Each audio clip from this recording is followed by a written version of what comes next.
Энцыкліка Евангеліум Віте святога айца Яна Паўла II, да біскупаў, да святароў і дыяканаў, да законнікаў і законніц, да свецкіх католікаў і да ўсіх людзей добрай волі, пра каштоўнасць і недатыкальнасць чалавечага жыцця.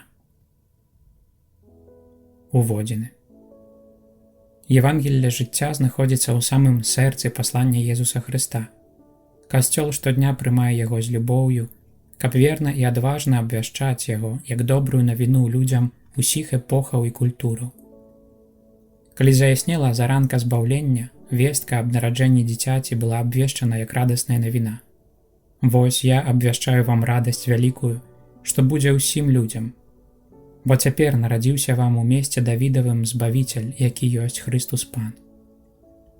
Крыніцаю гэтай вялікай радасці ёсць, зразумела, прыйсце на свет Збавіцеля. Але Божае нараджэнне выявіла таксама глыбокі сэнс кожнага людскога нараджэння і паказала, што месіянская радасць – гэта аснова і здзяйсненне тае радасці, якую прыносіць кожнае дзіця, якое прыходзіць на свет. Езус, паказваючы сутнасць сваёй адкупленчай місіі, кажа: «Я прыйшоў, каб авечкі мелі жыццё і мелі яго больш». Ён сапраўды мае тут на ўвазе гэтае новае і вечнае жыццё, заснаванае на камуніі з айцом, да якой кожны чалавек, без аніякіх на тое заслугаў, пакліканы ў сыне праз Духа Асвяціцеля. Але менавіта ў святле такога жыцця набываюць паўнату значэння ўсе аспекты і моманты жыцця чалавека. Непараўнальная каштоўнасць чалавечай асобы. Чалавек пакліканы да паўнаты жыцця, якая значна пераўзыходзіць вымярэнне яго зямнога быцця, таму што заснаваны на ўдзеле ў жыцці самога Бога. Узнёсласць гэтага звышнатуральнага паклікання паказвае веліч і агромністую каштоўнасць людскога жыцця, таксама ў яго зямной фазе. Бо жыццё ў часе – гэта галоўная ўмова, пачатковы этап і інтэгральная частка цэлага і непадзельнага працэсу людскога існавання. Гэты працэс, нечаканая без аніякай заслугі чалавека, апраменены абяцаннем і адноўлены дарам Божага жыцця, якое ва ўсёй паўнаце рэалізуецца ў вечнасці. Адначасова гэта звышнатуральнае пакліканне падкрэслівае адноснасць зямнога жыцця мужчыны і жанчыны. Аднак яно не з'яўляецца канчатковай рэчаіснасцю, але перадканчатковай. Такім чынам, яно з'яўляецца святой рэчаіснасцю, якая даверана нам, каб мы яе аберагалі з пачуццём адказнасці і ўдасканальвалі яе праз любоў і праз уласнае ахвяраванне сябе, Богу і братам. Касцёл усведамляе, што гэта Евангелле жыцця, перададзена яму Хрыстом, абуджае жывы і сур'ёзны водгук у сэрцы кожнага чалавека, як веруючага, так і няверуючага, бо бясконца пераўзыходзячы яго надзеі, разам з тым нечаканым чынам гарманіруе з імі. Нягледзячы на вялікія цяжкасці і няпэўнасць, кожны чалавек, шчыра адкрыты на праўду і дабро, можа, дзякуючы святлу розуму і пад уплывам таемнага дзеяння ласкі, распазнаць у натуральным праве, выпісаным у сэрцы, святасць людскога жыцця ад пачатку ажну да крэсу, і прыйсці да пераканання, што кожная людская істота мае права чакаць абсалютнай пашаны да гэтага свайго асноўнага багацця. Прызнанне гэтага права – аснова людскога суіснавання і існавання палітычнай супольнасці. Абаронцамі і выразнікамі гэтага права павінны быць асаблівым чынам веруючыя ў Хрыста, што ўсведамляюць цудоўную праўду, згаданую другім Ватыканскім саборам. Сын Божы праз сваё ўцелаўленне пэўным чынам паяднаўся з кожным чалавекам. Бо ў гэтай збаўчай падзеі чалавецтву аб'яўляецца не толькі бязмежная любоў Бога, які так палюбіў свет, што сына свайго адзінароднага даў, але таксама непараўнальная каштоўнасць кожнай асобы. Касцёл жа, глыбока даследуючы таямніцу адкуплення, усведамляе гэтую каштоўнасць заўсёды з тым самым захапленнем і адчувае сябе пакліканым абвяшчаць людзям усіх часоў гэта Евангелле, крыніцу нязломнай надзеі і сапраўднай радасці для кожнай гістарычнай эпохі. Евангелле любові Бога да чалавека, Евангелле годнасці асобы і Евангелле жыцця складаюць адно і непадзельнае Евангелле. І таму менавіта чалавек, жывы чалавек, з'яўляецца першай і галоўнай дарогай Касцёла. Новая пагроза людскому жыццю. Кожны чалавек, менавіта з увагі на таямніцу Божага Слова, якое сталася целам, давераны мацярынскаму клопату Касцёла. Таму таксама кожная пагроза годнасці і жыццю чалавека глыбока хвалюе само сэрца Касцёла, закранае саму сутнасць яго веры ў адкупленчае ўцелаўленне Сына Божага і прыспешвае Касцёл, каб выконваў сваю місію абвяшчэння Евангелля жыцця ўсяму свету і ўсялякаму стварэнню. Сёння гэтае абвяшчэнне становіцца асабліва неадкладным, бо наводзяць страх усё больш шматлікія жахлівыя замахі на жыццё людзей і народаў, асабліва на жыццё слабое і безабароннае. Разам з даўнімі датклівымі наваламі, такімі як убогасць, голад, эпідэміі, насілля і войны, сёння з'яўляюцца і новыя пошасці, якія набываюць невядомыя дагэтуль формы і трывожныя маштабы. Ужо другі Ватыканскі сабор у адным са сваіх выказванняў, якое дагэтуль захавала сваю драматычную актуальнасць, рашуча асудзіў шматлікія забойствы і замахі, скіраваныя супраць чалавечага жыцця. Узгадваючы праз 30 гадоў словы сабору ў імя ўсяго Касцёла, яшчэ раз і гэтаксама рашуча я асуджаю гэтыя злачынствы, перакананы, што выказваю такім чынам сапраўдныя пачуцці кожнага высакароднага сумлення. Усё, што скіравана супраць самога жыцця, чалавеказабойствы, генацыд, аборт, эўтаназія і добраахвотнае самазабойства, усё, што шкодзіць цэласнасці чалавечай асобы, калецтвы, маральныя і фізічныя катаванні і спробы псіхічнага насілля, усё, што зневажае чалавечую годнасць, нелюдскія ўмовы жыцця, самавольныя арышты, дэпартацыі, нявольніцтва, прастытуцыя, гандаль жанчынамі і моладдзю, а таксама нялюдскія ўмовы працы, калі да рабочых ставяцца як да прыладаў нажывы, а не як да вольных адказных асобаў. Усе гэтыя і падобныя да гэтых справы і практыкі з'яўляюцца чымсьці ганебным. Яны атручваюць чалавечую цывілізацыю і больш ганьбяць тых, хто іх дапускае, чым тых, хто несправядліва церпіць. Яны з'яўляюцца найвялікшай знявагай творцы. На жаль, гэтыя трывожныя з'явы ніякім чынам не знікаюць. Наадварот, іх кола хутчэй становіцца ўсё больш шырокім. Новыя перспектывы, адкрытыя дзякуючы развіццю навукі і тэхнікі, даюць пачатак новым формам замахаў на годнасць людской істоты. Адначасова фармуецца і замацоўваецца новая культурная сітуацыя, у якой злачынствы супраць жыцця набываюць дагэтуль невядомы і, можна сказаць, яшчэ больш негатыўны аспект, выклікаючы глыбокі неспакой. Значная частка грамадскай думкі апраўдвае злачынствы супраць жыцця ў імя права на індывідуальную свабоду і, сыходзячы з гэтай перадумовы, дамагаецца не толькі іх беспакаранасці, але нават патрабуе іх дзяржаўнага прызнання, каб мець поўную свабоду дзеяння і нават карыстацца бясплатнай медыцынскай дапамогай. Усё гэта прыводзіць да глыбокіх зменаў у поглядах на жыццё і на адносіны паміж людзьмі. Факт, што заканадаўства многіх краін, аддаляючыся нават ад фундаментальных палажэнняў уласных канстытуцый, не толькі не карае такога роду практык, скіраваных супраць жыцця, але наадварот, прызнае іх цалкам легальнымі. І гэта трывожная праява адначасова з'яўляецца і адной з істотных прычынаў маральнага крызісу. Дзеянні, якія раней адзінадушна лічыліся злачыннымі і ў агульным маральным успрыманні былі недапушчальнымі, цяпер паступова набываюць грамадскае прызнанне. Нават медыцына, якая па праву свайго паклікання павінна служыць абароне людскога жыцця і апецы над ім, у некаторых сваіх галінах усё часцей становіцца прыладай дзеянняў, скіраваных супраць чалавека, і тым самым скажае сваё аблічча, супярэчыць самой сабе і прыніжае годнасць тых, хто ёй займаецца. У такім культурным і заканадаўчым кантэксце таксама важныя дэмаграфічныя, сацыяльныя і сямейныя праблемы, што абцяжарваюць многія народы свету, вымагаючы адпаведнай дзейснай рэакцыі з боку нацыянальнай і міжнароднай грамадскасці, становяцца прадметам фальшывых і ілюзорных рашэнняў, супрацьлеглых праўдзе і дабру асобных людзей і народаў. Гэта вядзе да драматычных вынікаў. Ужо сама з'ява знішчэння столькіх людзей, зачатых ці блізкіх да свайго канца, надзвычай пагрозлівая і трывожная. Гэтаксама грозны і трывожны той факт, што нават людское сумленне становіцца як бы зацьмёнае у выніку разнастайных акалічнасцяў і ўсё з большай цяжкасцю адрознівае дабро ад зла ў справах, якія датычаць фундаментальнай каштоўнасці людскога жыцця. У еднасці з усімі біскупамі свету. Праблеме ўзрастання небяспекі для жыцця чалавека ў сучасны перыяд была прысвечана надзвычайная кансісторыя кардыналаў, якая праходзіла з 4 па 7 красавіка 1991 года.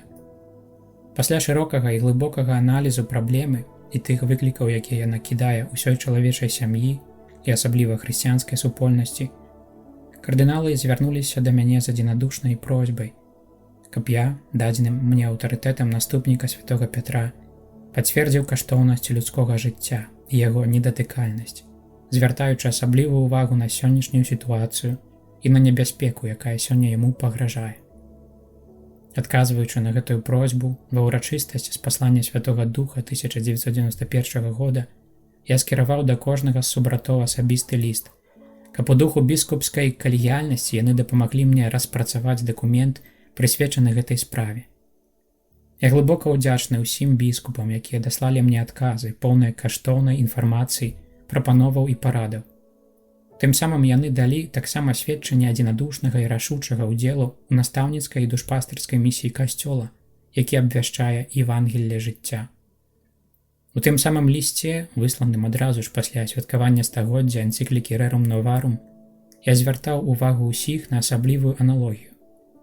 Падобна таму, як 100 гадоў назад, калі пад пагрозай былі асноўныя правы працоўных, Касцёл з вялікай адвагай выступіў у іх абарону, абвяшчаючы святыя правы працоўнага чалавека як асобы. Таксама і сёння, калі пад пагрозаю знаходзяцца асноўныя правы іншай катэгорыі асобаў, Касцёл лічыць сваім абавязкам з гэткай жа смеласцю падаць свой голас у абарону тых, хто не мае голасу. Голас Касцёла – гэта заўсёды евангельскі крык у абарону убогіх гэтага свету. Тых, хто знаходзіцца ў небяспецы, кім пагражаюць, і чые людскія правы парушаюцца. Сёння мы з'яўляемся сведкамі дратавання фундаментальнага права на жыццё шматлікай колькасці слабых і безабаронных людскіх істотаў, асабліва яшчэ ненароджаных дзяцей. Калі на схіле мінулага стагоддзя Касцёл не мог абысці маўчаннем існуючых тады формаў несправядлівасці, дык тым больш нельга яму маўчаць сёння, калі побач з былою сацыяльнай несправядлівасцю, на жаль, дагэтуль яшчэ не пераможанай, у многіх частках свету мы назіраем з'явы яшчэ больш несправядлівасці і прыгнёту, якія часта памылкова ўспрымаюцца як прыкметы развіцця на шляху ўстанаўлення новага сусветнага парадку. Таму гэта энцыкліка, плён супрацоўніцтва епіскапату ўсіх краін свету, павінна быць рашучым і адназначным пацвярджэннем каштоўнасці людскога жыцця і яго недатыкальнасці. А разам з тым і гарачым заклікам, скіраваным у імя Божае да ўсіх і да кожнага. Шануй, барані, любі жыццё і служы жыццю, кожнаму чалавечаму жыццю. Толькі на гэтым шляху знойдзеш справядлівасць, развіццё, сапраўдную свабоду, спакой і шчасце. Няхай гэтыя словы дойдуць да ўсіх сыноў і дачок Касцёла, да ўсіх людзей добрай волі, заклапочаных дабром кожнага чалавека і будучыняй усяго грамадства. Адчуваючы глыбокую повязь з братамі і сёстрамі ў веры і натхнёны шчырым сяброўскім пачуццём да ўсіх, прагну зноў абдумаць і абвясціць Евангелле жыцця. Ззянне праўды, якое асвятляе ў сумленні чыстае святло, што аздараўляе зацьмёны зрок, невычэрпную крыніцу настойлівасці і адвагі. Яно дазваляе нам зноў і зноў пераадольваць новыя праблемы, што паўстаюць на нашым шляху. Такім чынам, калі ўзгадваю багаты досвед году сям'і, дапісваючы як бы сімвалічнае пасляслоўе ліста да сем'яў, скіраванага да кожнай канкрэтнай сям'і на ўсім зямным шары, я ўзіраюся з новай надзеяй на ўсе хатнія супольнасці і спадзяюся, што адродзіцца і ўмацуецца на ўсіх узроўнях жаданне дапамагчы сям'і, каб таксама і сёння, нягледзячы на шматлікія цяжкасці і сур'ёзныя небяспекі, яна заставалася заўсёды санктуарыем жыцця, згодна з Божай задумай. Да ўсіх членаў Касцёла, які ёсць людам жыцця і служаць жыццю, звяртаюся з асаблівым і неадкладным заклікам, каб мы ўсе разам паказалі сучаснаму свету новыя знакі надзеі, клапоцячыся пра ўзрастанне справядлівасці і салідарнасці, пра ўмацаванне новай культуры людскога жыцця з мэтаю пабудовы сапраўднай цывілізацыі, праўды і любові. Першы раздзел. Кроў брата твайго голасна кліча да мяне з зямлі. Актуальныя пагрозы чалавечаму жыццю. Каін узняў руку на свайго брата Авеля і забіў яго. Каля вытокаў насілля, скіраванага супраць жыцця. Бог не ўчыніў смерці і не цешыцца са згубы жывога, бо ён стварыў усё дзеля існавання, і для бессмяротнасці Бог стварыў чалавека, учыніў яго вобразам сваёй уласнай вечнасці. А смерць прыйшла на свет праз зайздрасць д'ябла, і перажываюць яе тыя, хто належыць да яго. Евангелле жыцця, абвешчанае на пачатку, разам з актам стварэння чалавека на вобраз Божы, прызначанага для поўнага і дасканалага жыцця, было падарвана балючым досведам смерці, што ўвайшла ў свет і кінула цень абсурду на ўсё існаванне чалавека. Смерць з'яўляецца ў выніку зайздрасці д'ябла і граху прайцоў. Яна ўваходзіць у свет гвалтоўна, праз забойства Авеля, які гіне ад рукі свайго брата Каіна. Калі былі ў полі, Каін узняў руку сваю на брата Авеля і забіў яго. Гэта першае забойства, вельмі яскрава апісанае на старонках кнігі быцця, і праз гэта набыўшае значэнне парадыгмы. Гэтыя старонкі нанова запісваюцца бесперапынна і штодзённа, з трывожнай аднастайнасцю у кнізе гісторыі чалавецтва. Перачытаем яшчэ раз гэты біблейскі аповед, які, нягледзячы на сваю архаічнасць і незвычайную простасць, нясе ў сабе выключна багатае навучанне. Авель пасвіў статкі, а Каін араў зямлю. Калі праз нейкі час Каін складаў у ахвяру пану плён зямлі, Авель таксама ахвяраваў першы плён са сваіх статкаў і з іх тлушчу. То пан узглянуў на Авеля і на ягоную ахвяру, а на Каіна і на яго ахвяру не захацеў глядзець. Гэта вельмі Каіна засмучала, і ён хадзіў з панурым тварам. Пан запытаў Каіна: «Чаму ты сумны і чаму пануры твар твой? Бо калі б твае ўчынкі былі добрымі, ты меў бы ясны твар. Калі ж нядобрыя твае ўчынкі, грэх стаіць каля тваіх дзвярэй і пагражае табе, але ж ты павінен панаваць над ім». Сказаў Каін Авелю, брату свайму: «Пайшлі ў поле». Калі яны былі на полі, Каін кінуўся на свайго брата Авеля і забіў яго. Тады Бог запытаў Каіна: «Дзе брат твой, Авель?» Ён адказаў: «Не ведаю, ці я вартаўнік брату майму?» Сказаў Бог: «Што ж ты нарабіў? Кроў брата твайго голасна кліча да мяне з зямлі. Будзь жа ты цяпер пракляты на гэтай зямлі, якая раскрыла сваю пашчу, каб наталіцца крывёй брата твайго, табою пралітаю.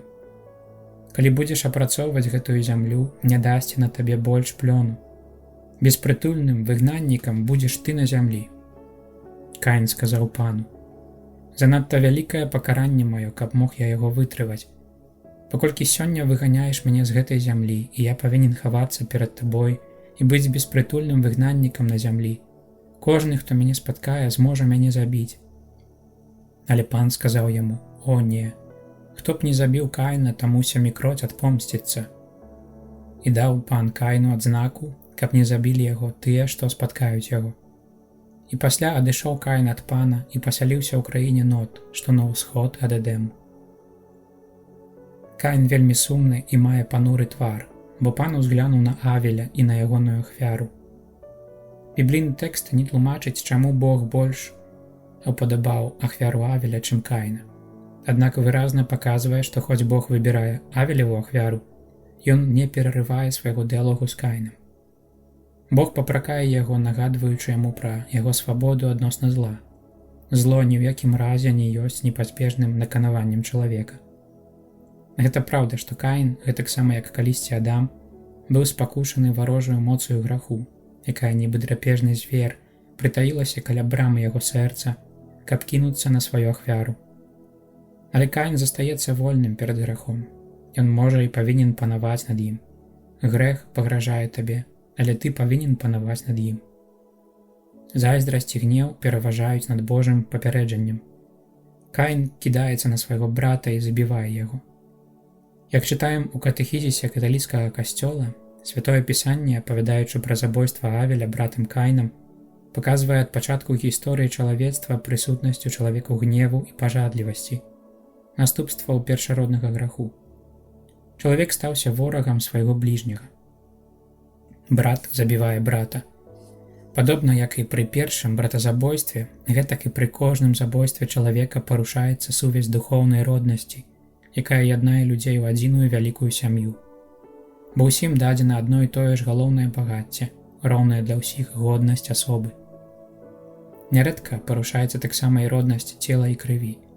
Напрыклад, калі ўзнікае пагроза жыццю ў адносінах паміж бацькамі і дзецьмі, як гэта адбываецца ў выніку абортаў, ці калі ў больш шырокім сямейным ці сваяцкім кантэксце дапускаецца альбо прапануецца эўтаназія. Каля вытокаў кожнага насілля, скіраванага супраць бліжняга, ляжыць уступка на карысць логіцы злога. Гэта значыць таго, хто быў забойцам ад пачатку, як нагадвае нам апостал Ян. Бо такая ёсць воля Божая, якая аб'яўлена нам ад пачатку, каб мы любілі адзін аднаго. А не гэтак, як Каін, які быў ад злога і забіў свайго брата. Такім чынам, забойства брата на золку гісторыі сумнае сведчанне таго, з якой неймавернай хуткасцю пашыраецца зло. Да бунту чалавека супраць Бога ў райскім садзе далучаецца смяротная барацьба чалавека супраць чалавека. Пасля злачынства Бог умешваецца, каб помсціць за забітага. Каін, запытаны пра лёс Авеля, замест таго, каб засароміцца перад Богам і папрасіць прабачэння, нахабна пазбягае адказу. Не ведаю, ці ж я вартаўнік брату майму. Не ведаю, Каін спрабуе хлуснёю пакрыць забойства. Гэтак часта рабілася ў мінулым і робіцца дагэтуль, выкарыстоўваючы рознага тыпу ідэалогіі, каб апраўдаць і замаскаваць самае жахлівае злачынства супраць чалавека. Ці ж я вартаўнік брату майму? Каін не хоча думаць пра брата і адмаўляецца ад усялякай адказнасці, якую кожны чалавек нясе за бліжняга. Міжволі тут прыходзяць на думку сучасныя тэндэнцыі, якія пазбаўляюць чалавека адказнасці за бліжніх. Сімптомам гэтага з'яўляецца знікненне пачуцця салідарнасці з найбольш слабымі членамі грамадства, старымі, хворымі, эмігрантамі, дзецьмі, а таксама абыякавасць у стасунках між народамі, нават тады, калі справа датычыць фундаментальных каштоўнасцяў, такіх як жыццё, свабода, мір. Але Бог не можа дазволіць, каб злачынства засталося непакараным. Кроў забітага голасна кліча да яго з зямлі, на якую пралілася, і дамагаецца ад яго справядлівага суду. З гэтага тэксту Касцёл узяў вызначэнне грахі, якія клічуць аб помсце да неба, і далучыў да гэтай катэгорыі перадусім дабравольнае забойства чалавека. Згодна са светапоглядам габрэяў, падобна як і іншых народаў старажытнасці, кроў была носьбітам жыцця, і нават болей, кроў ёсць само жыццё. Жыццё ж, асабліва чалавечае, належыць выключна Богу. Хто ўздымае руку на чалавека, тым самым уздымае руку на самога Бога. Каін быў выкляты Богам, але таксама і зямлёю, якая адмовілася даваць яму свой плён. Ён таксама быў пакараны, павінен быў жыць у пустыні і ў стэпе. Гвалтоўнае забойства цалкам перамяніла жыццёвае асяроддзе чалавека. Зямля, што ў Эдэмскім садзе была краінай дабрабыту, добразычлівых адносін паміж людзьмі і сяброўства з Богам, становіцца краінай нот, месцам убогасці, самоты, адлучанасці ад Бога. Каін становіцца беспрытульным выгнаннікам, няпэўнасць і зменлівасць лёсу, вось яго заўсёдная доля. Але Бог, нават калі карае, заўсёды поўны міласэрнасці. Ён даў Каіну адзнаку, каб ніхто з тых, хто яго спаткае, не забіў яго. Даў яму распазнавальны знак з мэтай ахоўваць і бараніць яго ад людской нянавісці, ад тых, хто хацеў бы забіць яго, каб адпомсціць за смерць Авеля. Нават забойца не губляе сваёй чалавечай годнасці, і Бог сам становіцца яе гарантам. Менавіта тут раскрываецца парадаксальная таямніца міласэрнай справядлівасці Бога, пра якую піша святы Амброзій. Калі адбылося братазабойства, найвялікшае са злачынстваў, у той момант, калі грэх прыйшоў на свет, адразу ж мусіла быць устаноўлена таксама права Божай міласэрнасці, бо калі б кара адразу абрушылася на вінаватага, людзі не праяўлялі б ані меры, ані лагоднасці ў пакаранні. Яны адразу ж выносілі б прысуд вінаватым. Бог аддаліў Каіна ад свайго аблічча, А калі яго выракліся таксама бацькі, то Бог загадаў яму жыць як бы на выгнанні, у самоце. Таму што звярынае дзікунства выцесніла з яго чалавечую лагоднасць. Аднак Бог не хоча караць забойцу забойствам, бо прагне навяртання грэшніка больш, чым ягонай смерці. Што ж ты зрабіў? Заняпад каштоўнасці жыцця. Бог сказаў Каіну: што ж ты зрабіў? Кроў брата твайго голасна кліча да мяне з зямлі. Кроў, пралітая людзьмі, не перастае клікаць з пакалення ў пакаленне. І гэты покліч пастаянна набывае новае гучанне і новыя акцэнты. Пытанне Бога, што ж ты зрабіў, ад якога Каін не можа ўхіліцца, звернута таксама да сучаснага чалавека, каб усвядоміў сабе жудаснасць і сур'ёзнасць замахаў на жыццё, пляма якіх надалей абцяжарвае гісторыю чалавецтва. Каб шукаў разнастайныя прычыны, што ляжаць у аснове гэтых замахаў і памнажаюць іх, каб з усёй сур'ёзнасцю задумаўся над іх наступствамі для існавання асобных людзей і народаў. Некаторыя пагрозы ўзнікаюць з самой натуры, але пашыраюцца па віне чалавека, з-за ягонай бесклапотнасці і нядбайнасці, хоць нярэдка чалавек мог бы іх прадухіліць. Іншыя ж пагрозы з'яўляюцца вынікам насілля, нянавісці, супрацьстаяння інтарэсаў, якія схіляюць людзей да агрэсіі супраць іншых, да забойстваў, войнаў, масавага праліцця крыві і генацыду. Як жа тут не згадаць аб насіллі, скіраваным супраць жыцця мільёнаў людзей, асабліва дзяцей, вымушаных жыць у галечы, цярпець недаяданне і голад толькі таму, што існуе несправядлівае размеркаванне багаццяў зямлі паміж асобнымі народамі і сацыяльнымі групамі. Як тут не згадаць пра насілле, непарыўна звязанае не толькі з войнамі, але таксама з абуральным гандлем зброяй, які спрычыняецца да абвастрэння многіх узброеных канфліктаў, што заліваюць свет крывёю. Як тут не згадаць аб пасевах смерці, якія правакуюцца бяздумнымі парушэннямі экалагічнай раўнавагі, злачынным гандлем наркотыкамі і прапагандай прыкладаў паводзінаў у палавым жыцці, якія, не кажучы ўжо пра іх маральную непрымальнасць, спараджаюць таксама сур'ёзную небяспеку для жыцця. Немагчыма пералічыць усе пагрозы для людскога жыцця, такія разнастайныя формы, яўныя і прыхаваныя, набываюць іну ў наш час. Аднак тут хацелася б звярнуць увагу на іншага роду замахі, скіраваныя супраць зачатага жыцця, альбо жыцця, якое набліжаецца да свайго канца. У іх заўважаюцца новыя аспекты, невядомыя ў мінулым і праблемы надзвычай сур'ёзныя, звязаныя з фактам, што ў калектыўнай свядомасці гэтыя замахі на жыццё паступова губляюць характар злачынства і парадаксальным чынам набываюць статус права, да такой ступені, што прэтэндуюць нават на прызнанне іх поўнай легальнасці з боку дзяржавы, з наступным бясплатным выкананнем іх медыцынскімі службамі. Гэтыя замахі наносяць удар па людскім жыцці ў той момант, калі яно найслабейшае і цалкам пазбаўленае здольнасці бараніцца. Яшчэ больш абцяжарвае гэтую сітуацыю той факт, што ў значнай меры гэта адбываецца менавіта ў коле сям'і і са згоды сям'і, якая па сваёй прыродзе павінна быць святыняй жыцця. Як жа магло дайсці да такой сітуацыі? Неабходна ўзяць пад увагу розныя фактары.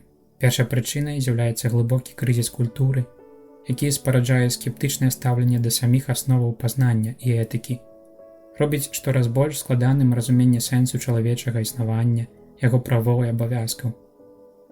Дадаюцца да гэтага самыя розныя цяжкасці, звязаныя са штодзённым жыццём, з адносінамі паміж людзьмі, асабліва даткліва адчувальныя ў складанай рэчаіснасці сучаснага грамадства, у якім асобныя людзі, сужонкі і сем'і застаюцца сам-насам са сваімі праблемамі. Не бракуе сітуацыі крайняй галечы, нястачы і няпэўнасці, калі цяжар штодзённага існавання, цярпенне, якое даходзіць да мяжы людскіх магчымасцяў, і досвед насілля, асабліва насілля скіраванага супраць жанчыны, спрычыняюцца да таго, што выбар на карысць жыцця і яго абарона становяцца вельмі цяжкімі, а часам патрабуюць проста гераізму. Усё гэта тлумачыць прынамсі часткова, чаму сёння каштоўнасць жыцця неяк прыцьмілася, нягледзячы на тое, што сумленне няспынна нагадвае аб яго святасці і непарушнасці.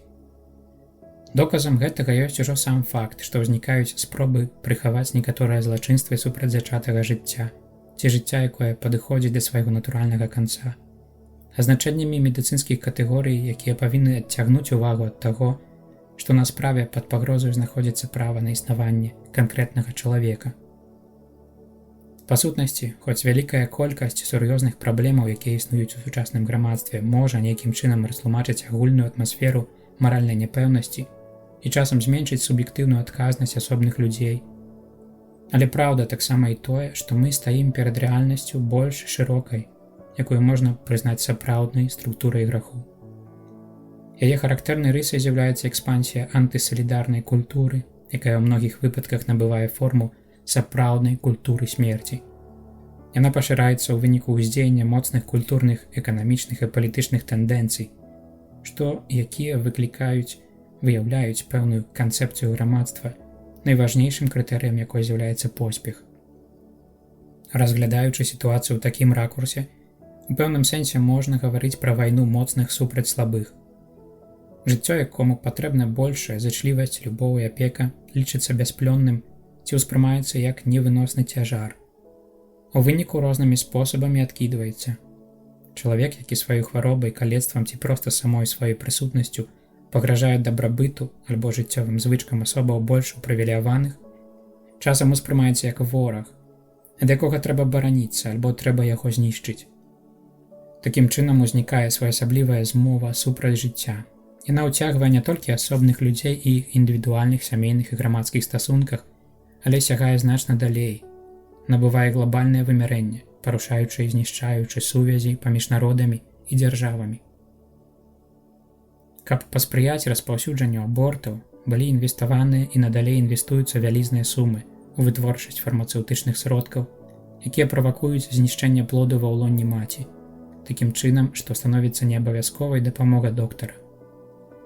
Здаецца, што амаль выключнай мэтай навуковых даследаванняў у гэтай галіне з'яўляецца пошук сродкаў усё больш простых ва ўжытку, якія найбольш эфектыўна нішчаць жыццё і разам з тым дазваляюць рабіць аборты без усялякага грамадскага кантролю і адказнасці. Часта сцвярджаецца, што кантрацэпцыя, калі яна бяспечная і даступная для ўсіх, з'яўляецца найбольш дзейсным сродкам супраць аборту. Каталіцкі касцёл абвінавачваецца ў тым, што садзейнічае распаўсюджанню абортаў, бо ўпарта трымаецца свайго навучання аб маральнай нізасці кантрацэпцыі. Гэтая аргументацыя нішто іншае як ашуканства. Магчыма, што многія сапраўды ўжываюць кантрацэптыўныя сродкі, каб пасля пазбегнуць пакусы аборту. Аднак антыкаштоўнасць, прывітая ў кантрацэптыўнай ментальнасць, якая з'яўляецца нечым абсалютна адрозным ад адказнага бацькоўства і мацярынства, з іх павагаю да ўсяе праўды сужэнскага акту, садзейнічаюць таму, што менавіта гэтая спакуса становіцца яшчэ больш моцнай, калі справа датычыць зачацця непажаданага жыцця. Па сутнасці, праабартыўная культура распаўсюджана менавіта ў асяроддзях, дзе не прымаецца вучэнне касцёла пра кантрацэпцыю. Несумненна, кантрацэпцыя і аборт з маральнага пункту погляду – гэта два прынцыпова розныя віды зла. Адзін супярэчыць паўнаце праўды палавога акту як адпаведнай праявы любові мужа і жонкі. Другі знішчае жыццё чалавечай істоты. Першы супярэчыць вартасці чысціні шлюбу, другі супярэчыць цноце справядліва і непасрэдна, парушае Божую запаведь «не забівай». Але, нягледзячы на гэты розную прыроду і розны маральны цяжар, яны вельмі часта знаходзяцца ў цеснай сувязі паміж сабою, нібы плады аднаго дрэва. Гэта праўда, што ў многіх выпадках чалавек прыбягае да кантрацэпцыі ці нават да аборту пад прэсінгам шматлікіх жыццёвых цяжкасцяў, якія, аднак, не пазбаўляюць ад абавязку поўнага захавання Божага права. У большасці выпадкаў карані гэтых практык знаходзяцца ў геданістычных і безадказных адносінах да палавога жыцця і грунтуюцца на эгаістычнай канцэпцыі свабоды, якая ў нараджэнні дзяцей бачыць перашкоду для поўнага развіцця асобы чалавека. Таму жыццё, што можа зачацца з супольнага жыцця мужчыны і жанчыны, становіцца ворагам, якога трэба бязлітасна ўнікаць. Аборт жа – гэта адзіная магчымасць у выпадку няўдалай кантрацэпцыі. На жаль, цесная сувязь, якая на ўзроўні ментальнасці яднае практыку кантрацэпцыі з практыкай аборту, становіцца ўсё больш відавочнай. Трывожным доказам гэтага з'яўляецца вытворчасць хімічных прэпаратаў, унутраматачных прыкладак, вакцынаў, што гэтак жа лёгка даступныя, як і кантрацэпцыйныя сродкі, але на самай справе дзейнічаюць як абартыўныя, на самых ранніх стадыях развіцця новай чалавечай істоты. Таксама і розныя метады штучнай рэпрадукцыі, якія нібыта служаць жыццю і часта прымяняюцца з такой мэтай, а на справе ствараюць мажлівасць для новых замахаў на жыццё. Яны абсалютна непрымальныя з маральнага пункту погляду, бо аддзяляюць дзетанараджэнне ад сапраўды людскога кантэксту сужэнскага акту. Больш за тое, тыя, хто выкарыстоўвае гэтыя метады, дагэтуль пацвярджаюць высокі працэнт няўдалых вынікаў. Гэта датычыць не столькі самога моманту апладнення, колькі наступнай фазы развіцця эмбрыёну, выстаўленага на рызыку хуткай смерці. Апрача таго, у многіх выпадках прадукуецца значна большая колькасць эмбрыёнаў, чым гэта патрэбна для перанясення ва ўлонне маці.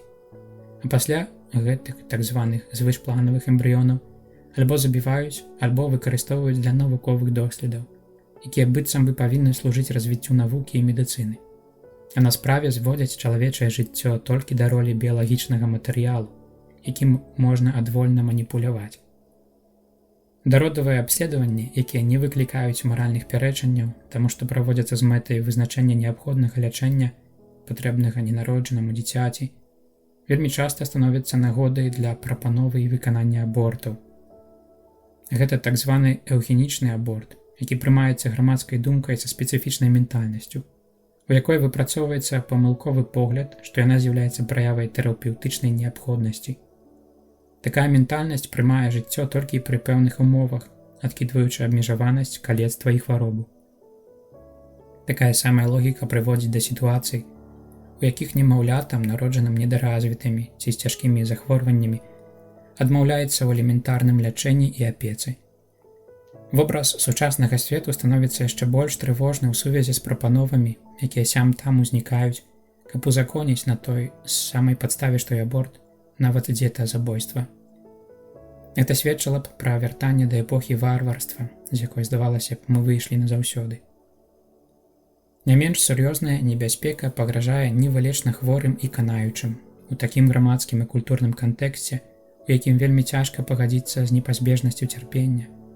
А таму павялічваецца спакуса вырашэння праблемы цярпення, ліквідуючы яе ад пачатку праз заўчасную смерць, адвольна вырашаючы, калі настаў адпаведны момант. На такі выбар уплываюць рознага тыпу прычыны, якія, на жаль, у выніку прыводзяць да таго самага жахлівага канца. У хворага на прыняцце такога рашэння могуць уплываць адчай, напружанасць і нават роспач, выкліканыя досведам інтэнсіўнага несупыннага болю. У такой сітуацыі псіхалагічная раўнавага цяжка выпрабоўваецца. Часта на рашэнне ўплывае няўстойлівае асабістае і сямейнае жыццё. Таксама, з аднаго боку, хворы, нягледзячы на штораз эфектыўнейшую медыцынскую і сацыяльную дапамогу, можа адчуць сябе растаптаным уласным бяссіллем. З другога боку, у асобаў, звязаных з хворым, узнікае зразумелае, хоць і няслушнае пачуццё літасці да яго. Усё гэта абвастраецца пад уплывам культурнай атмасферы, якая не бачыць аніякага сэнсу ці вартасці цярпення, а наадварот лічыць яго злом самім па сабе, якое неабходна любою цаною ліквідаваць. Адбываецца гэта пераважна тады, калі бракуе рэлігійнай матывацыі, яна дапамагала б чалавеку пазітыўна зразумець таямніцу цярпення.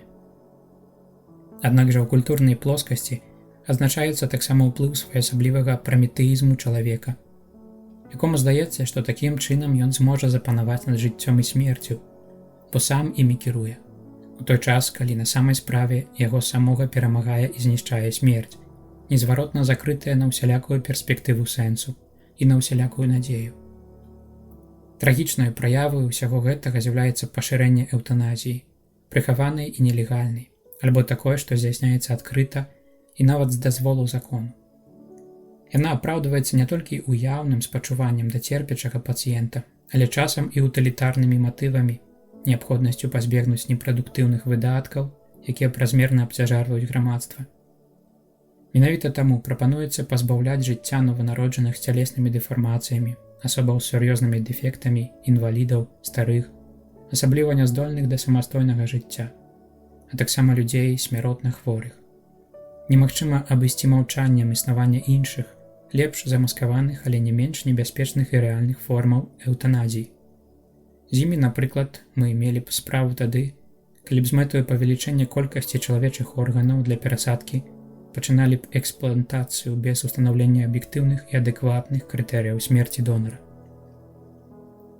Іншая сучасная з'ява з якой часта звязаны пагрозы жыццю і замахі на яго, гэта дэмаграфічныя змены. У розных частках свету яны праяўляюцца па-рознаму. У багатых, развітых краінах назіраецца трывожны і нярэдка гвалтоўны спад нараджальнасці. Тым часам бедныя краіны маюць наогул вельмі высокі паказальнік прыросту насельніцтва, што стварае цяжкія для вырашэння праблемы ў кантэксце іх замаруджанага эканамічнага і сацыяльнага развіцця ці ўвогуле глыбокай адсталасці. Перад абліччам праблемы перанаселенасці бедных краінаў міжнародная грамадскасць не робіць адпаведных захадаў на глобальным узроўні, не выпрацоўвае адпаведных сацыяльных і сямейных праграм, якія б спрыялі культурнаму прагрэсу і справядліваму размеркаванню прыродных багаццяў. Тым часам і надалей рэалізуюцца розныя формы антынараджальнай палітыкі. З пэўнасцю можна сцвердзіць, што кантрацэпцыя, стэрылізацыя, аборт спрычыняюцца да спаду нараджальнасці. Таму ў сітуацыі дэмаграфічнага выбуху спакуса выкарыстання гэтых метадаў, скіраваных супраць жыцця, можа быць вельмі моцнай. Старажытны егіпецкі фараон, уражаны прысутнасцю і пастаянным павелічэннем колькасці сыноў Ізраіля, пераследаваў іх рознымі спосабамі і выдаў загад забіваць кожнае народжанае ад габрэйскай кабеты немаўля мужчынскага полу. Тое ж самае робяць сёння многія моцныя гэтага свету. Яны таксама напалоханы сучасным тэмпам прыросту насельніцтва і баяцца, што найбольш пладавітыя і найбяднейшыя народы уяўляюць пагрозу для дабрабыту і бяспекі іх краінаў. У выніку, замест таго, каб спрабаваць вырашыць гэтыя сур'ёзныя праблемы ў духу павагі да годнасці асобы і сям'і, а таксама да непарушнага права кожнага чалавека на жыццё, яны працягваюць прапагандаваць альбо навязваць усялякімі сродкамі на масавым узроўні палітыку планавання нараджальнасці.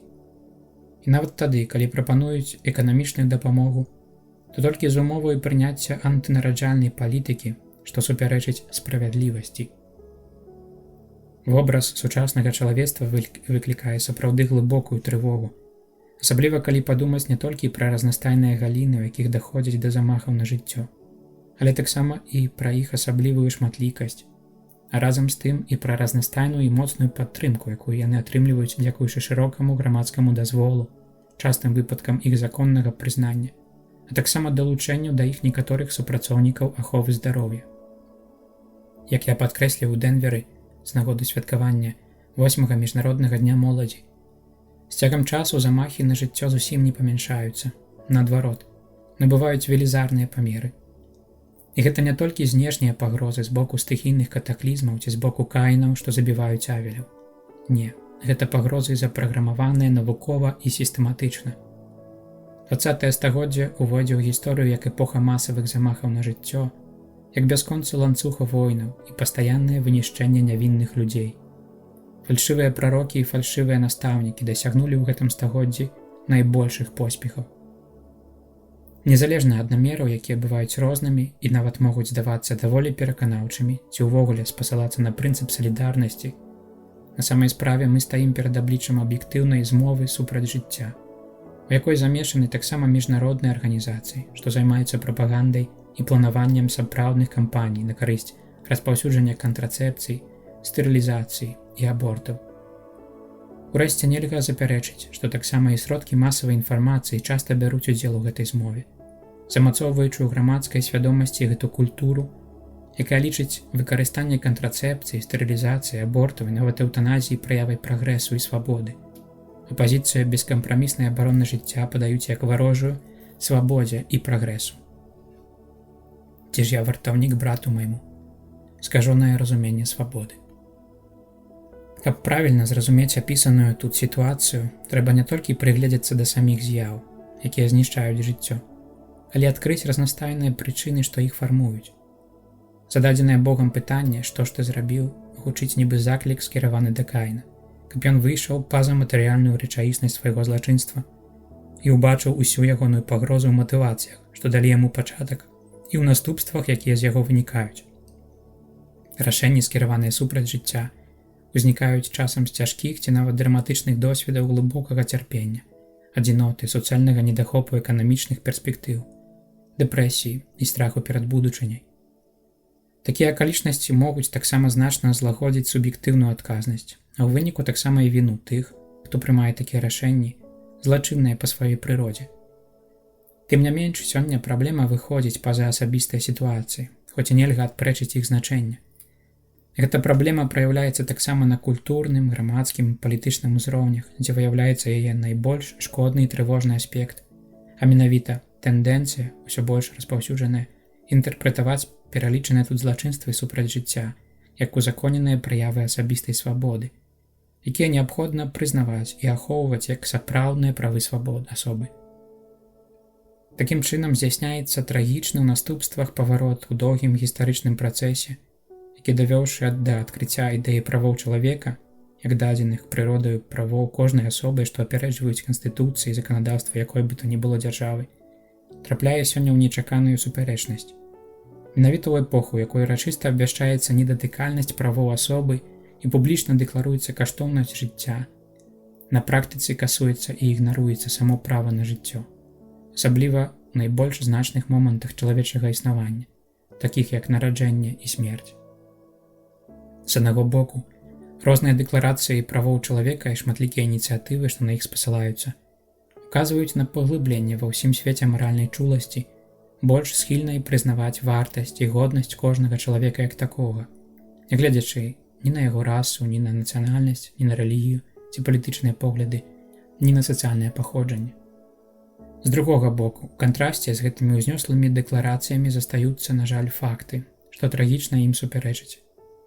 Гэтая сітуацыя тым больш трывожная, ці дакладней, тым больш абуральная, бо ўзнікае менавіта ў грамадстве, для якога гарант і аховы правоў чалавека з'яўляецца галоўнай мэтай і разам з тым прычынай гонару. Як можна спалучаць гэтыя столькі разоў паўтораныя дэкларацыі прынцыпаў з пастаянным ростам замахаў на жыццё і усеагульным іх апраўданнем? Як спалучыць гэтыя дэкларацыі з адпрэчваннем найслабейшых, якім найбольш патрэбна дапамога, старых і тых, чыё жыццё толькі пачалося? Гэтыя замахі відавочна пярэчаць павазе да жыцця і з'яўляюцца радыкальнай пагрозай для ўсяе культуры правоў чалавека. Гэтая пагроза можа канчаткова пахіснуць сам сэнс дэмакратычнага суіснавання. Нашыя гарады перастануць быць супольнасцямі людзей, што жывуць разам, а стануць грамадствамі забытых, спіхнутых на абочыну жыцця, адпрэчаных і асуджаных на вынішчэнне. Калі ж мы больш шырока глянем на сусветную сітуацыю, то ці ж не заўважым без цяжкасці, што гэтыя дэкларацыі правоў асобаў і народаў, якія абвяшчаюцца на форумах міжнародных канферэнцый, з'яўляюцца чыстай рыторыкай, калі ім не спадарожнічае здэмаскаванне эгаізму заможных краінаў, што закрываюць бедным краінам доступ да развіцця, альбо падпарадкоўваюць яго абсурдным забаронам нараджэння патомства і тым самым супрацьпастаўляюць развіццё самому чалавеку. Ці ж не належала б паставіць пад пытанне самі эканамічныя сістэмы, якія прымаюцца некаторымі дзяржавамі пад уплывам міжнароднага націску і абумоўленасці, што фармуюць і пашыраюць несправядлівасць і насілле, а ў выніку абражаюць і топчуць чалавечую годнасць цэлых грамадстваў. У чым жа прычыны такой парадаксальнай супярэчнасці? Мы зможам іх зразумець праз цэласную ацэнку з'яваў у сферы культуры і маралі. Пачынаючы ад гэтай ментальнасці, якая, даводзячы да крайнасці і нават дэфармуючы паняцце суб'ектыўнасці, прызнае правы толькі таго, хто валодае поўнай, ці прынамсі пачаткова аўтаноміяй, і ўжо выходзіць са стану цалкавітай залежнасці ад іншых. Аднак ці ж можна прымірыць такую пастаноўку праблемы з прызнаннем чалавека істотаю, якой нельга распараджацца? Тэорыя правоў чалавека абапіраецца менавіта на прызнанне факту, што чалавек у адрозненне ад жывёлаў ці рэчаў не можа падлягаць ніякаму панаванню. Тут трэба таксама згадаць пра пэўны спосаб мыслення, схільны атаясамляць годнасць асобы са здольнасцю да непасрэднага паразумення з іншымі, з дапамогай мовы яўным і спраўджаным чынам. Відавочна, што ў такіх умовах няма месца на свеце для кагосьці, хто, як, напрыклад, ненароджанае дзіця альбо канаючы чалавек, з'яўляецца суб'ектам структурна слабым і цалкам аддадзеным на ласку іншых асобаў, цалкам ад іх залежыць і ўмее паразумецца з імі толькі нячутную моваю глыбокага сімбіёзу пачуццяў. Такім чынам, сіла становіцца крытэрыем выбару і дзейнасці ў сферы міжасабовых зносін і супольнага грамадскага жыцця. Але менавіта гэта супярэчыць таму, да чаго імкнулася на працягу сваёй гісторыі прававая дзяржава як супольнасць, у якой рацыя сілы падмяняецца сілай рацыі. На іншым узроўні крыніцай супярэчнасці паміж афіцыйнымі дэкларацыямі правоў чалавека і іх трагічным адмаўленнем на практыцы з'яўляецца паняцце свабоды, якое абсалютызуе значэнне асобы, закрэсліваючы натуральную схільнасць чалавека да салідарнасці з іншымі, да поўнага прыняцця іншага чалавека і да служэння іншым. Праўда, бывае і так, што непасрэднай прычынай знішчэння пачатага ці канцовага жыцця можа стацца кепска зразуметы альтруізм альбо звычайная чалавечая літасць. Нельга не пагадзіцца, што такога роду культура смерці, як такая, гэта праява цалкам індывідуалістычнага паняцця свабоды, якая ў выніку становіцца свабодай наймацнейшых, скіраванай супраць слабых, асуджаных на знішчэнне. Менавіта такім чынам можна інтэрпрэтаваць адказ Каіна на пытанне Бога: «Дзе брат твой Авель? Не ведаю, ці ж я вартаўнік брату майму». Так, кожны чалавек з'яўляецца вартаўніком свайго брата, таму што Бог даручае чалавека чалавеку. І менавіта ў перспектыве такога даручэння Бог адорвае кожнага чалавека свабодай, у якой істотнае значэнне мае суадноснае вымярэнне. Свабода – гэта вялікі дар творцы, бо павінна служыць асобе, яе рэалізацыі, якая здзяйсняецца праз дар сябе самога і адкрыццё на іншага чалавека. Тым часам, абсалютызацыя свабоды ў яе індывідуалістычным разуменні прыводзіць да пазбаўлення яе першапачатковага сэнсу і да перакрэслівання яе найглыбейшага паклікання і годнасці. Тут трэба звярнуць увагу на яшчэ больш глыбокі аспект праблемы.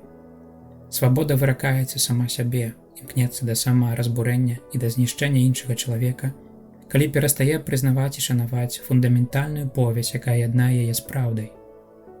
Кожны раз, калі свабода, імкнучыся вызваліцца ад усялякай традыцыі і аўтарытэту, замыкаецца нават на першасныя, найбольш відавочныя аксіёмы аб'ектыўнай і агульнапрынятай праўды, якая з'яўляецца асновай асабістага і грамадскага жыцця, тады чалавек не прымае ўжо праўды пра дабро і зло, як адзінага і бясспрэчнага крытэрыя ўласнага выбару, але кіруецца выключна сваім суб'ектыўным і зменлівым меркаваннем, альбо проста сваім эгаістычным інтарэсам ці капрызам. І гэткая канцэпцыя свабоды вядзе да глыбокай дэфармацыі грамадскага жыцця. Калі сцвярджэнне ўласнага «я» разумеецца ў катэгорыях абсалютнай аўтаноміі, то няўхільна вядзе да адмаўлення другога чалавека. У ім бачыцца вораг, ад якога трэба бараніцца. І такім чынам грамадства становіцца калектывам асобаў, якія жывуць побач, але не злучаны агульнымі повязямі. Кожны прагне рэалізаваць свае мэты, незалежна ад іншых, альбо ўвогуле імкнецца да ўласнай карысці за кошт іншых.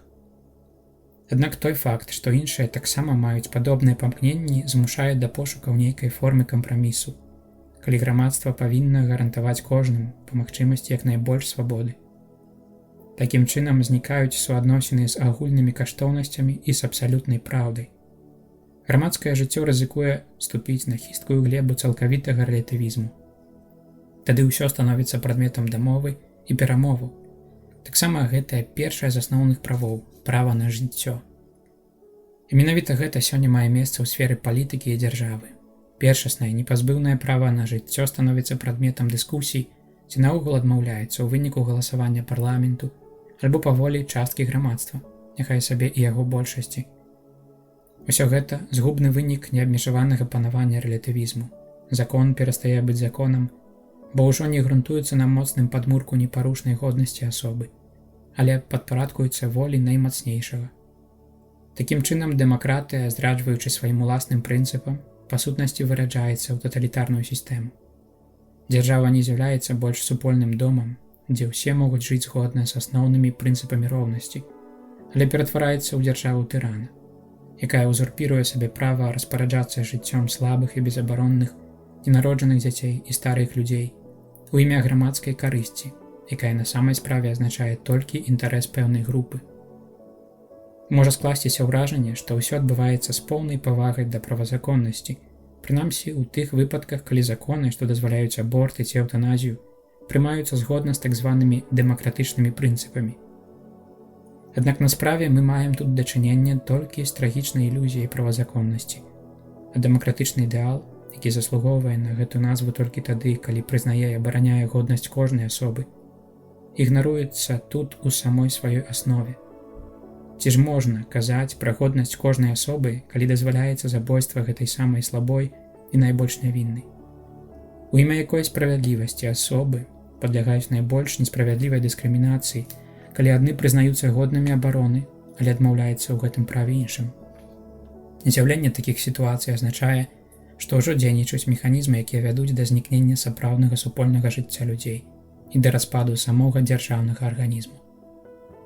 Адстойванне права на аборт, дзетазабойства і эўтаназію, а таксама іх легалізацыя раўназначная прыняццю скажонай і нікчэмнай візіі чалавечай свабоды, прызнанню яе абсалютнай улады над іншымі і супраць іншых. Аднак гэта нішто іншае, як смерць сапраўднай свабоды. Сапраўды кажу вам, кожны, хто грашыць, ёсць нявольнікам граху. Я мушу хавацца перад табою. Аслабленне ўспрымання Бога і чалавека. Шукаючы найбольш глыбокіх каранёў барацьбы паміж культурай жыцця і культурай смерці, нельга лічыць яе адзінай прычынай, узгаданай вышэй, скажоную ідэю свабоды.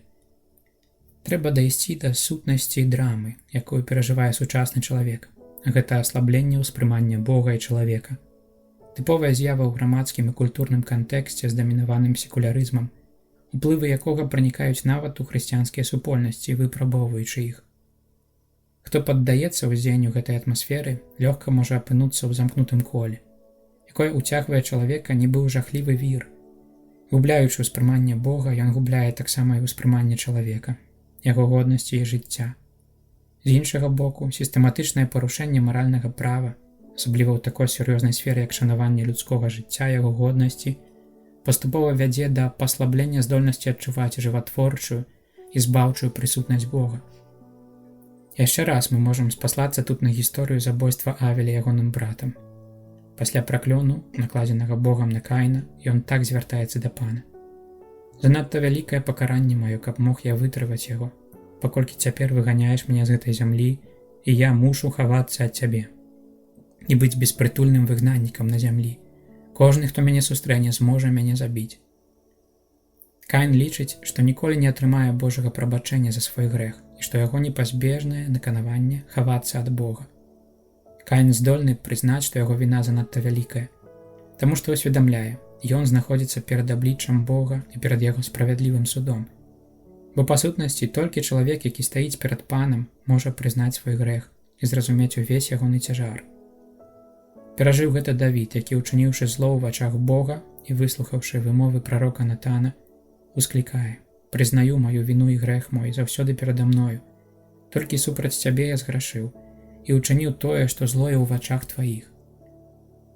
Таму, калі знікае ўспрыманне Бога, аказваецца таксама пад пагрозай і дэфармуецца ўспрыманне чалавека, як адназначна сцвярджае другі Ватыканскі сабор. Стварэнне без створцы губляецца, і болей за тое, само стварэнне трапляе ў цемру праз забыццё Бога. Чалавек ужо не здольны ўспрымаць самога сябе як некага таямніча адметнага ад іншых зямных стварэнняў. Ён прызнае, што з'яўляецца толькі адною з многіх жывых істотаў, арганізмам, які ў лепшым выпадку дасягнуў вельмі высокага ўзроўню развіцця. Замкнуты ў цесным коле сваёй фізічнай прыроды, чалавек становіцца ў пэўным сэнсе рэччу і перастае разумець трансцэндэнтны характар таго, што існуе як чалавек. Таму ён ужо не ўспрымае жыцця як цудоўнага Божага дару, які быў даручаны яго адказнасці, каб ён ахоўваў яго з любоўю і шанаваў, менавіта як святую рэчаіснасць. Жыццё становіцца для яго проста рэччу, якую ён лічыць сваёй выключнай уласнасцю, якая цалкам аддадзена ягонаму панаванню і ўсялякім маніпуляцыям. У выніку, апынуўшыся перад абліччам жыцця, якое нараджаецца, і жыцця, якое памірае, чалавек ужо не здольны задацца пытаннем аб сапраўдным сэнсе свайго існавання, прымаючы па-сапраўднаму свабодна гэтыя пераломныя моманты свайго быцця. Яго цікавіць толькі дзейнасць, таму ён намагаецца выкарыстоўваць усялякія тэхнічныя дасягненні, каб праграмаваць і кантраляваць народзіны і смерць, пашыраючы над імі сваё панаванне. Гэтыя першасныя досведы, якія павінны перажывацца, становяцца тады рэчамі, а чалавек вырошчвае сабе права ўладаць імі альбо іх адкінуць. Зрэшты, не дзіўна, што калі перапыняюцца адносіны з Богам, значэнне ўсіх рэчаў глыбока скажаецца, а сама прырода перастае быць матэр, гэта значыць маці. Яна ператвараецца ў матэрыял, якім можна свабодна маніпуляваць. Да гэтага таксама вядзе своеасаблівы тэхнічна-навуковы рацыяналізм, які дамінуе ў сучаснай культуры і адмаўляе існаванне Божага замыслу ў адносінах да жыцця, які трэба паважаць. Адмываецца гэта таксама ў тым выпадку, калі страх перад вынікам такой свабоды без права прыводзіць некаторых да супрацьлеглага становішча, права без свабоды. Прыкладам гэтага з'яўляюцца ідэалогіі, якія выступаюць супраць дапушчальнасці любых інтэрвенцый у прыроду у імя амаль што яе абагаўлення, якія таксама ў гэтым выпадку не заўважаюць яе залежнасці ад замыслу творцы. На самай справе, жывучы так, нібы Бога няма, чалавек губляе не толькі таямніцу Бога, але таксама таямніцу свету і свайго існавання.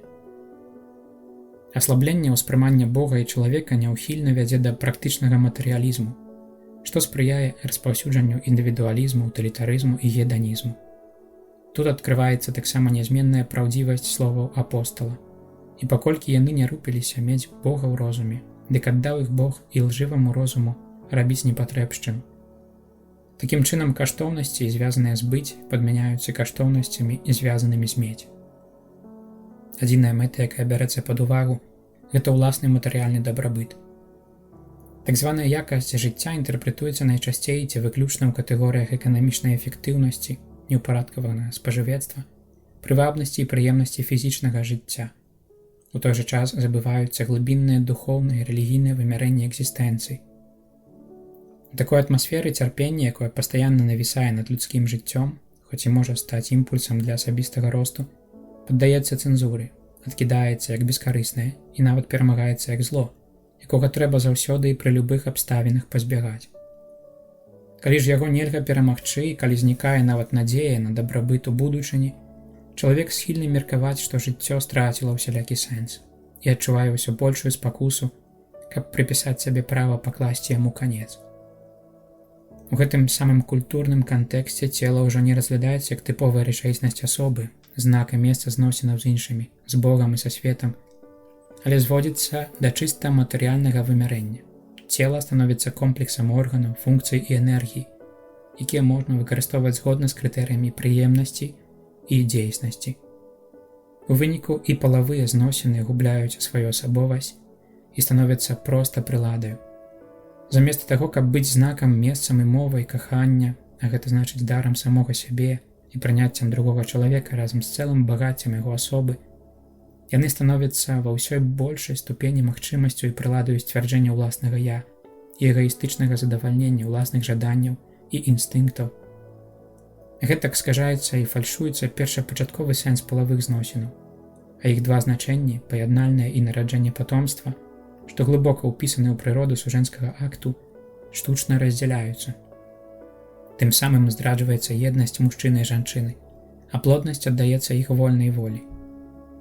Нараджэнне патомства тады ўспрымаецца як вораг, якога трэба ўнікаць пры палавым жыцці. Калі ж нават яно і прымаецца, то толькі таму, што выяўляеце ўвогуле волю любою цаною займець дзіця, а зусім не таму, што азначае безумоўнае прыняцце іншага чалавека, а значыць і адкрытасць на багацце жыцця, якое нясе з сабой дзіця. Апісаны тут матэрыялістычны падыход вядзе да сур'ёзнага збяднення міжасабовых адносінаў. І першае, на кім гэта адбіваецца непасрэдна, жанчыны, дзеці, хворыя альбо церпячыя, старыя. Сапраўдны крытэрый годнасці асобы, гэта значыць крытэрый павагі, бескарыслівага служэння, падмяняецца крытэрыем выгоды, функцыянальнасці і прыдатнасці. Іншы чалавек цэніцца не за тое, кім ён ёсць, а за тое, што мае, што робіць і якую прыносіць карысць. Гэта азначае панаванне мацнейшага над слабейшым. Паслабленне ўспрымання Бога і чалавека разам з усімі згубнымі наступствамі гэтага адбываецца ў глыбіні сумлення. Гаворка тут ідзе перадусім пра сумленне кожнага чалавека, які ў сваёй адзінкавасці і непаўторнасці сам стаіць перад Богам.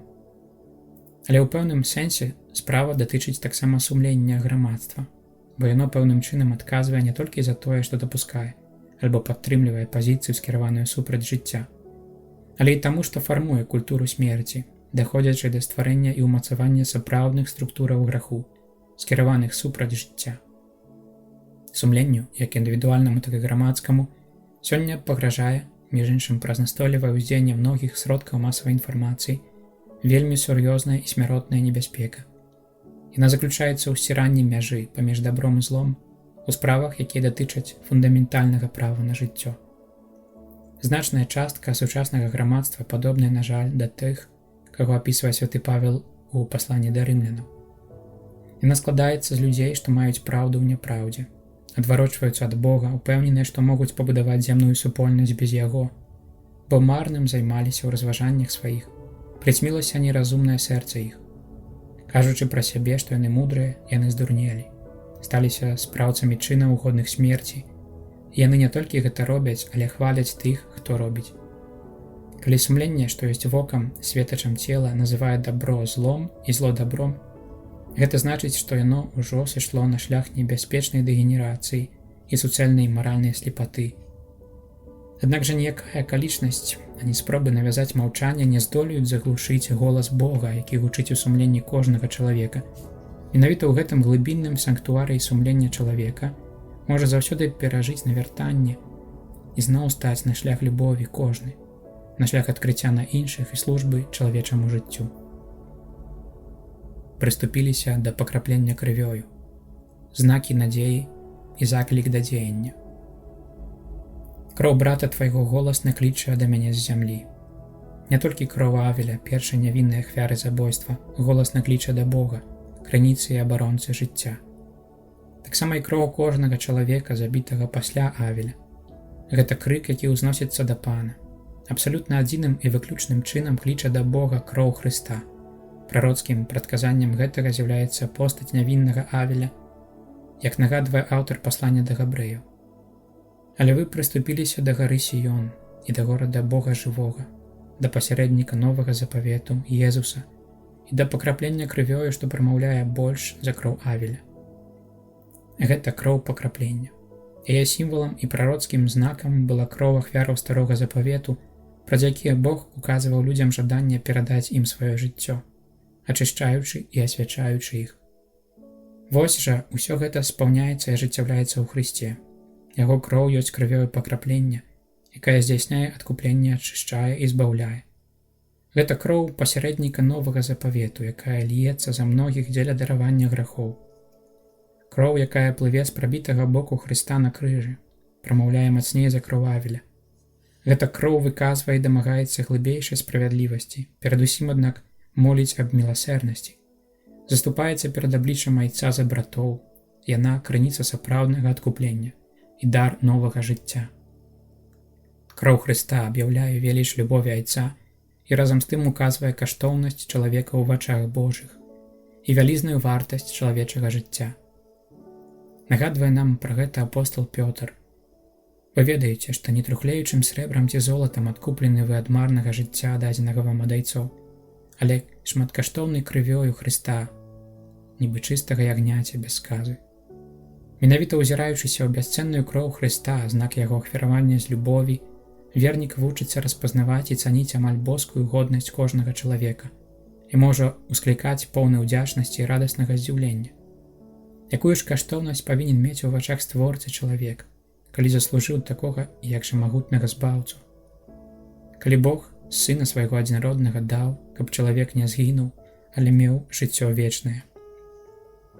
Кроў Хрыста таксама аб'яўляе чалавеку, што ягоная чалавечая веліч, а значыць і яго пакліканне, заключаецца ў бескарыслівым дары сябе самога.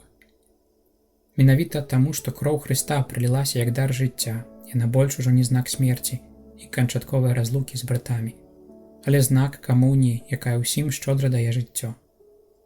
Хто п'е гэтую кроў у сакраменце Еўхарыстыі і трывае ў Езусе, уключаецца ў дынаміку яго любові і ахвяры з уласнага жыцця, каб мог выканаць першаснае пакліканне да любові, уласцівае кожнаму чалавеку.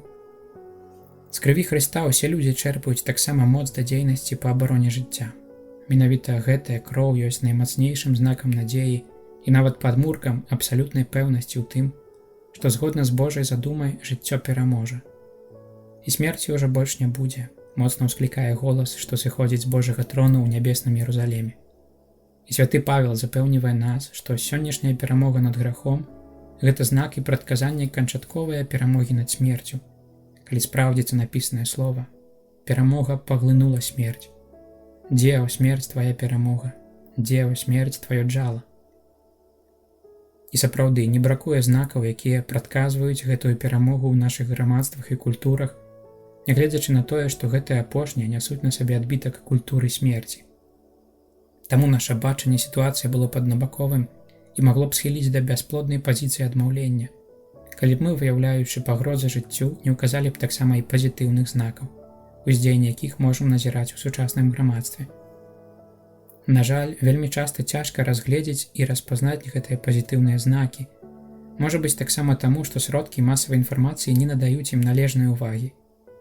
Аднак на справе ўжо ўзнікла і ўзнікае шмат ініцыятываў у хрысціянскай супольнасці ва ўсім грамадстве, на лакальным, дзяржаўным і міжнародным узроўнях, дзякуючы асобным людзям, групам, рухам і разнастайным арганізацыям, каб дапамагчы і падтрымаць найбольш слабых і найбольш безабаронных. Вельмі шмат ёсць сужэнцаў, што ў духу ахвярнай адказнасці прымаюць дзяцей як найкаштоўнейшы дар сужэнства. Хапае таксама сем'яў, якія, нягледзячы на сваю штодзённую службу ў жыццю, здольныя прыняць пакінутых дзяцей, цяжкіх падлеткаў, людзей калекіх, самотных і старых. Шмат існуе асяродкаў апекі над жыццём ці падобных да гэтага установаў, арганізаваных асобамі ці групамі. Яны з надзвычайнай самаадданасцю і ахвярнасцю аказваюць маральную і матэрыяльную дапамогу маці ў цяжкіх сітуацыях, паддадзеных спакусе аборту. Узнікаюць і пашыраюцца таксама суполкі валанцёраў, якія імкнуцца адтуліць апекай людзей, пазбаўленых сям'і, хто знаходзіцца ў асабліва цяжкіх умовах, ці каму трэба знайсці адпаведны выхаваўчы асяродак, каб перамагчы згубныя звычкі і вярнуць веру ў сэнс жыцця. Медыцына, дзякуючы высілкам навукоўцаў і дактароў, ідзе наперад у пошуку ўсё больш эфектыўных сродкаў лячэння хваробаў. Новыя адкрыцці, некалі недасягальныя, абяцаюць далейшы прагрэс і ўжо сёння служаць нованароджанаму жыццю, церпячым людзям, цяжка хворым ці паміраючым. Розныя установы і арганізацыі намагаюцца зрабіць даступнымі апошнія дасягненні медыцыны нават у краінах найбольш закранутых галечай і эпідэмічнымі хваробамі. Таксама і дзяржаўныя і міжнародныя таварыствы медыкаў спяшаюцца з дапамогай ахвярам прыродных катаклізмаў, эпідэмій, войнаў. Нягледзячы на тое, што яшчэ шмат чаго не хапае на міжнародным узроўні для поўнай рэалізацыі справядлівага размеркавання лекавых сродкаў, немагчыма не заўважыць ва ўжо зробленых дагэтуль захадах адзнакі ўзрастання салідарнасці паміж народамі і чуласці да патрэбаў людзей і маральных наказаў, а таксама большай павагі да жыцця. У адказ на заканадаўчыя статуты, што дазваляюць аборты, і на спробы легалізацыі эўтаназіі, якія дзе-нідзе закончыліся поспехам, ва ўсім свеце ўзніклі рухі і ініцыятывы, мэтаю якіх з'яўляецца абарона жыцця праз абуджэнне грамадскай актыўнасці. Калі яны дзейнічаюць згодна са сваім сапраўдным пакліканнем, рашуча і паслядоўна, але без выкарыстання гвалтоўных метадаў, яны абуджаюць усведамленне каштоўнасці жыцця, стымулюючы і арганізуючы больш рашучую яго абарону.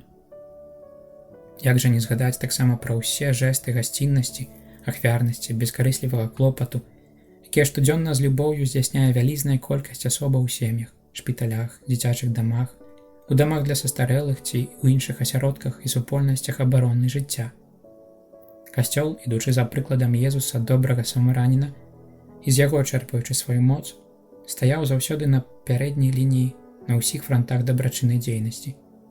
Шмат яго сыноў і дачок, асабліва кансакраваныя асобы, прымаючы даўнія, але заўсёды актуальныя формы дзейнасці, прысвяцілі і надалей прысвячаюць жыццё Богу і аддаюць яго з любові да найбольш слабых і да тых, што знаходзяцца ў найбольшай патрэбе. Такія жэсты закладаюць глыбокія падмуркі гэтай цывілізацыі любові і жыцця, без якой існаванне асобаў і грамадства губляе свой найбольш чалавечы сэнс.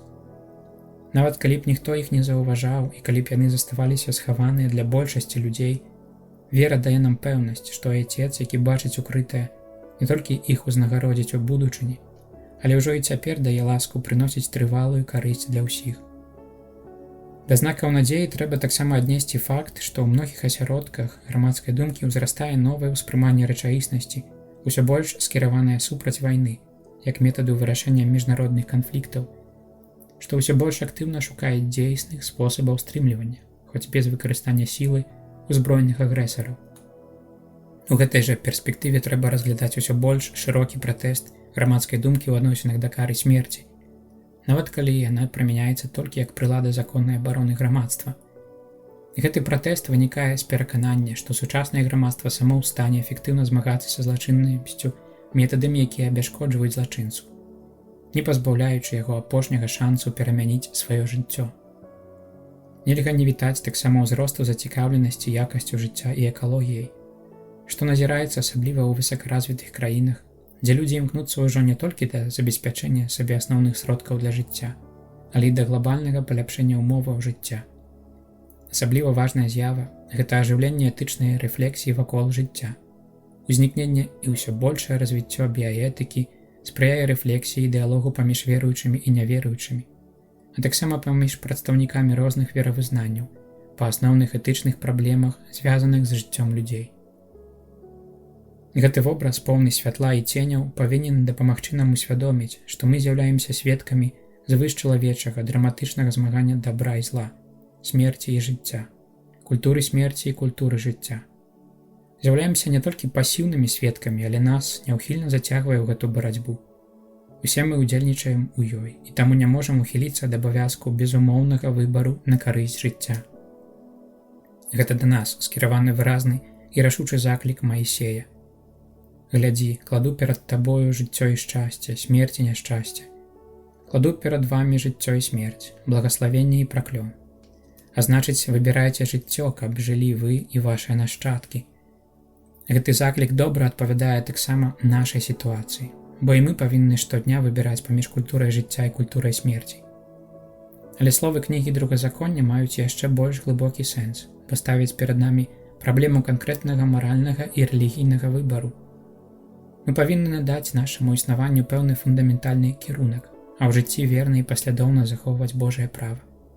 Я сёння загадваю табе любіць Пана Бога твайго і хадзіць яго сцежкамі, выконваць яго запаведзі, яго законы і наказы. А значыць, выбірайце жыццё, каб жылі вы і вашы нашчадкі, любячы Пана Бога свайго, слухаючы яго голас, тулячыся да яго, бо ён ёсць тваё жыццё і твае доўгія гады на зямлі.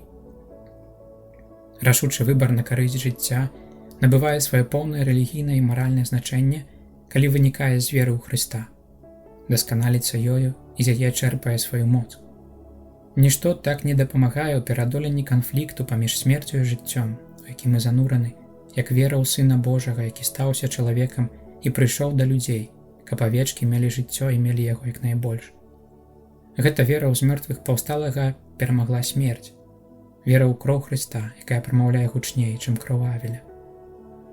Таму святло і моц гэтай веры дазваляюць касцёлу перад абліччам выклікаў сучаснай сітуацыі глыбей усвядоміць, што ён атрымаў ад свайго Пана ласку і адказнасць абвяшчэння адпраўлення і служэння Евангелію жыцця. Другі раздзел. Я прыйшоў, каб мелі жыццё. Хрысціянскае пасланне аб жыцці. Жыццё аб'явілася, і мы бачылі яго. Засяроджанае на Хрысце, слове жыцця. Перад абліччам шматлікіх і сур'ёзных пагрозаў для жыцця, якія існуюць у сучасным свеце, мы адчуваем сябе як бы прыгнечанымі пачуццём бяссілля. Здаецца, што дабро ніколі не знойдзе дастаткова сілы, каб перамагчы зло.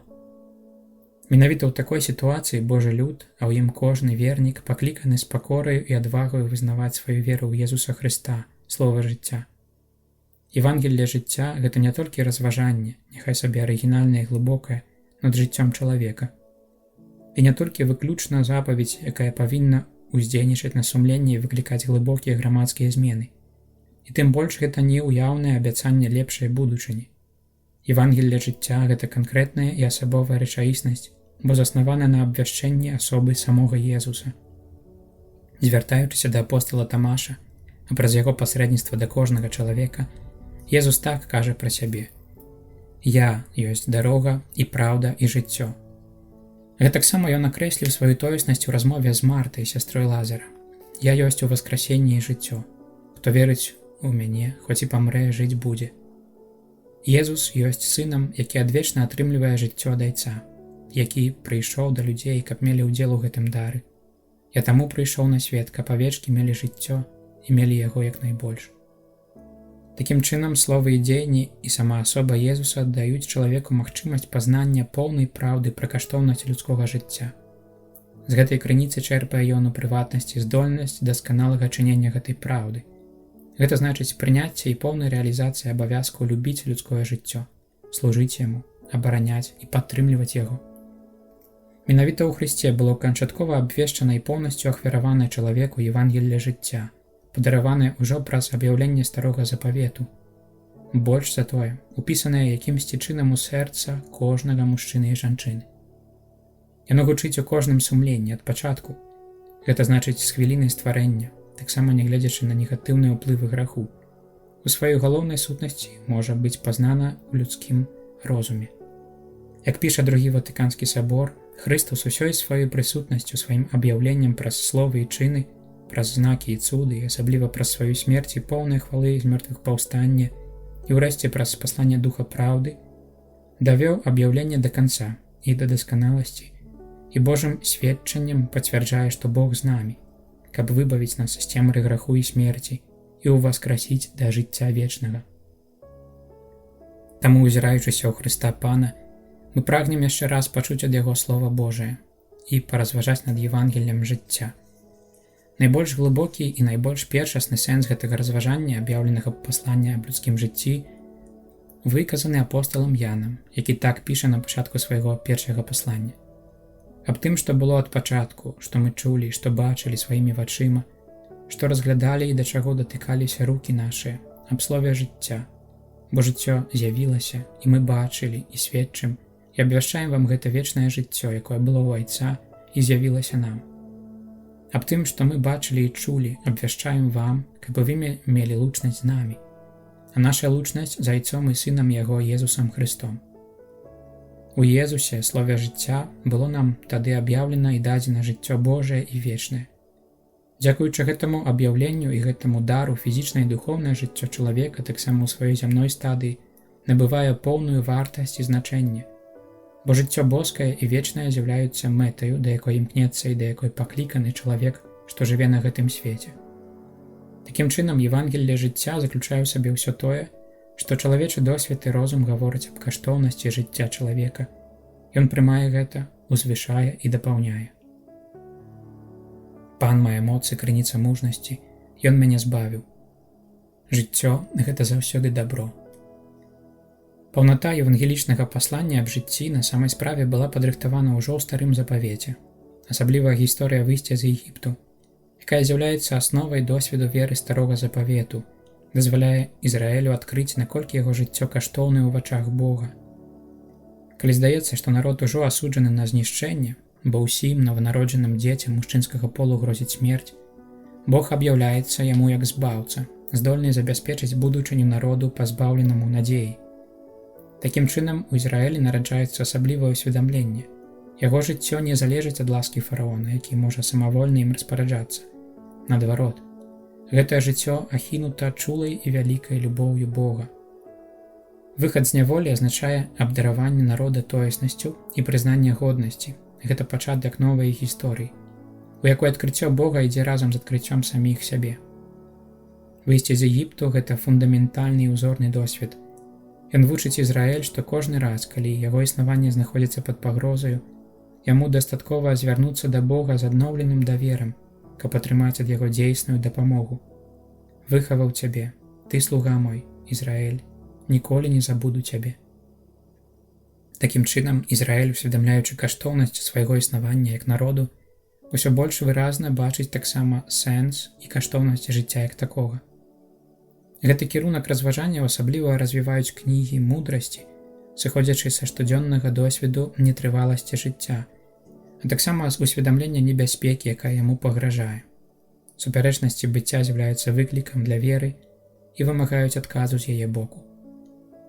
Асабліва непакоіць веру і выпрабоўвае яе праблема цярпення.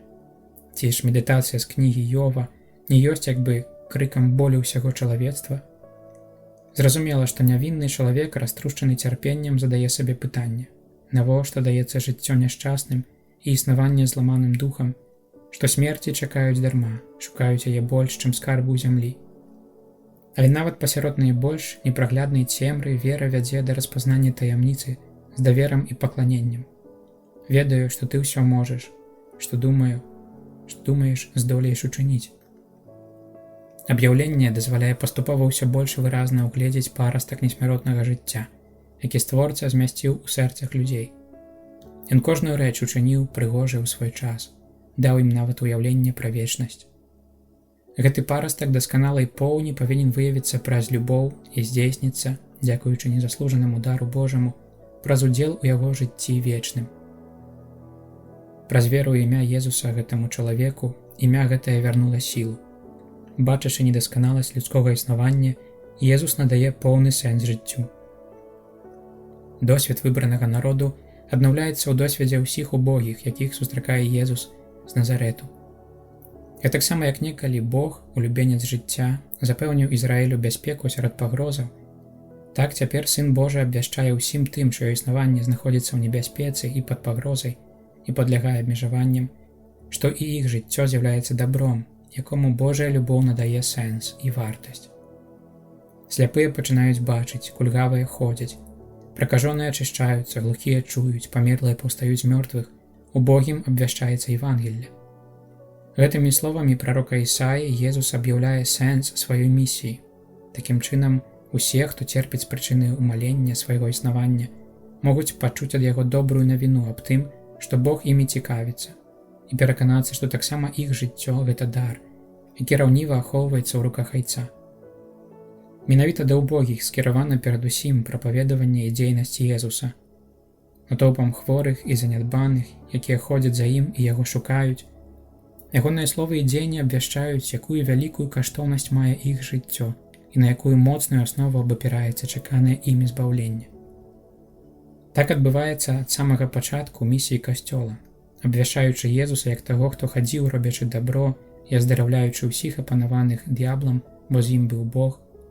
Касцёл ведае, што з'яўляецца вестуном паслання збаўлення, навіна якога аб'яўляецца ва ўсёй паўнаце менавіта ў сітуацыях прыніжэння і ўбоства людскога жыцця. Гэтую навіну абвяшчае Пётр, калі аздараўляе кульгавага, якога кожнага дня клалі пры ўваходзе ў Іерусалімскую святыню каля брамы пад назвай Прыгожая, каб ён прасіў міласціну. І сказаў Пётр: «Срэбра ды золата няма ў мяне, дык дам табе тое, што маю. У імя Езуса Хрыста Назараніна устань і хадзі». Праз веру ў Езуса, даўцу жыцця, пагарджанае і аддадзенае на ласку іншых жыццё, аднаўляе сваю тоеснасць і поўную годнасць. Словы і чыны Езуса і яго Касцёла не датычаць толькі тых, хто хварэе, церпіць і перажывае розныя формы сацыяльнага ўціску. У больш глыбокім значэнні яны датычаць самога сэнсу жыцця кожнага чалавека ў яго духоўным і маральным вымярэннях. Толькі чалавек, які прызнае, што яго жыццё закранута хваробай і граху, можа знайсці праўду і сапраўднасць свайго існавання праз спатканне з Езусам Збаўцам, згодна з ягонымі уласнымі словамі. Нездаровыя маюць патрэбу ў лекары, але хворыя. Я прыйшоў клікаць да пакаяння не праведнікаў, але грэшнікаў. Той жа, хто як заможны селянін з евангельскай прыпавесці думае, што здолее запэўніць сабе жыццё выключна праз накапленае матэрыяльнае багацце, на самай справе ашуквае самога сябе. Жыццё выслізгвае з-пад ягонай улады і хутка будзе ў яго адабрана. Ён жа ніколі не зразумее яго сапраўднага сэнсу. Неразумны. У гэтую ноч душу тваю возьмуць у цябе. Каму ж дастанецца тое, што ты прыдбаў? Гэтаксама ў жыцці самога Езуса ад пачатку да канца мы сустракаемся з той асаблівай дыялектыкай паміж досведам нетрываласці людскога жыцця і сцвярджэннем яго каштоўнасці. Жыццё Езуса пазначана нетрываласцю ад самых ягоных народзінаў. Што праўда, яго прымаюць справядлівыя, якія далучаюцца да ахвотнага і радаснага так Марыі. Але адразу ж ён гэтак жа быў адрынуты варожым светам, які шукае дзіцятка, каб яго знішчыць, альбо праяўляе абыякавасць і брак зацікаўленасці ў адносінах да таямніцы жыцця, што прыходзіць на свет. Не было для іх месца ў заездзе. Менавіта дзякуючы гэтаму кантрасту паміж небяспекай і няпэўнасцю з аднаго боку і сілай Божага дару з другога, яснее асаблівым бляскам хвала, што праменіць з назарэтанскага дому і бэтлеемскай стайні. Гэтае народжанае жыццё ёсць збаўленнем для ўсяго чалавецтва. Езус цалкам прымае супярэчнасці і ўсю рызыку, якія нясе жыццё. Ён, быўшы багатым, збяднеў дзеля нас, каб вы яго убоствам разбагацелі. Убоства, пра якое гаворыць святы Павел, гэта не толькі пазбаўленне Божых прывілеяў, але і поўны ўдзел у прыніжэннях і нетрываласці людскога жыцця. Езус перажывае гэтае ўбоства праз усё сваё жыццё, ажно да кульмінацыйнага моманту смерці на крыжы. Зняважыў сябе, будучы паслухмяным ажно да смерці і смерці крыжовай. Дзеля гэтага Бог узвысіў яго і даў яму імя панад усялякае імя. Менавіта праз сваю смерць Езус аб'яўляе ўсю веліч і каштоўнасць жыцця, бо яго ахвяра на крыжы становіцца крыніцай новага жыцця для ўсіх людзей. У гэтым пілігрымаванні сярод супярэчнасцяў і нават перад абліччам смерці Езус кіруецца ўпэўненасцю, што яно ў руках Айца. Таму на крыжы можа прамовіць: «Ойча, у твае рукі аддаю дух мой». Гэта значыць маё жыццё. Сапраўды, вялікая каштоўнасць людскога жыцця, калі Сын Божы прыняў яго і ўчыніў яго месцам, у якім здзяйсняецца збаўленне усяго чалавецтва. Пакліканыя, каб быць падобнымі да вобразу Сына Яго. Хвала Божая яснее на абліччы чалавека. Жыццё – гэта заўсёды дабро. Чалавек пакліканы, каб спасцігнуць глыбокую матывацыю гэтага інтуітыўнага пераканання, якое ёсць таксама фактам, што пазнаецца праз досвед. Чаму жыццё ёсць дабром? Гэтае пытанне з'яўляецца ва ўсёй Бібліі і ўжо на яе першых старонках знаходзіць трапны і цудоўны адказ. Жыццё, якое Бог дае чалавеку, іншае і адрознае ад жыцця ўсіх іншых існуючых стварэнняў. Бо чалавек, хоць і пароднены з прахам зямлі, у свеце ён аб'яўленне Божае, знак яго прысутнасці, след яго хвалы. Менавіта на гэта хацеў звярнуць увагу святы Ірынэй з Ліёну у сваім вядомым выказванні: «Жывы чалавек ёсць хвалою Божаю».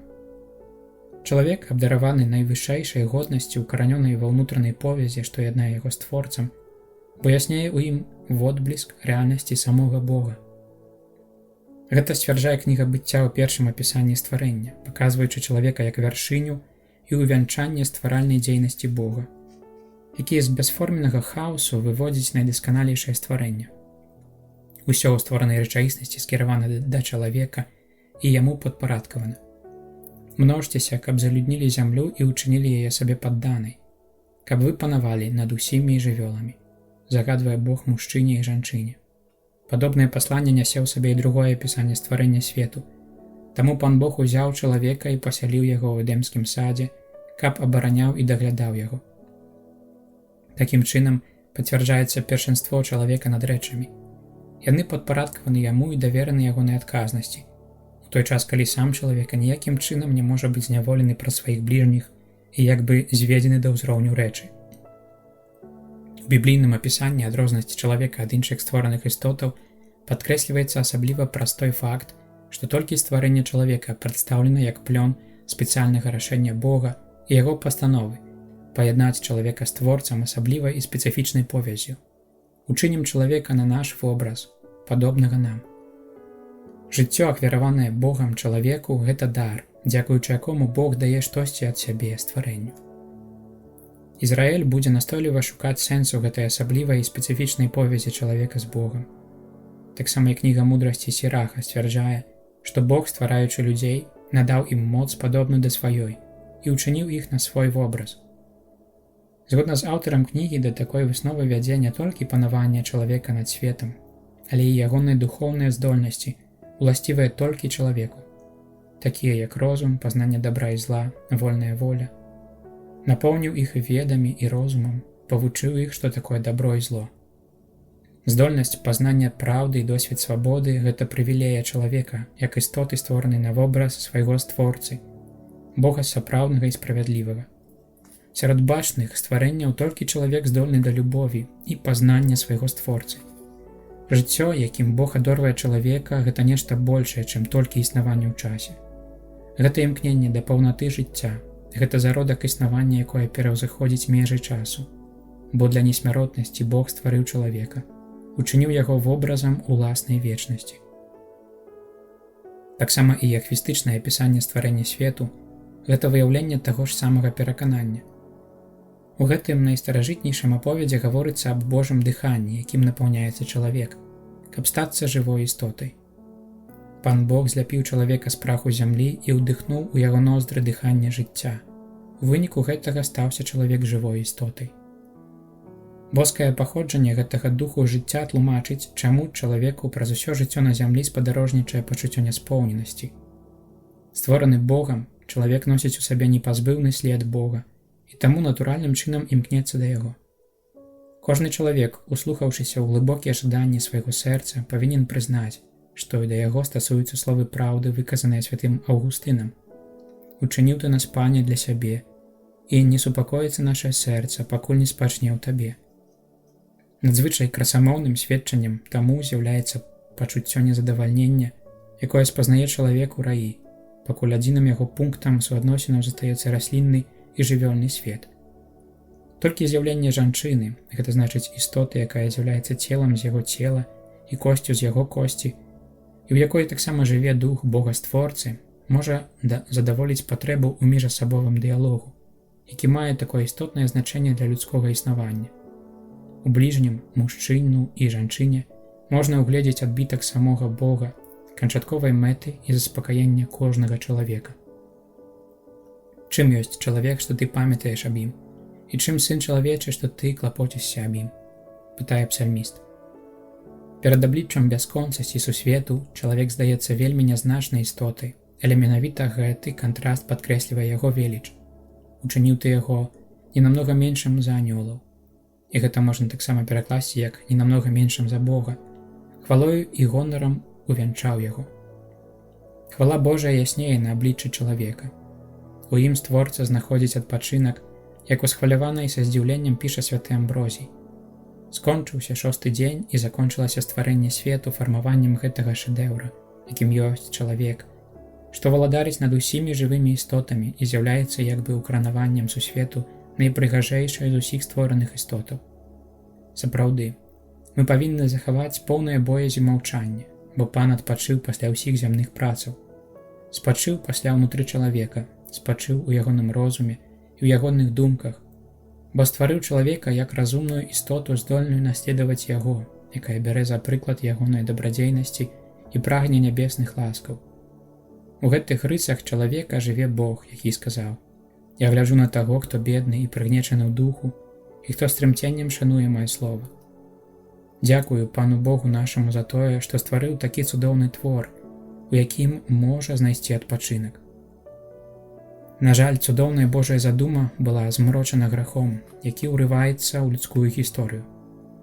Праз грэх чалавек бунтуецца супраць творцы, што вядзе яго да ідалапаклонства стварэнню, і пакланіліся і служылі стварэнню замест створцы. Такім чынам, чалавек не толькі скажае вобраз Божы ў самім сабе, але і спакушаецца дэфармаваць яго таксама ў іншых, уводзячы замест узаемнай еднасці недавер, абыякавасць і варожасць, якая даходзіць нават да забойчай нянавісці. Хто не прызнае Бога як Бога, здраджвае глыбокаму сэнсу чалавека і парушае еднасць паміж людзьмі. Вобраз Божы заяснеў нанава ў жыцці чалавека і аб'явіўся ва ўсёй паўнаце праз прыйсце на свет у чалавечым целе Сына Божага. Ён ёсць вобраз Бога нябачнага, побліскам ягонай хвалы і адбіткам ягонай істоты. Ён дасканалы вобраз Айца. Задума жыцця, давераная першаму чалавеку, Адаму, канчаткова з'ясняецца ў Хрысце.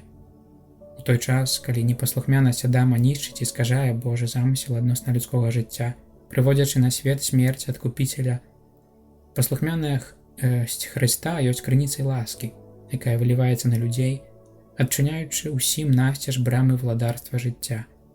Апостал Павел піша: «Стаўся першы чалавек Адам душою жывою, а апошні Адам духам жыццятворчым». Тым, хто згаджаецца пайсці за Хрыстом, ахвяруецца поўня жыцця. У іх вобраз Божы вяртаецца адноўлены і ўдасканалены. Такая задума Божая адносна людзей, каб сталіся на ўзор вобразу яго Сына. Толькі такім чынам, у бляску гэтага вобразу, чалавек можа дасягнуць вызвалення з няволі ідалапаклонства, аднавіць абарваныя повязі братэрства і адшукаць уласную тоеснасць. Кожны, хто жыве і верыць у мяне, не памрэ навекі. Дар вечнага жыцця. Жыццё, якое Сын Божы прынёс людзям, нельга зводзіць выключна да існавання ў часе. Жыццё, якое адвечна існуе ў ім і ёсць святлом для людзей.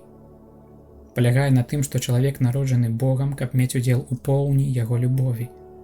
а тым, што прынялі яго, дало яно сілу стацца Божымі дзецьмі, тым, якія веруюць у імя яго, тым, што не ад крыві, не ад жадання цела, не з волі мужа, але ад Бога нарадзіліся.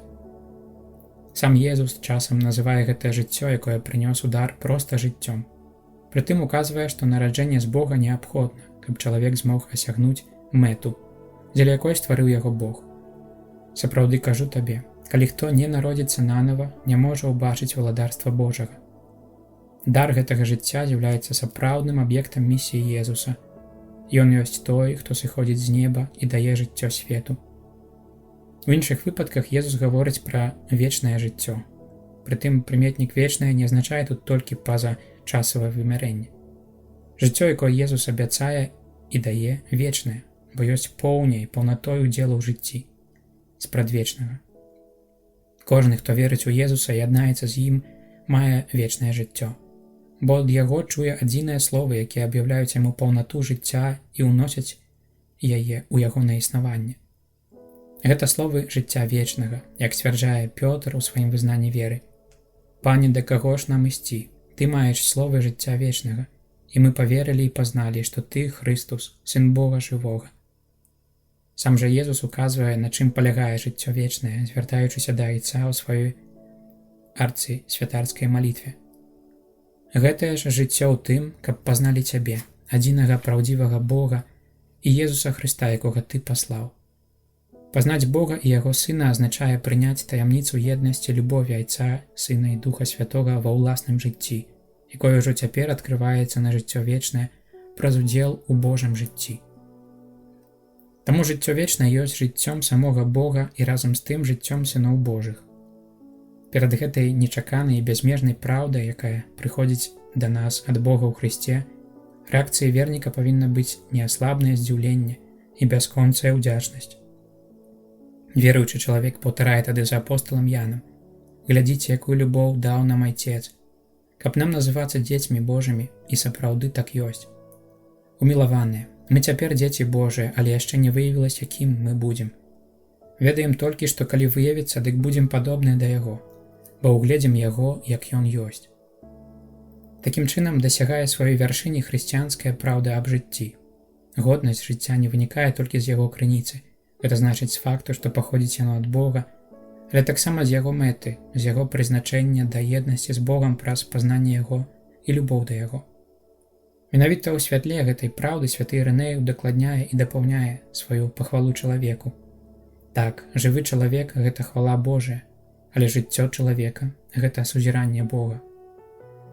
Адсюль вынікаюць непасрэдныя наступствы для жыцця чалавека нават ва ўмовах яго зямнога існавання, у якім ужо зарадзілася і ўзрастае жыццё вечнае. Калі чалавек інстынктыўна любіць жыццё, бо яно з'яўляецца добром, то такая любоў знаходзіць сваё канчатковае абгрунтаванне і моц, пашыраецца і паглыбляецца ў боскіх вымярэннях гэтага добра. У падобнай перспектыве любоў да жыцця, якую мае кожная чалавечая істота, не абмяжоўваецца звыклымі пошукамі прасторы, што дазваляе зрэалізаваць сябе і наладзіць стасункі з іншымі, але развіваецца ў радасным усведамленні, што можна ўчыніць ва ўласным існаванні месца для аб'яўлення Бога, для сустрэчы і паяднання з ім. Жыццё, якім адорвае Езус, не пазбаўляе вартасці нашае дачэснае існаванне, але ахоплівае яго і вядзе да яго канчатковага прызначэння. Я ёсць у васкрасенні жыццё. Кожны, хто жыве і веруе ў мяне, не памрэ навекі. Спытаю ў кожнага аб жыцці брата. Павага і любоў да кожнага людскога жыцця. Жыццё чалавека паходзіць ад Бога, гэта яго дар, яго вобраз і адбітак, удзел у яго жыватворным дыханні. Таму Бог адзіны пан гэтага жыцця. Чалавек не можа ім распараджацца, Бог сам нагадвае пра гэта Ною пасля патопу. Спытаю таксама ў чалавека аб жыцці чалавека і ў кожнага пра жыццё брата. Аўтар біблійнага тэкста імкнецца ў гэтым месцы падкрэсліць, што асновай святасці жыцця ёсць Бог і яго стваральная дзейнасць. Бо чалавек быў створаны на вобраз Божы. Таму жыццё і смерць чалавека знаходзяцца ў руках Божых, у яго ўладзе, у яго руцэ дыханне жыцця, і душа кожнага чалавека усклікае Ёў. Гэта пан дае смерці жыццё, спускае ў шэол і выводзіць яго. Толькі Бог можа сказаць: «Я забіваю і я сам ажыўляю». Аднак гэтая Божая ўлада не з'яўляецца пагрозлівай самаволяй. Гэта апякунчы і поўны любові клопат, якім ён атуляе свае стварэнні. Гэта праўда, што жыццё чалавека знаходзіцца ў руках Бога, але таксама праўда тое, што гэтыя рукі поўныя любові, нібы далоні маці, якая туліць, корміць і даглядае сваё дзіцятка. Спакойны і бестурботны, нібы немаўлятка, спавітая на руках у маці, нібы спавітая немаўлятка, душа мая. Такім чынам, Ізраіль не глядзіць на гісторыю народаў і людзей як на плён чыстага выпадку альбо сляпога лёсу, але бачыць у іх рэалізацыю задумы любові, згодна з якой Бог збірае ўсе сілы жыцця і супрацьпастаўляе іх сілам зла, народжаным з граху. Бо смерці не ўчыніў Бог і не радуецца са згубы жывых, бо стварыў усё, каб існавала. З праўды аб святасці жыцця вынікае прынцып ягонай недатыкальнасці, упісаны ад пачатку ў сэрца чалавека, у яго сумленне. Пытанне, што ж ты нарабіў, якое Бог задаў Каіну, калі той забіў свайго брата Авеля, выяўляе досвед кожнага чалавека, голас, які гучыць у глыбіні яго сумлення. Заўсёды нагадвае яму пра недатыкальнасць жыцця, уласнага і іншых, як пра рэчаіснасць, якая не належыць яму, бо ёсць уласнасцю і дарам Бога, створцы і айца. Запаведь, якая гаворыць пра недатыкальнасць людскога жыцця, знаходзіцца ў цэнтры 10 слоў сіёнскага запавету. Яна забараняе перадусім забойства: «Не забівай». Не выдавай выракаў смерці нявінным і справядлівым. Але забараняе таксама, як удакладняе пазнейшае заканадаўства Ізраіля, наносіць любым спосабам пашкоджанне целу бліжняга. Зразумела, трэба прызнаць, што ў старым запавеце гэтая ўражлівасць на каштоўнасць жыцця, хоць і даволі акрэсленая, не мае яшчэ тае вытанчанасці, што выявілася ў нагорнай пропаведзі. Сведчаннем гэтага з'яўляюцца некаторыя аспекты заканадаўства, якое тады дзейнічала, і якое прадугледжвала не толькі цяжкія цялесныя пакаранні, але і кару смерці. Але гэта агульнае пасланне, удасканаленае пасля новым запаветам, рашучы заклік ушанаваць прынцып недатыкальнасці фізічнага жыцця і асабістыя недатыкальнасці. Яго кульмінацыйным пунктам з'яўляецца пазітыўная запаведь, якая абавязвае быць адказным за бліжняга, як за сябе самога. Будзеш любіць бліжняга, як сябе самога. Запаведь «Не забівай», заключаная ў пазітыўнай запаведзі любові да бліжняга і праз яе паглыбленая, ва ўсёй сваёй моцы была пацверджана панам Езусам. На пытанне багатага юнака: «Настаўнік, што зрабіць мне добрага, каб мець жыццё вечнае?» Езус адказвае: «Калі ж хочаш ацягнуць жыццё, выконвай запаведзі». І як першую з іх называе «Не забівай». У нагорнай пропаведзі Езус жадае ад сваіх вучняў больш дасканалай справядлівасці, чым справядлівасць кніжнікаў і фарысеяў. Таксама і ў галіне шанавання жыцця. Вы чулі, што сказана старадаўнім: «Не забівай. Хто ж заб'е, падлягае суду. А я кажу вам, што ўсякі, хто гневаецца на брата свайго дарэмна, падлягае суду». Езус сваімі словамі і дзеяннямі яшчэ больш выразна акрэслівае станоўчыя вымаганні запаведзі, што датычаць недатыкальнасці жыцця. Іх можна знайсці ўжо ў старым запавеце, заканадаўства якога імкнулася абараняць жыццё ў хвіліны слабасці і небяспекі, атуляючы апекай іншаземцаў, удоваў, сіротаў, хворых, убогіх, а таксама жыццё ненароджаных. Дзякуючы Езусу гэтае станоўчае намаганні набылі новую сілу і размах, выяўляючы ўсю сваю шырыню і глыбіню. Яны ахопліваюць не толькі клопат пра жыццё брата, сваяка, члена таго самага народу або іншаземца, які жыве ў краіне ізраільскай, але таксама адказнасць за чужых і нават любоў да сваіх ворагаў. Ніхто не можа быць чужым для чалавека, які павінен быць бліжнім для ўсіх, хто ў патрэбе, і адчуваць адказнасць за іх жыццё, гэтак як навучае красамоўная і пераканальная прыпавесць пра добрага самараніна. Нават вораг перастае быць ворагам для таго, хто мае абавязак яго любіць і чыніць яму дабро, шчыра і бескарысліва задавольваючы яго жыццёвыя патрэбы. Вяршыняй такой любові ёсць малітва за ворагаў, сугучная правідчай любові Бога. А я кажу вам: любіце ворагаў вашых, выхваляйце праклінаючых вас, чыніце дабро тым, хто ненавідзіць вас, і маліцеся за тых, хто вас крыўдзіць і пераследуе вас, каб сталіся сынамі Айца вашага, што ў нябёсах, Бо ён загадвае сонцу свайму ўзыходзіць над добрымі і благімі і пасылае дождж на справядлівых і несправядлівых. Такім чынам, найбольш глыбокім вымярэннем Божай запаведзі, што ахоўвае жыццё чалавека, ёсць неабходнасць аказваць пашану і любоў кожнай асобе і яе жыццю. З такім павучаннем звяртаецца да ўсіх хрысціянаў Рыма апостал Павел, узгадваючы словы Хрыста: «Бо запаведзі: не блудзі, не забівай, не крадзі, не сведчы фальшыва, не жадай чужога і ўсе іншае змяшчаюцца вось у гэтым наказе: любі бліжняга твайго як самога сябе». Любоў не робіць благога бліжняму, дык любоў ёсць выпаўненне закону. Будзьце плодныя і размнажайцеся, каб залюднілі зямлю і ўчынілі яе сабе падданай. Адказнасць чалавека за жыццё. Бараніць жыццё і ўмацоўваць, шанаваць і любіць яго – вось заданне, якое Бог даручае кожнаму чалавеку, заклікаючы яго як свой жывы вобраз да ўдзелу ў Божым панаванні над светам. Пасля гэтага Бог іх благаславіў, кажучы ім: «Будзьце плоднымі і размнажайцеся, каб залюднілі зямлю і ўчынілі яе сабе падданай, каб панавалі над рыбамі марскімі, над птушкамі паветранымі і над усімі жывёламі, што поўзаюць па зямлі». Гэты біблійны тэкст паказвае ў поўным святле шырыню і глыбіню панавання, якім Бог адорвае чалавека. Гаворка тут ідзе перадусім пра панаванне над зямлёй і над кожнай жывой істотай, як нагадвае кніга мудрасці. «Божа продкаў і пане міласэрнасці, ты ў мудрасці сваёй стварыў чалавека, каб панаваў над стварэннямі, якія праз цябе сталіся, каб валодаў светам у святасці і справядлівасці». Таксама псальміст апявае панаванне чалавека як знак хвалы і годнасці, дадзенай яму створцам. «І зрабіў яго гаспадаром над творамі рук тваіх, і ўсё ты паклаў яму пад ногі, авечак і валоў усіх, ды звяр'ё палявое, птушак нябесных і рыбаў марскіх, ды ўсё, што ходзіць сцежкамі марскімі».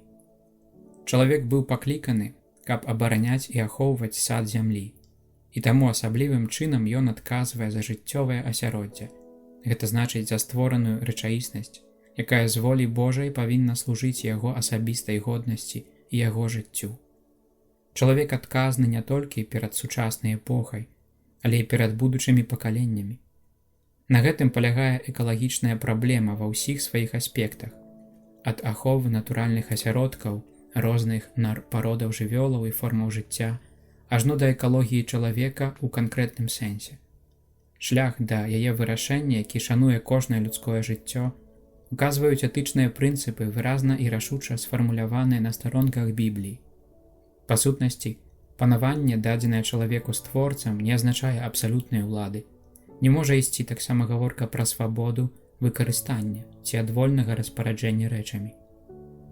Абмежаванне, накладзенае створцам ад самага пачатку і сімвалічна выказанае ў забароне спажывання плоду з дрэва, выразна паказвае, што ў адносінах да бачнай прыроды мы падпарадкуемся не толькі біялагічным законам, але таксама маральным, якія нельга пераступаць беспакарана. Пэўны ўдзел чалавека ў панаванні Бога раскрываецца таксама ў асаблівай адказнасці, якая была яму даверана ў стасунку да жыцця сапраўды чалавечага. Найцудоўнейшай праявай гэтай адказнасці ёсць перадача жыцця праз акт нараджэння, здзейснены мужчынам і жанчынай у сужэнстве, як нагадвае нам Другі Ватыканскі сабор. Бог сам гэта сказаў: «Нядобра чалавеку быць аднаму», і ўчыніў чалавека ад пачатку як мужчыну і жанчыну. Жадаючы даць яму пэўны спецыяльны ўдзел у сваёй уласнай стваральнай справе, паблагаславіўшы мужчыну і жанчыну, кажучы: «Будзьце плоднымі і размнажайцеся». Гаворачы пра пэўны асаблівы ўдзел мужчыны і жанчыны ў стваральнай справе Бога, Другі Ватыканскі сабор жадае падкрэсліць, што нараджэнне дзіцяці – гэта глыбока чалавечая і высокарэлігійная падзея, бо ангажуе сужонкаў, што сталіся адным целам, а разам і самога Бога, бо ён прысутны. Як я пісаў у лісце да сем'яў, калі з сужэнскага адзінства дваіх нараджаецца новы чалавек, то ён прыносіць з сабой на свет асаблівы вобраз і падабенства самога Бога. У біялогію нараджэння ўпісана генеалогія асобы. Калі мы гаворым, што сужонкі як бацькі з'яўляюцца супрацоўнікамі Бога-створцы ў зачацці і нараджэнні новага чалавека, то гэтай фармулёўкай не ўказваем толькі на законы біялогіі, але на тое, што ў чалавечым бацькоўстве прысутнічае сам Бог. І гэтая прысутнасць не падобная да прысутнасці ў любым іншым зямным акце нараджэння, бо толькі ад Бога могуць паходзіць вобраз і падабенства, якія ўласцівы чалавеку, гэтак як пры стварэнні. Народзіны – гэта працяг стварэння. Гэтаму вучыць простай і выразнай мовай біблійны тэкст, прыводзячы радасны ўскрык першай жанчыны, маці ўсіх існуючых. Ева, усведамляючы Божы ўдзел, усклікае: «Атрымала я мужчыну ад Пана». Такім чынам, у акце нараджэння, праз які бацькі перадаюць жыццё дзіцяці, перадаецца таксама, дзякуючы стварэнню несмяротнай душы, вобраз і падабенства самога Бога. Такі сэнс слоў, якімі распачынаецца радавод нашчадкаў Адама. Калі Бог стварыў чалавека, на падабенства Бога стварыў яго, стварыў мужчыну і жанчыну, паблагаславіў іх і даў ім назву людзі, тады, калі іх стварыў. Калі Адам меў 130 гадоў, нарадзіўся ў яго сын, падобны да яго, як яго вобраз, і даў яму імя Сет.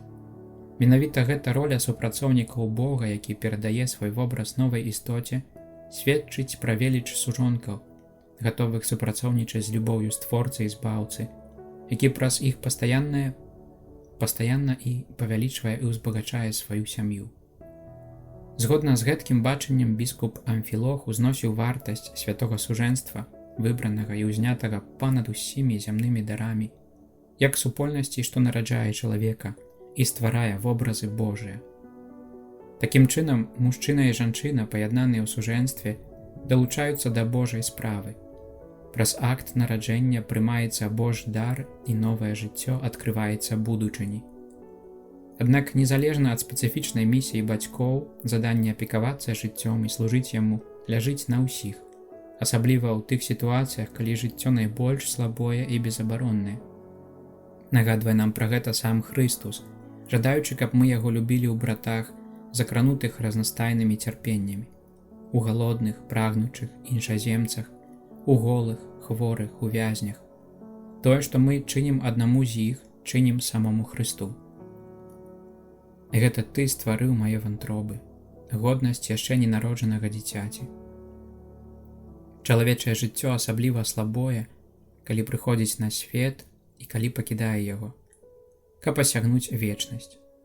Слова Божае неаднаразова заклікае да атулення жыцця апекай і пашанай, асабліва жыцця, закранутага хваробай і старасцю. І калі ў Бібліі бракуе непасрэдных і адназначных заклікаў да абароны жыцця на яго пачатку, асабліва перад нараджэннем, як зрэшты і перад абліччам блізкага ўжо яго канца, то гэта можна лёгка растлумачыць тым, што нават сама магчымасць дзеяння супраць жыцця, замаху на яго ці ўвогуле пазбаўлення жыцця, у такіх абставінах не мясцілася ў рэлігійнай і культурнай свядомасці люду Божага. Народ старога запавету баяўся бясплоднасці як праклёну, а шматлікае патомства лічыў благаславеннем. Вось сыны ёсць дарам Божым, а плод улоння ўзнагародай. Гэтае перакананне вынікае між іншым з усведамлення, што Ізраэль, гэта народ запавету, пакліканы, каб размнажацца згодна з абяцаннем дадзеным Абрагаму. Узглянь на неба і палічы зоркі, калі здолееш гэта зрабіць. Такім шматлікім будзе тваё патомства. Аднак перадусім тут дзейнічае перакананне, што жыццё, перадаванае праз бацькоў, мае сваю крыніцу ў Богу. Сведчанне гэтага можна знайсці на многіх старонках Бібліі, якія з павагай і любоўю апавядаюць пра зачацце, пра фармаванне жыцця ва ўлоне маці, пра нараджэнне і пра цесную повязь паміж першай хвілінай існавання і дзеяннем Бога-створцы. Перш, чым сфармаваў я цябе ва ўлоне маці, ведаў цябе. Не прыйшоў яшчэ ты на свет, я пасвяціў цябе.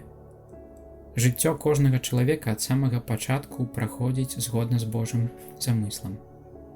Ёў, заглыблены ў цярпенне, аддаецца сузіранню Божай дзейнасці, якую бачыць у дзівосным працэсе фармавання свайго цела ва ўлонні маці. І гэта яму дапамагае захаваць давер і разам з тым выказаць пэўнасць, што існуе Божы план і адносна яго жыцця. Твае рукі сфармавалі мяне, учынілі. Цяпер апушчанага хочаш мяне знішчыць?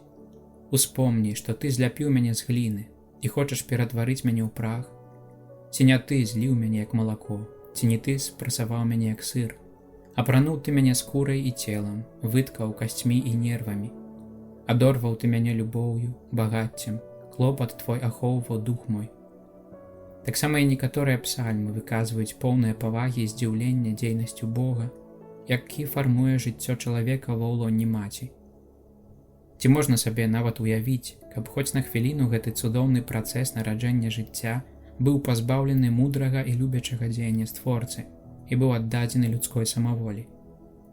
Несумненна, так не думалі маці 7 братоў, якая выказвае сваю веру ў Бога як крыніцу і заруку жыцця з хвіліны яго зачацця, а разам з тым і як падставу надзеі на новае жыццё пасля смерці. Не ведаю, якім чынам вы знайшліся ў маім улонні. Не я дала вам дыханне і жыццё, і члены кожнага з вас не я склала разам. Бо створца свету, які сфармаваў чалавека і даў пачатак усім рэчам, у літасці сваёй зноў аддасць вам дыханне і жыццё, таму што вы дзеля яго права пагардзілі сабой.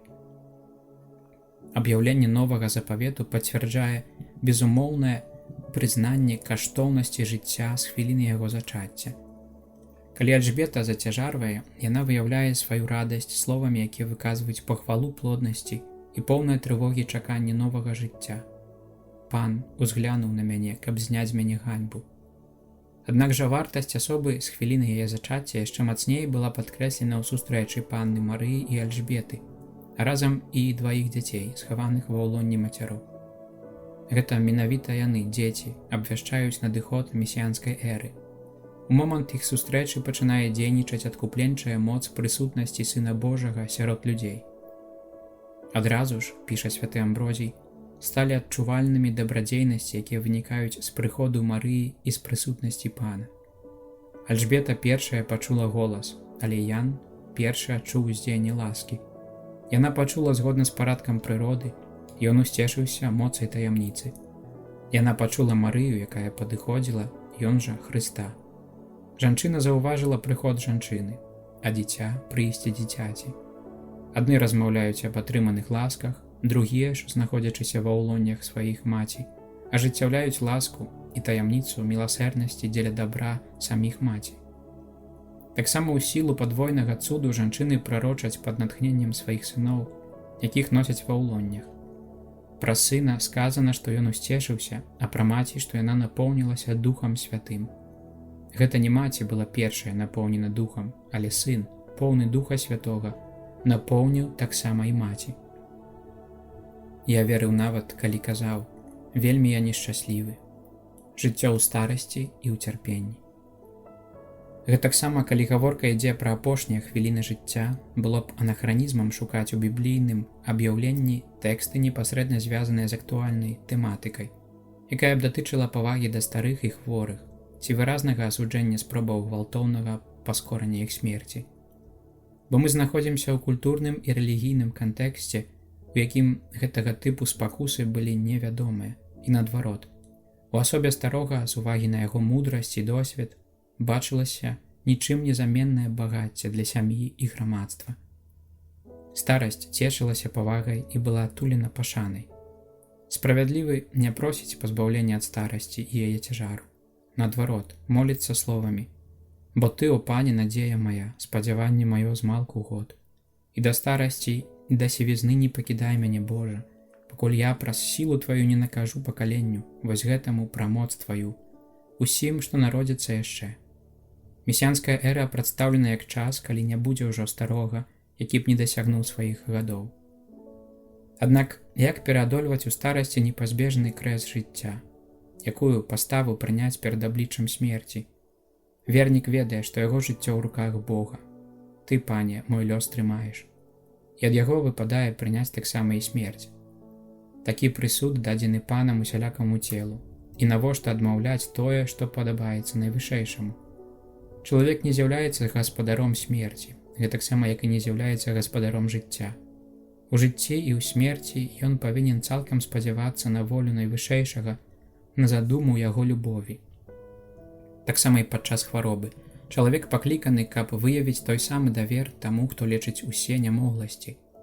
Калі чалавеку здаецца, што няма ўжо шансаў ачуняць, ён таксама хацеў бы ўсклікнуць: мае дні быццам цені знікаюць, і сохну я быццам трава.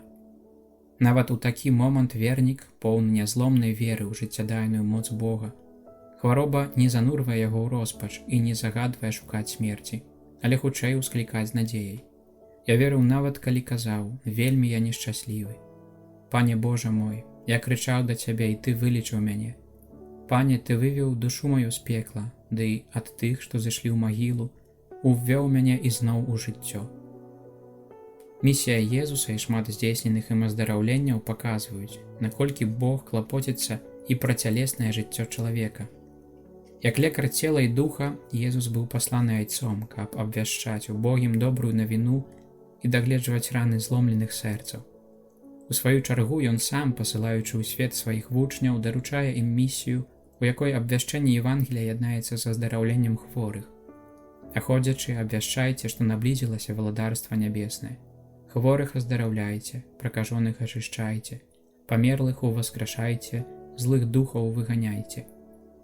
Несумненна, для верніка цялеснае жыццё ў сваёй зямной форме не з'яўляецца абсалютнай каштоўнасцю, так што ён можа быць пакліканым, каб адкінуць яе дзеля найвышэйшага дабра. Як кажа Езус, хто хоча захаваць сваё жыццё, згубіць яго, а хто згубіць сваё жыццё дзеля мяне і Евангелля, захавае яго. У гэтым сэнсе ёсць шматлікія сведчанні новага запавету. Езус без ваганняў прысвячае самога сябе і добраахвотна складае ўласнае жыццё ў ахвяру айцу за сваіх сяброў. Таксама і смерць Іана Хрысціцеля, які рыхтуе прыйсце збаўцы, пацвярджае, што зямное жыццё не ёсць абсалютным дарам. Важнейшая за яго вернасць Божаму слову, нават тады, калі яно можа каштаваць жыцця.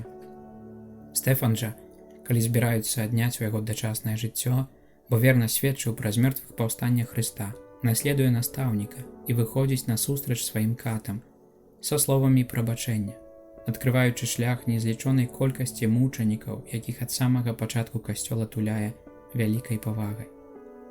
Аднак ніводзін чалавек не можа самавольна вырашыць, ці павінен жыць, ці памерці.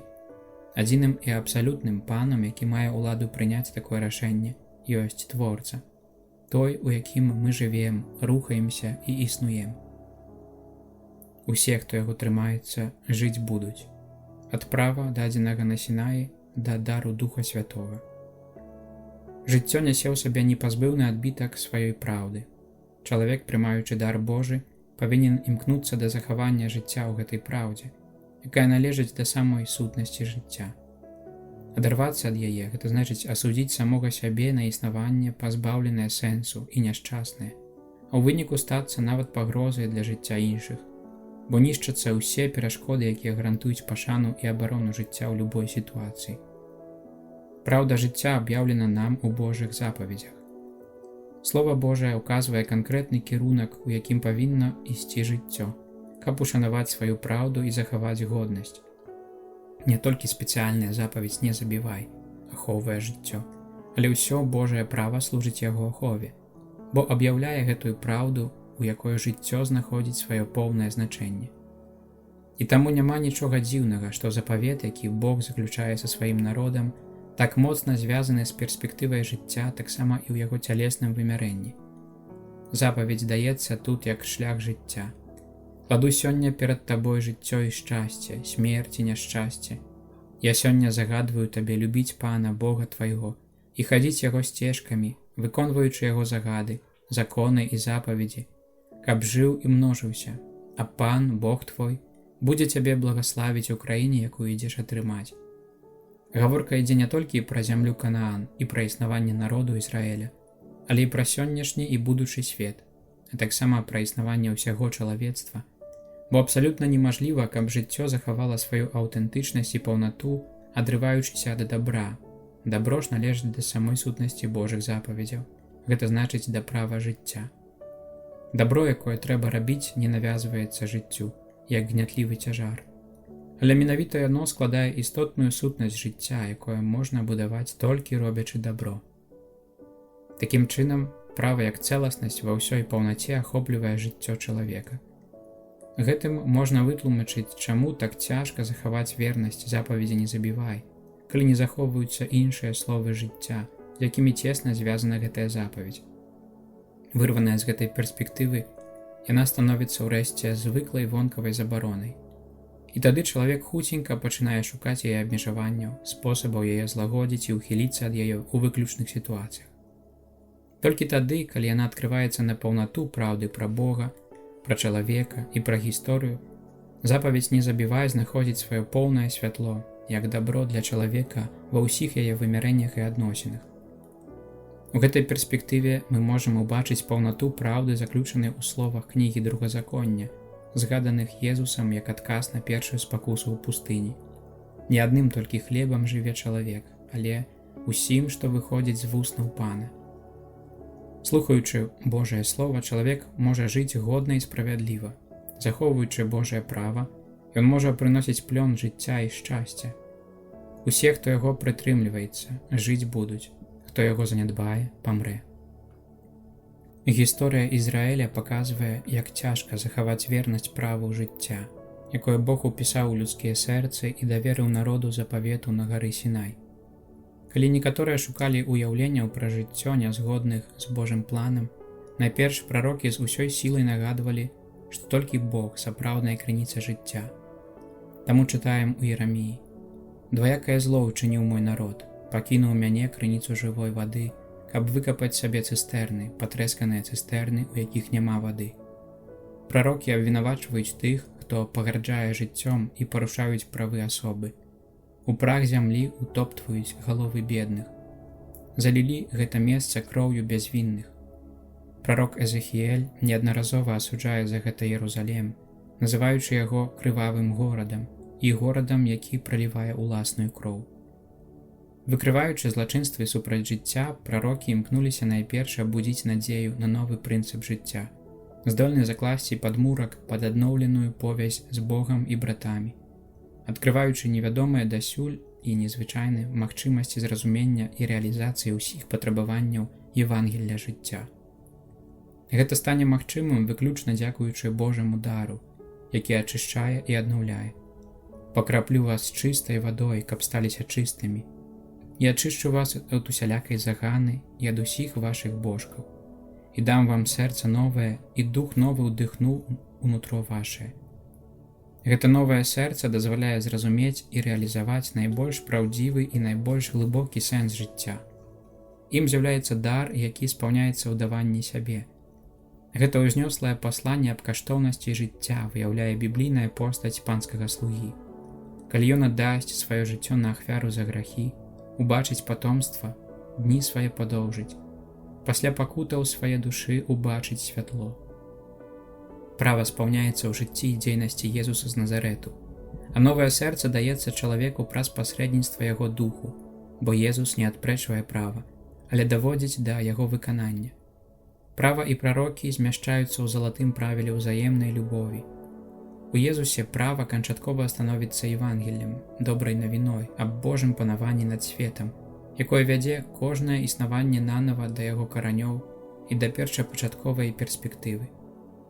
І гэта новае права, права духа, якое дае жыццё ў Хрысце Езусе, а яго галоўнай праявай на ўзор Хрыста, які аддае жыццё за прыяцеляў сваіх, з'яўляецца дар сябе з любові да братоў. Мы любім братоў, гэта права свабоды, радасці і шчасця. Будуць глядзець на таго, якога прабілі.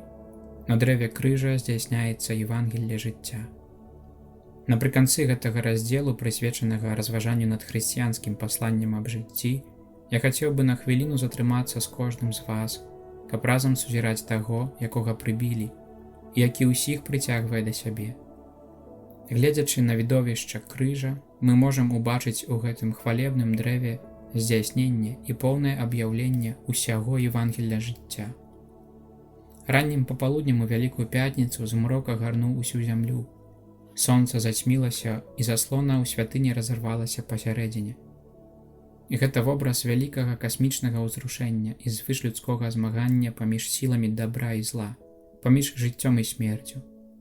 І мы знаходзімся сёння ў самым цэнтры драматычнага змагання паміж культурай смерці і культурай жыцця. Але ззянне крыжа не засланяецца гэтым змрокам, наадварот. На яго фоне крыж ззяе яшчэ мацней і выразней, аб'яўляецца як цэнтр, сэнс і мэта ўсёй гісторыі і кожнага людскога жыцця. Езус укрыжаваны і ўзняты над зямлёй.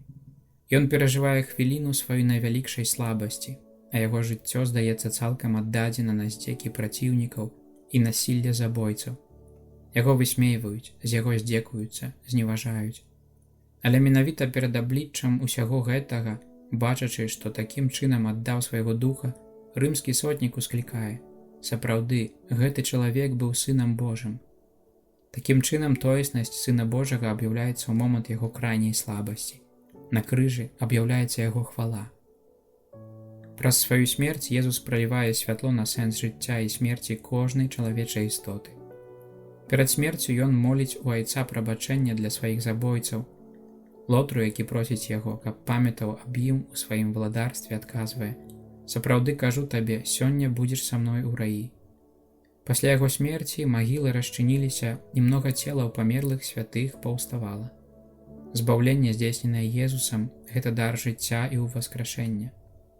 Праз усё сваё жыццё Езус адорваў людзей збаўленнем, таксама праз тое, што іх аздараўляў і чыніў усім дабро.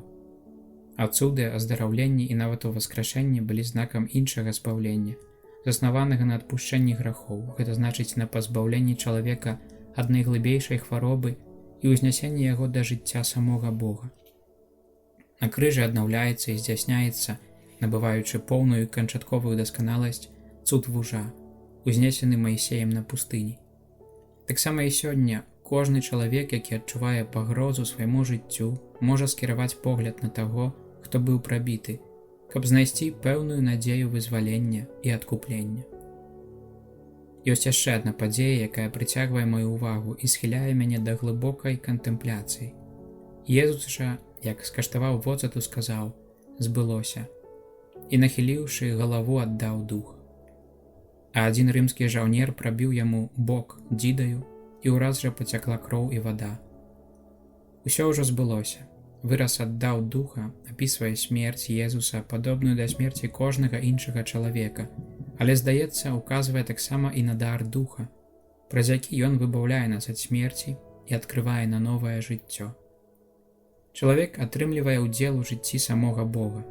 Праз сакраменты касцёла, сімваламі якіх ёсць кроў і вада, што выцякаюць з боку Хрыста, гэтае жыццё няспынна перадаецца Сынам Божым, і праз гэта яны становяцца людам новага запавету. З крыжа, крыніца жыцця, нараджаецца і ўзрастае люд жыцця. Сузіранне крыжа вядзе нас такім чынам да найглыбейшых каранёў таго, што адбылося. Езус, які, прыходзячы на свет, сказаў: «Вось іду, каб учыніць волю Тваю, Божа», стаўся ва ўсім паслухмяным Айцу і, палюбіўшы сваіх на свеце, да канца палюбіў іх, ахвяруючы за іх самога сябе, без рэшты. І ён, які не прыйшоў, каб яму служылі, але каб служыць і даць сваё жыццё на адкупленне многіх, дасягае на крыжы вяршыні любові. Ніхто не мае любові большай за тую, калі хто аддасць жыццё сваё за сяброў сваіх. Ён памёр за нас, калі мы былі яшчэ грэшнікамі.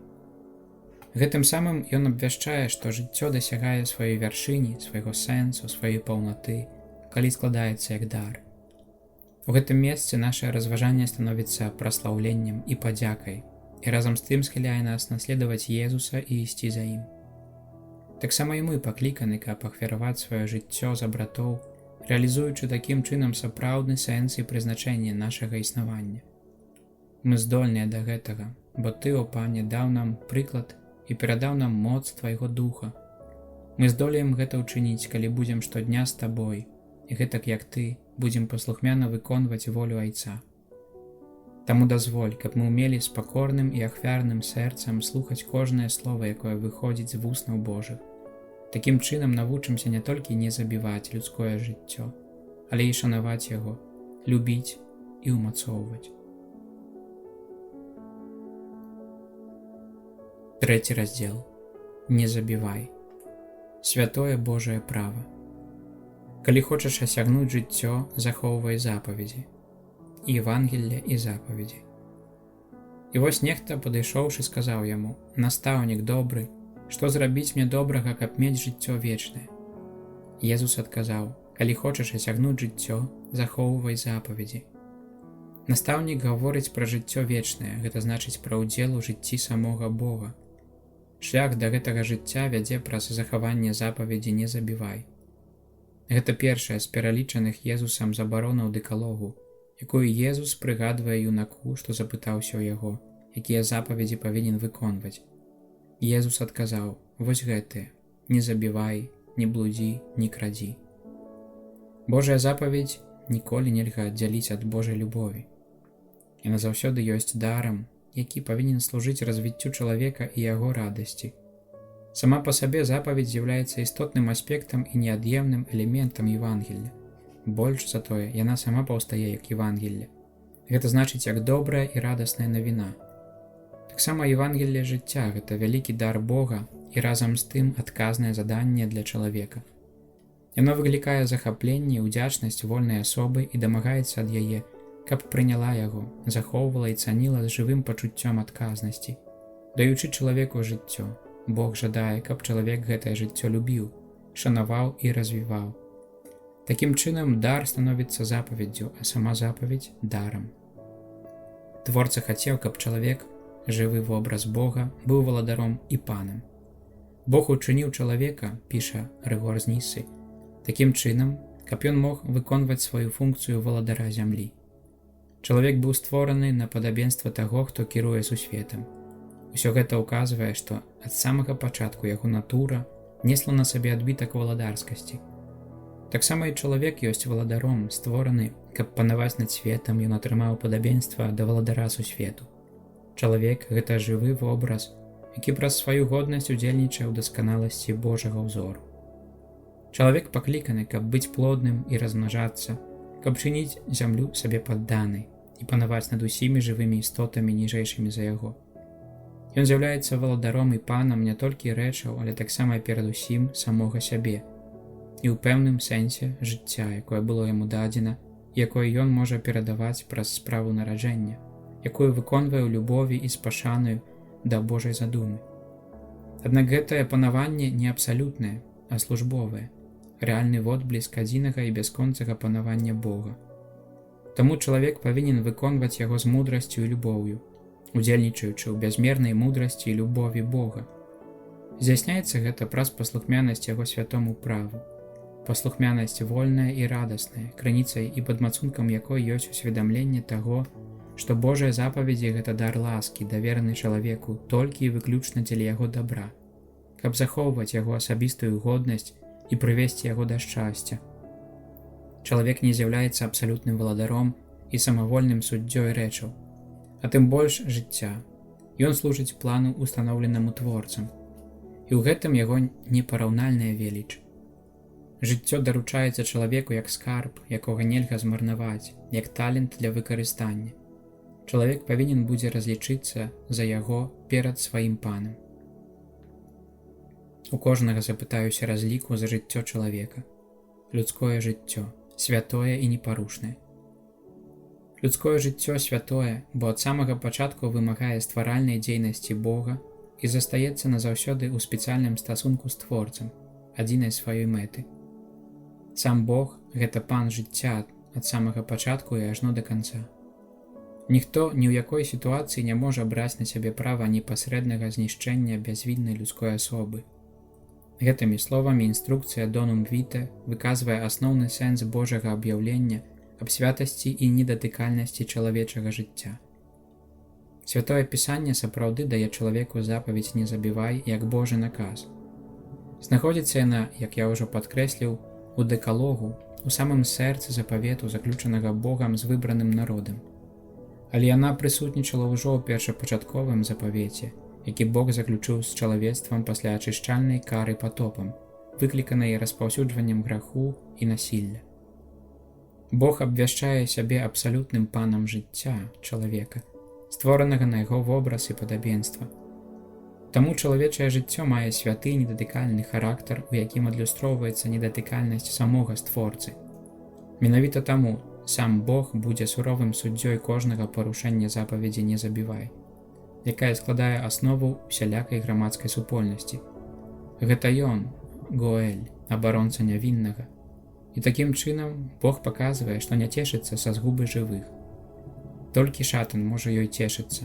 Праз ягоную зайздрасць смерць увайшла ў свет. Гэта ён, забойца ад пачатку, і лгун, і айцец маны. Зводзячы чалавека, вядзе яго да граху і смерці, якія выдае за мэту і плён жыцця. Запаведь «не забівай» мае выразны негатыўны сэнс. Указвае на істотную мяжу, якой ніколі нельга пераступіць. Аднак ускосна яна схіляе да прыняцця пазітыўнай пазіцыі абсалютнай павагі да жыцця, ведучы да яго абароны і на шлях любові, якая ахвяруе сябе, прымае і служыць. Таксама люд запавету, хоць паволі і сярод цяжкасцяў, паступова дарастаў да такой пазіцыі, рыхтуючыся такім чынам да вялікай запаведзі Езуса. Запаведь любові бліжняга падобная да запаведзі любові Бога. На гэтыя дзве запаведзі папіраецца ўсё права і прарокі. Бо запаведзі «не забівай» і ўсе іншыя, падкрэслівае святы Павел, змяшчаюцца вось у гэтым слове «любі бліжняга твайго як самога сябе». Запаведь «не забівай», прынятая і выкананая новым запаветам, застаецца безумоўным варункам атрымання жыцця. У той самай перспектыве месціцца таксама цвёрдыя словы апостала Яна. «Кожны, хто ненавідзіць брата свайго, ёсць забойцам. А вы ведаеце, што ніводзін забойца не носіць у сабе вечнага жыцця». З самага пачатку жывая традыцыя Касцёла нанова станоўчым чынам пацвердзіла запаведь «не забівай», як сведчыць пра гэта Дыдахе, найстарэйшы пазабіблійны хрысціянскі тэкст. Існуюць дзве дарогі, адна жыцця, другая смерці, і розніца вялікая паміж тымі дарогамі. Другая ж запаведь навукі наступная «не забівай». Не забівай плоду, не адбірай жыцця немаўляці. А вось дарога смерці. Не ведаюць літасці да няшчаснага, не дапамагаюць абцяжаранаму, не лічацца створцам, але без усялякага сораму забіваюць немаўлятаў і выкідваюць плод, адварочваюцца ад убогага, уціскаюць спакутанага, абараняюць заможных, а бедных судзяць несправядліва і ўвогуле чыняць усе магчымыя грахі. Вы, дзеці, не майце з тым нічога супольнага. З цягам часу тая самая традыцыя Касцёла заўсёды і адназначна навучае аб абсалютнай трывалай каштоўнасці запаведзі «не забівай». Шырока вядома, што ў першых стагоддзях забойства залічылася да групы 3 найцяжэйшых грахоў, разам з вераадступніцтвам і чужалоствам. І што забойца, які пакаяўся, павінен быў адбыць вельмі доўгую цяжкую публічную пакуту перад тым, як яму ўдзялялі прабачэнне і зноў прымалі да касцёльнай супольнасці. Гэта не павінна здзіўляць, бо забойства чалавечай істоты, якая ёсць вобразам Божым, з'яўляецца асабліва цяжкім грахом. Толькі Бог ёсць панам жыцця. Аднак перад шматлікімі і часта драматычнымі выпадкамі, якія здараюцца ў індывідуальным і грамадскім жыцці, разважанне вернікаў імкнулася заўсёды да больш поўнага і глыбокага зразумення таго, што Божая запаведь забараняе і што наказвае. Бо здараюцца сітуацыі, у якіх каштоўнасці Божага права набываюць форму сапраўднага парадоксу. Напрыклад, гэтак адбываецца ў выпадку законнай абароны, калі права на абарону ўласнага жыцця і абавязак не шкодзіць жыццю іншага чалавека ў канкрэтных абставінах вельмі цяжка спалучыць. Несумненна, каштоўнасць жыцця сама па сабе і абавязак любові да самога сябе ў такой самай ступені, як у іншых, з'яўляецца падставай для сапраўднага права на ўласную абарону. Нават патрабавальная запаведь любові бліжняга, абвешчана ў старым запавеце і пацверджаная Езусам, бярэ за кропку адліку любоў да самога сябе. Будзеш любіць свайго бліжняга, як самога сябе. Таму ніхто не можа вырачыся права на ўласную абарону толькі таму, што недастаткова любіць жыццё ці самога сябе, але адзіна ў сілу гераічнай любові, якая паглыбляе і перайначвае любоў да самога сябе згодна з духам евангельскіх благаславенняў. У радыкальную гатоўнасць да ахвяры, найвышэйшым узорам якой ёсць сам Хрыстус Пан. З іншага боку, законная абарона можа быць не толькі правам, але і сур'ёзным абавязкам таго, хто адказвае за жыццё іншай асобы, за супольнае дабро сям'і ці дзяржавы. На жаль, здараецца, што неабходнасць пазбавіць злачынцу магчымасці шкодзіць вядзе часам да яго забойства. У такім выпадку смяротны вынік неабходна аднесці да самога злачынцы, які заслужыў смерць сваімі дзеяннямі. Таксама ў сітуацыях, калі ён не нясе маральнай адказнасці з прычыны няўцямнасці. У гэтай перспектыве неабходна таксама разглядаць праблему смяротнага пакарання. Як у касцёле, так і ў цывільным грамадстве значна пашыраецца пастулат усё больш абмежаванага яго прымянення альбо ўвогуле яго поўнага скасавання. Гэтую праблему трэба разглядаць у кантэксце карнага кодэксу, які павінен усё больш адпавядаць годнасці чалавека і тым самым у канчатковым выніку на меру Бога адносна чалавека і грамадства. Па сутнасці, вынесены грамадствам прысуд найперш мае на мэце выпраўлення беспарадку, выкліканага правінай.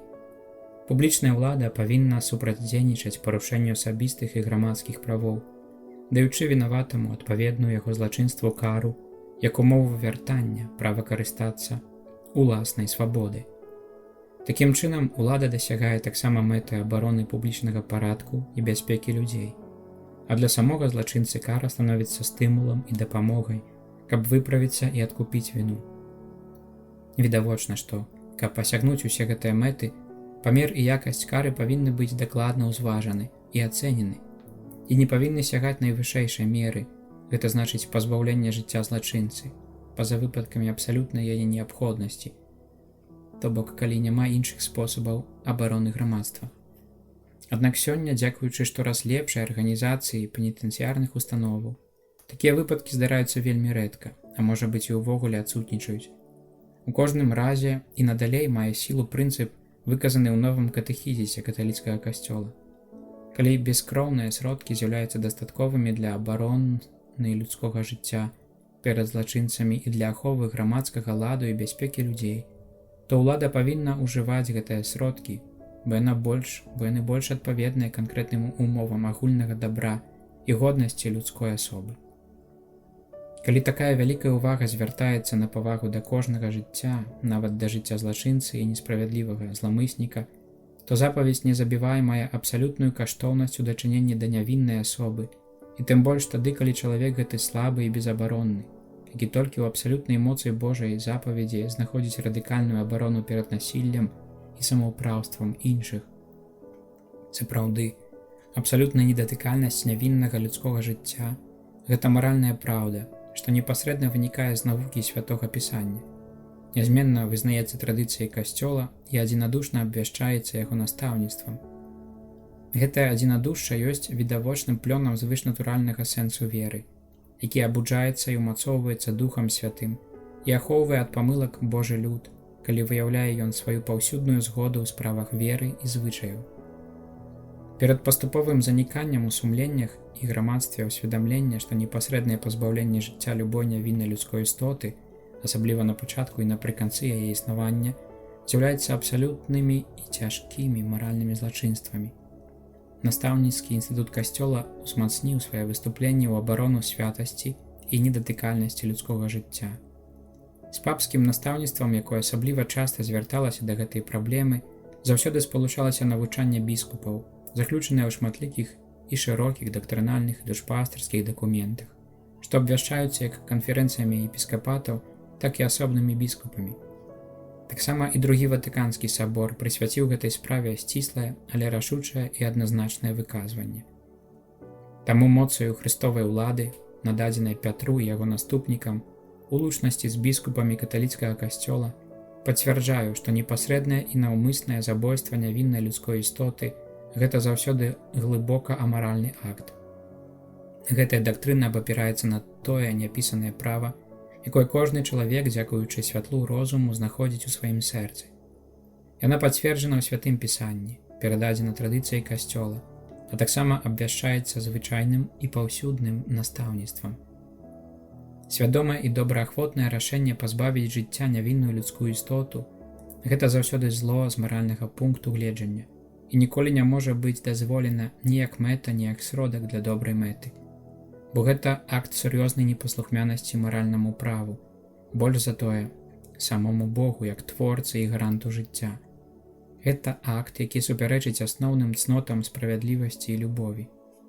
Нішто і ніхто не можа даць права на забойства нявіннай людской істоты, ці гэта эмбрыён, ці плод, дзіця альбо дарослы стары чалавек, невылечна хворы ці канаючы. Апроч таго, ніхто не можа дамагацца, каб быў выкананы гэты акт забойства ў адносінах да яго самога ці да іншай асобы, што знаходзіцца пад яго апекай. Не можа таксама непасрэдна, ані ўскосна выказаць згоду на гэта. Ніякая ўлада не мае права змушаць да гэтага, а не дазваляць гэта. З пункту гледжання права на жыццё кожная нявінная людская істота абсалютна роўная ўсім іншым. Гэтая роўнасць з'яўляецца асновай для ўсіх сапраўдных грамадскіх адносін, якія сапраўды заслугоўваюць на гэтую назву толькі тады, калі грунтуюцца на праўдзе і справядлівасці, прызнаючы і баронячы кожнага чалавека як асобу, а не як рэч, якой можна распараджацца. Адносна маральнай нормы, якая забараняе непасрэднае забойства нявіннай людской істоты, для нікога няма ніякіх ні прывілеяў, ні выключэнняў. Не мае ніякага значэння, ці хто ёсць уладаром свету, ці апошнім убогім на гэтай зямлі. Перад маральнымі патрабаваннямі ўсе мы абсалютна роўныя. Калі я ствараўся ва ўкрыцці, вочы твае бачылі мяне. Агіднае злачынства аборту.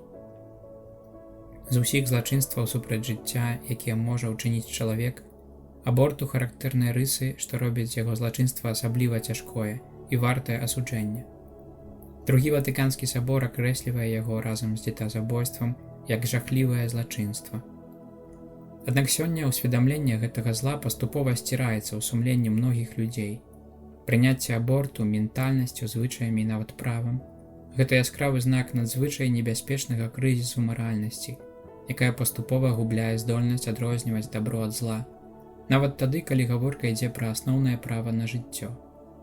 У такой пагрозлівай сітуацыі асабліва патрэбна сёння адвага, якая дазваляе глянуць праўдзе ў вочы і называць рэчы сваімі імёнамі, не паддаючыся выгодным кампрамісам ці спакусе самаашукання.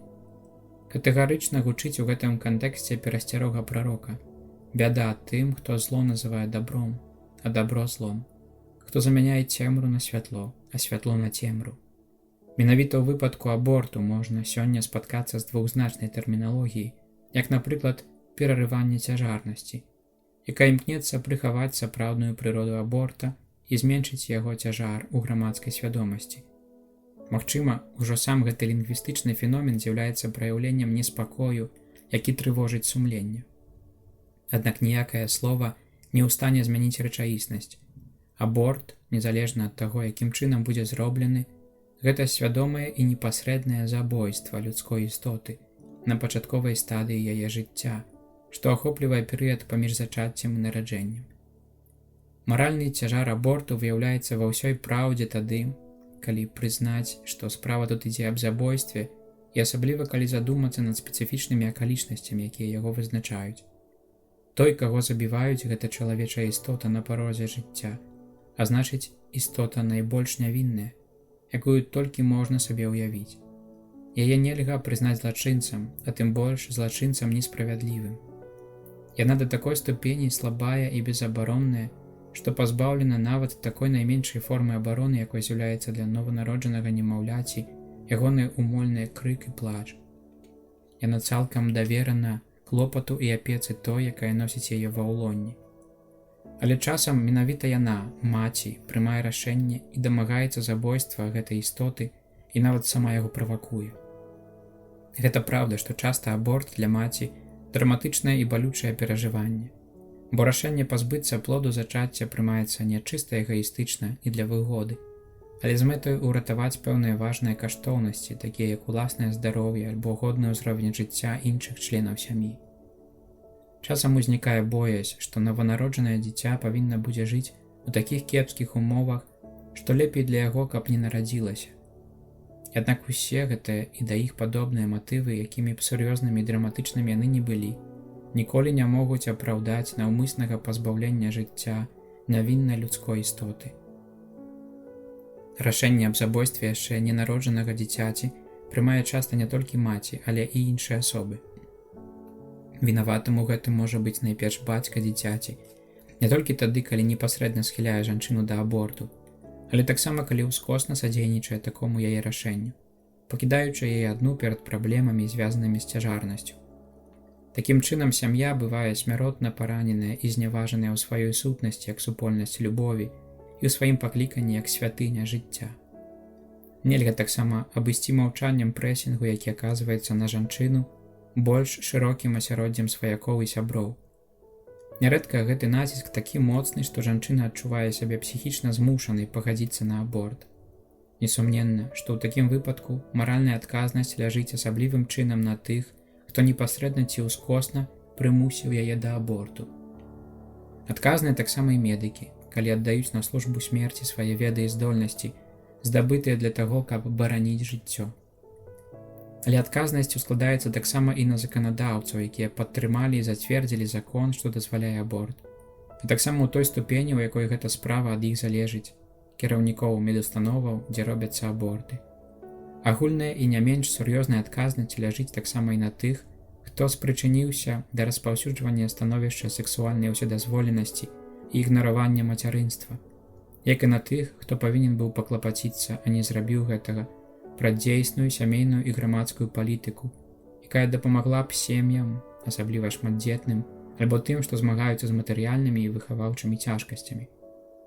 І ўрэшце, нельга ігнараваць арганізаванай змовы, якая ахоплівае таксама міжнародныя арганізацыі, фонды і таварыствы, што праводзяць праграмную барацьбу за легалізацыю і пашырэнне абортаў на свеце.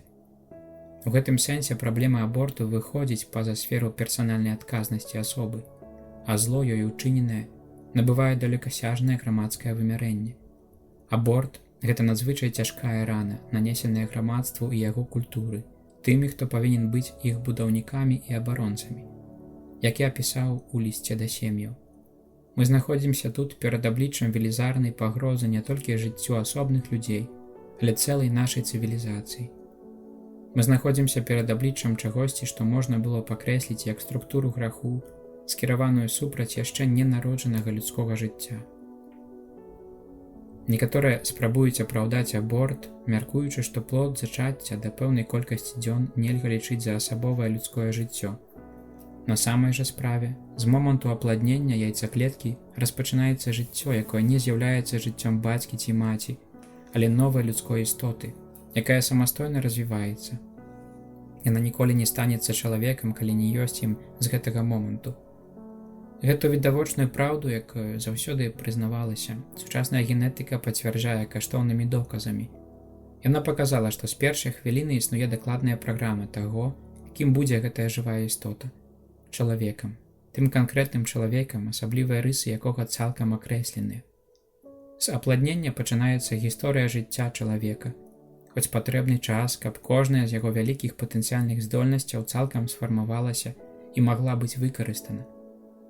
Хоць наяўнасць разумнай душы не можа быць сцверджана ніякім чынам эксперыментальна, але аднак навуковыя веды аб чалавечым эмбрыёне даюць каштоўныя падказкі для рацыянальнага распазнання асабовай прысутнасці ад першага моманту з'яўлення людскога жыцця. Ці не з'яўляецца чалавечы індывід чалавечай асобай. Урэшце, гаворка тут ідзе пра справу настолькі важную з маральнага пункту гледжання, што нават самога праўдападабенства існавання людской асобы хапіла б для апраўдання найбольш катэгарычнай забароны ўсялякіх інтэрвенцый, скіраваных на забойства чалавечага эмбрыёну. Менавіта таму, незалежна ад навуковых дыскусій і філасофскіх сцвярджэнняў, у якіх настаўніцтва не ўдзельнічала непасрэдна, Касцёл заўсёды навучаў і далей навучае, што плод людскога стварэння ад першага моманту свайго існавання мае права на безумоўную пашану, якая маральна належыць людской істоце, у яе інтэгральнасці і ў цялесным і духовым адзінстве.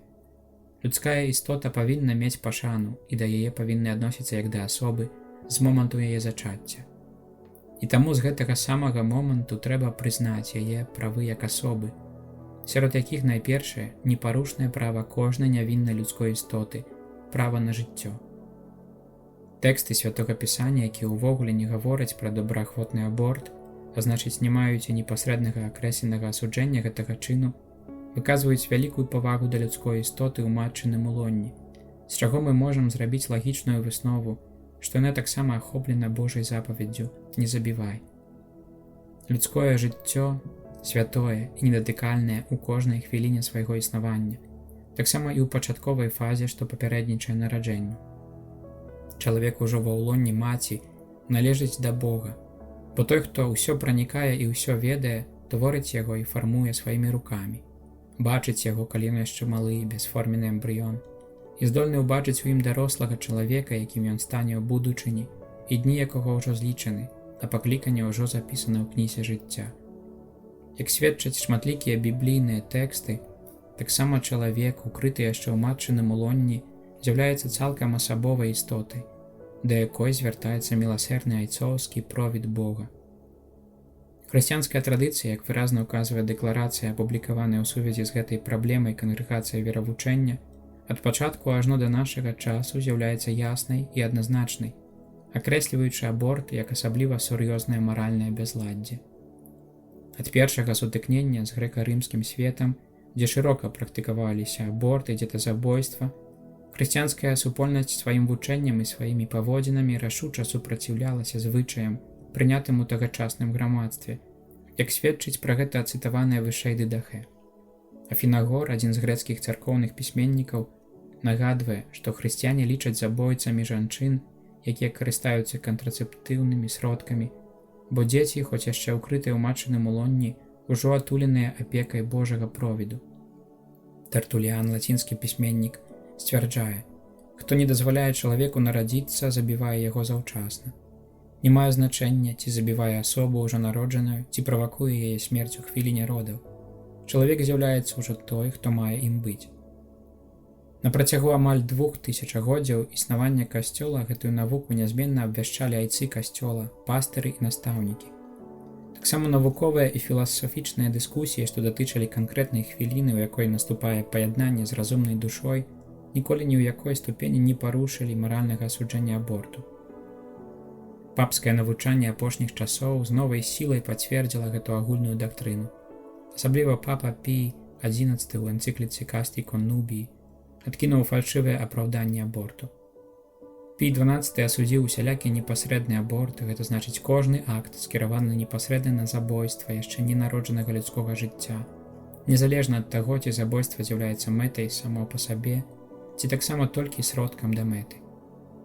Ян XXIII пацвердзіў праўду, што чалавечае жыццё святое, бо ад самага пачатку яму неабходна дзеянне Творцы. Другі Ватыканскі сабор, як ужо згадвалася, вельмі сурова асудзіў аборт.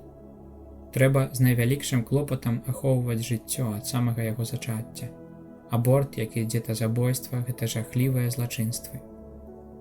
Ужо з першых стагоддзяў кананічная дысцыпліна касцёла накладала карныя санкцыі на тых, хто запляміў сябе грахом аборту. Такая практыка, што прадугледжвала лягчэйшыя ці цяжэйшыя пакаранні, знайшла сваё пацверджанне ў розныя перыяды гісторыі. Кодэкс кананічнага права 1917 года за аборт пагражаў карай экскамунікі. Таксама і адноўленае кананічнае заканадаўства трымаецца той самай лініі, калі сцвярджае: хто спрычыняецца да аборту, пасля атрымання выніку падлягае экскамуніцы моцай самога права. Гэта значыць праз сам факт здзяйснення злачынства. Экскамуніка распаўсюджваецца на ўсіх, хто дапускае гэта злачынства, ведаючы, якой карай яно абкладаецца, а значыць распаўсюджваецца і на саўдзельнікаў, без якіх гэтае злачынства не было б здзейснена. З дапамогай такой суровай кары касцёл указвае на гэтае злачынства як на адно з найцяжэйшых і найбольш небяспечных, заахвочваючы віноўніка да шчырых пошукаў шляхоў навяртання. Бо ў касцёле кара экскамунікі накладаецца для таго, каб ва ўсёй паўнаце ўсвядоміць вінаватаму сур'ёзнасць учыненага граху, а потым давесці яго да канчатковага навяртання і пакаяння. Гэта вялікая адзінадушнасць дактрынальнай і дысцыплінарнай традыцыі касцёла дазволіла Паўлу VI сцвердзіць, што навучанне ў гэтай галіне не змянілася і застаецца нязменным. Таму моцаю ўлады, якую Хрыстус надаў Пятру і яго наступнікам у лучнасці з біскупамі, якія неаднаразова асудзілі аборт, і ў рамках узгаданай вышэй кансультацыі выказалі адзінадушную падтрымку для гэтай дактрыны, хоць знаходзіліся ў розных канцах свету, абвяшчаю, што непасрэдны аборт, гэта значыць задуманы як мэта ці як сродак, з'яўляецца заўсёды цяжкім маральным бязладдзям, бо гэта добраахвотнае забойства нявіннай людской істоты. Гэтая дактрына, угрунтаваная на натуральным праве і на запісаным слове Божым, перададзена традыцыяй касцёла, і ёй навучае звычайнае паўсюднае настаўніцтва. Ніякія акалічнасці, ніякая мэта, ніякае права на свеце ніколі не змогуць учыніць годным акт, які сам па сабе нягодны, бо ідзе насуперак Божаму праву, што запісана ў сэрцы кожнага чалавека, пазнаецца розумам і абвяшчаецца касцёлам. Маральная ацэнка аборту датычыць таксама новых маніпуляцый, што праводзяцца над чалавечымі эмбрыёнамі, бо яны хоць і імкнуцца да мэты па сваёй прыродзе справядлівай, няўхільна вядуць да забойства эмбрыёнаў. Гэта датычыць таксама і эксперыментаў над эмбрыёнамі, якія ўсё шырэй праводзяцца ў галіне біямедычных даследаванняў і дазваляюцца заканадаўствам некаторых краін. Хоць належыць прызнаць дапушчальнымі аперацыі на чалавечых эмбрыёнах з умовай, што будзе ўшанавана жыццё і інтэгральнасць эмбрыёну, не выстаўляючы яго на непрапарцыянальна вялікую рызыку, але з мэтай лячэння, паляпшэння яго стану здароўя ці ратавання яго жыцця, трэба разам з тым сцвердзіць, што выкарыстанне людскіх эмбрыёнаў і плоду як аб'ектаў эксперыментаў з'яўляецца злачынствам супраць іх годнасці, людскіх істотаў, якія маюць права на такую ж самую павагу, як ужо народжанае дзіця ці як кожны чалавек.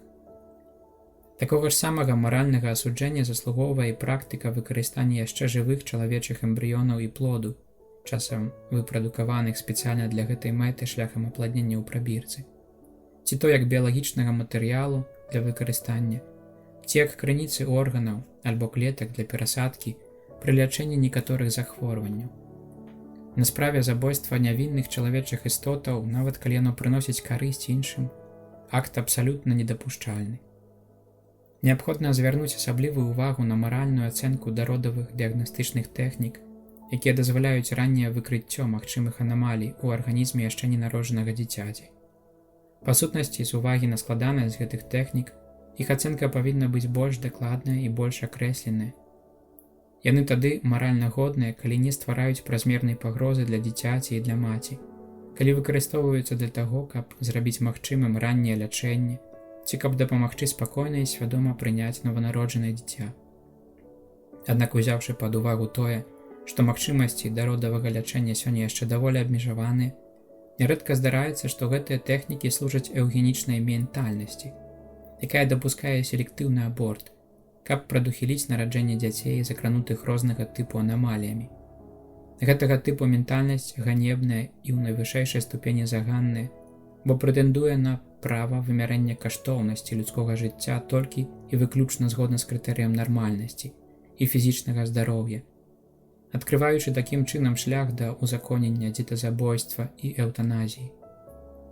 Аднак на самай справе менавіта адвага і радасць, з якой ідуць праз жыццё многія нашы браты, закранутыя цяжкімі фізічнымі недахопамі, калі спазнаюць прызнанне і любоў з нашага боку, становяцца яскравым сведчаннем сапраўдных каштоўнасцяў, што фармуюць жыццё і нават у цяжкіх умовах робяць яго каштоўным самім па сабе, а таксама для іншых. Касцёл стаіць на баку тых сужонкаў, якія з вялікім хваляваннем і болем згаджаюцца прыняць дзяцей з цяжкімі фізічнымі недахопамі. Ён таксама ўдзячны ўсім тым сем'ям, якія прымаюць дзяцей, кінутых бацькамі з-за калецтва і хваробы. І я забіваю, і я сам ажыўляю. Драма эўтаназіі. Напрыканцы жыцця чалавек становіцца перад абліччам таямніцы смерці. Сёння ў выніку прагрэсу медыцыны і ў культурным кантэксце, часта закрытым на трансцэндэнцыю, досвед смерці набывае пэўныя новыя характэрныя рысы, бо калі пачынае пераважаць тэндэнцыя, якая лічыць жыццё вартасным толькі ў такой меры, у якой яно ёсць крыніцай прыемнасцяў і дабрабыту, то цярпенне становіцца тады невыносным цяжарам, ад якога трэба ўсялякім чынам вызваліцца. Смерць стаецца бессэнсоўнаю, калі неспадзявана кладзе канец жыццю, адкрытаму яшчэ на будучыню, якая можа прынесці яшчэ шмат цікавых перажыванняў, і наадварот, становіцца жаданым вызваленнем, калі людское існаванне здаецца пазбаўленым далейшага сэнсу, таму што напоўнена болем і няўхільна вядзе да ўсё больш дакучлівага цярпення. Больш за тое, чалавек, адмаўляючы сваю галоўную лучнасць з Богам ці забываючы пра яе, лічыць, што ён з'яўляецца сам для сябе крытэрыем і нормай, і што мае права дамагацца ад грамадства, каб запэўніла яму магчымасць і спосабы вырашаць свой лёс у поўнай і суцэльнай аўтаноміі. Так паводзіць сябе чалавек асабліва ў развітых краінах, схіляе яго да гэтага, між іншым, пастаянны прагрэс медыцыны і яе тэхналогій, якія ўсё больш развіваюцца. Дзякуючы выкарыстанню надзвычай складаных метадаў і абсталявання сучасных медыцынская навука і практыка ў стане вынікова дзейнічаць. У тых выпадках, якія раней здаваліся безнадзейнымі, і змяншаць ці здымаць боль, а таксама падтрымліваць і падаўжаць жыццё ў сітуацыях крайняй слабасці, штучна рэанімаваць асобы, у якіх асноўныя біялагічныя функцыі раптам адмовілі, а таксама праводзіць хірургічнае ўмяшальніцтва з мэтай атрымання органаў для перасадкі.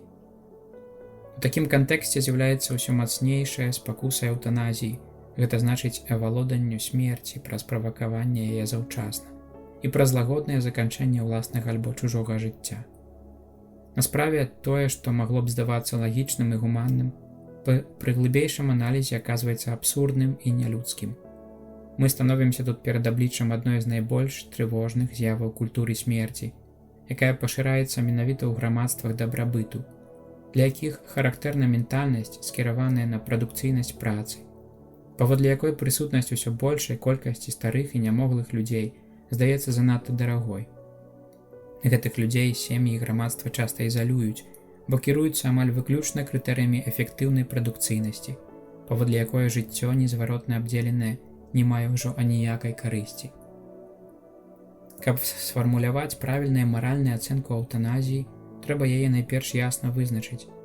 Пад эўтаназіяй у адпаведным і дакладным сэнсе трэба разумець чын ці занядбанне, якія па сваёй прыродзе ці ў інтэнцыі таго, хто дзейнічае, выклікаюць смерць з мэтай ліквідацыі усялякага цярпення.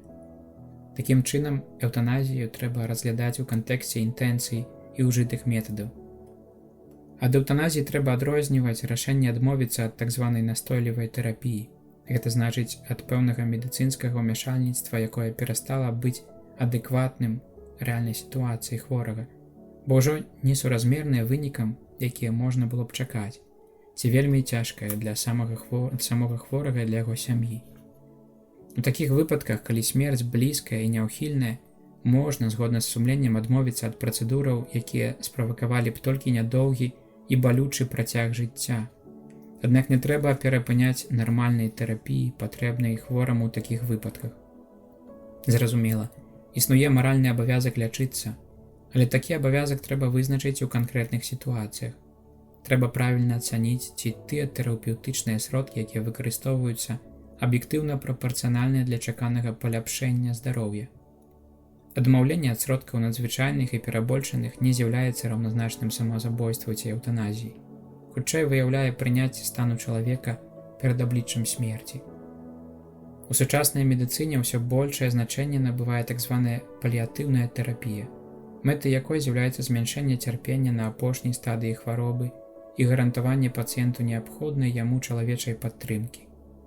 У гэтым кантэксце вылучаецца, між іншым, праблема дазволенасці выкарыстання рознага тыпу анальгетыкаў і супакаяльных сродкаў з мэтай палегчыць цярпенне хворага, калі гэта звязана з рызыкай скарачэння жыцця.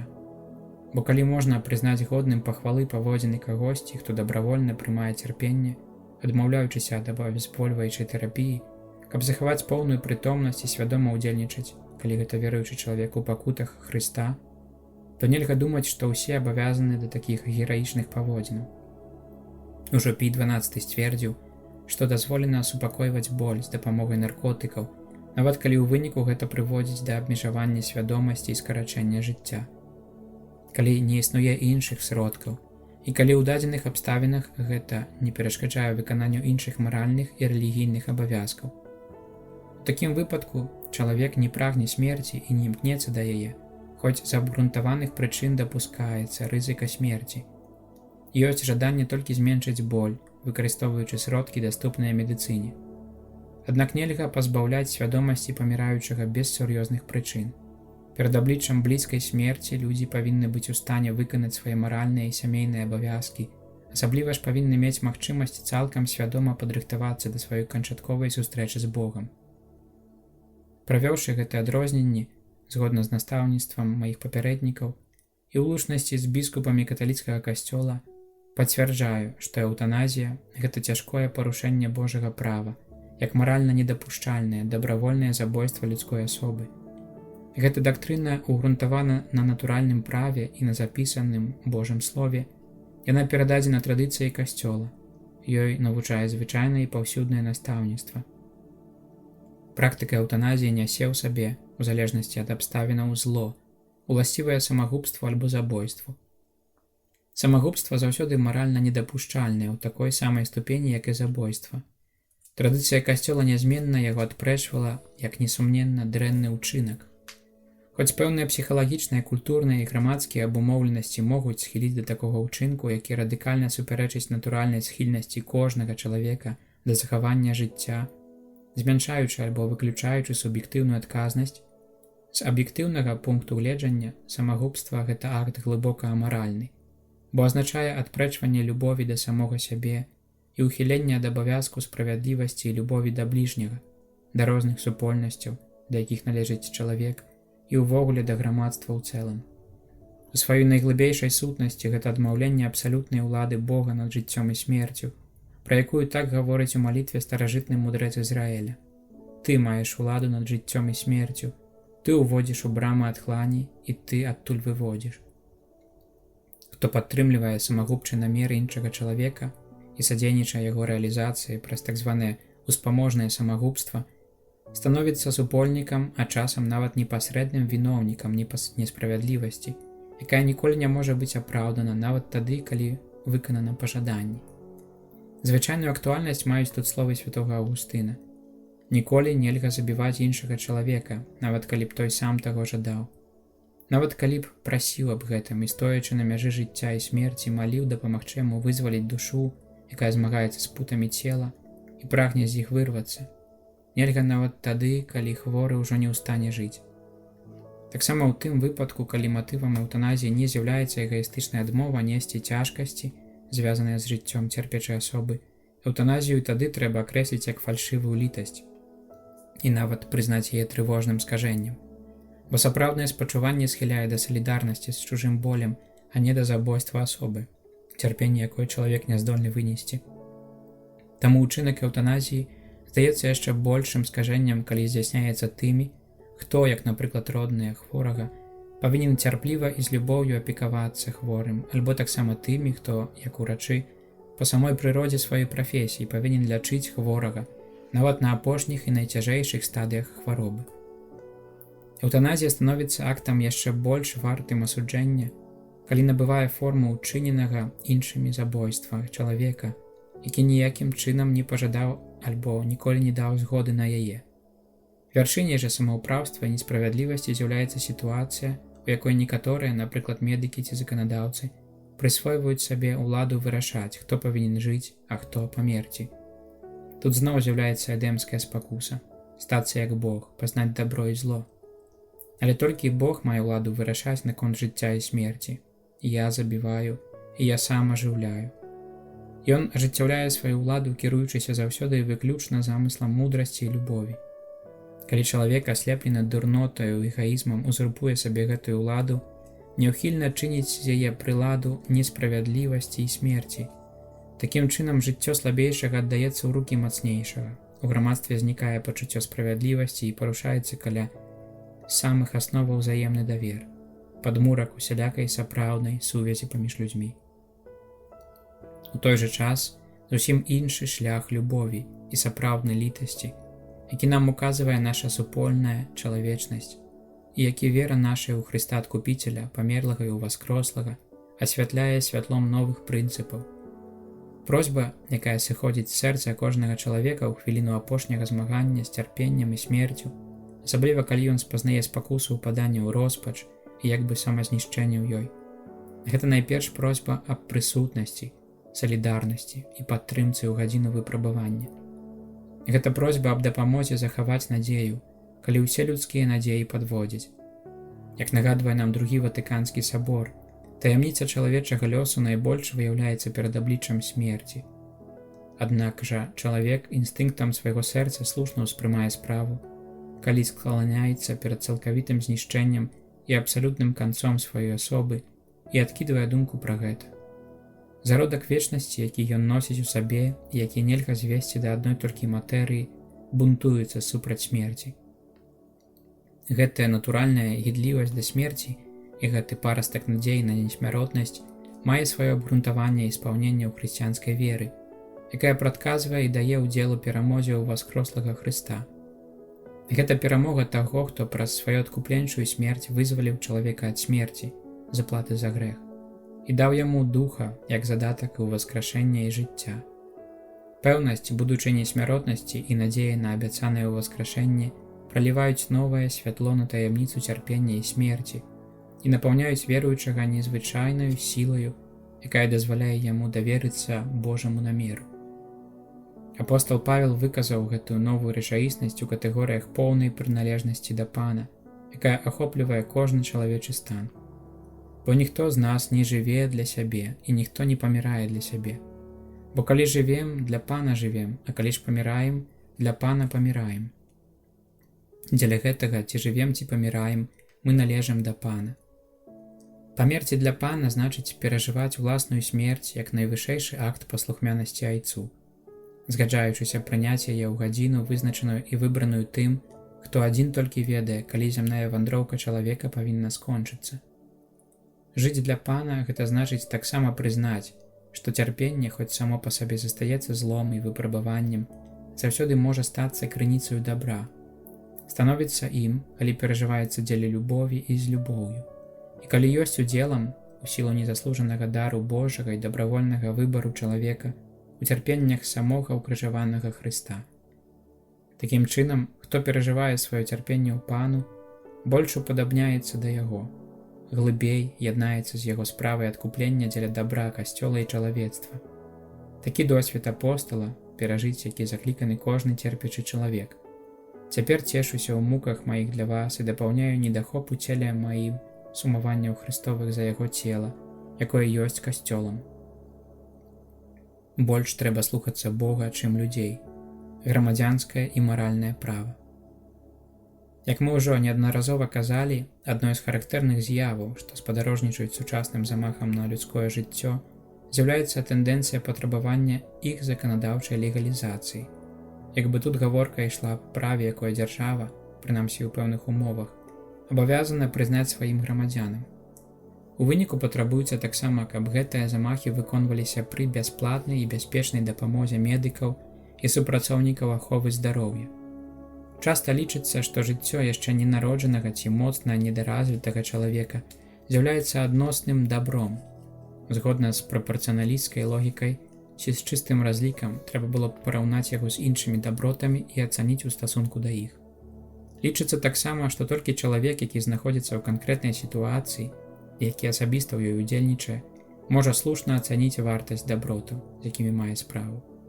У выніку толькі ён сам мог бы меркаваць пра маральнасць свайго рашэння.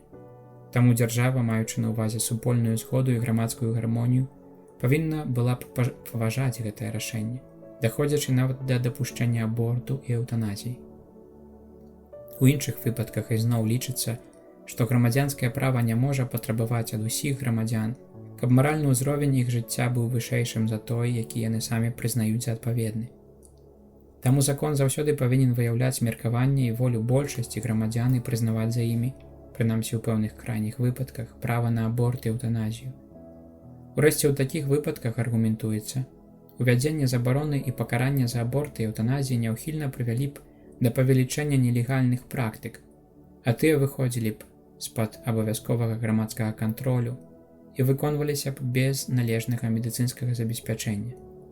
Таксама ўзнікае пытанне, ці падтрымка закону, які нельга прымяніць на практыцы, не вядзе ў выніку да падрыву аўтарытэта увогуле ўсяго заканадаўства.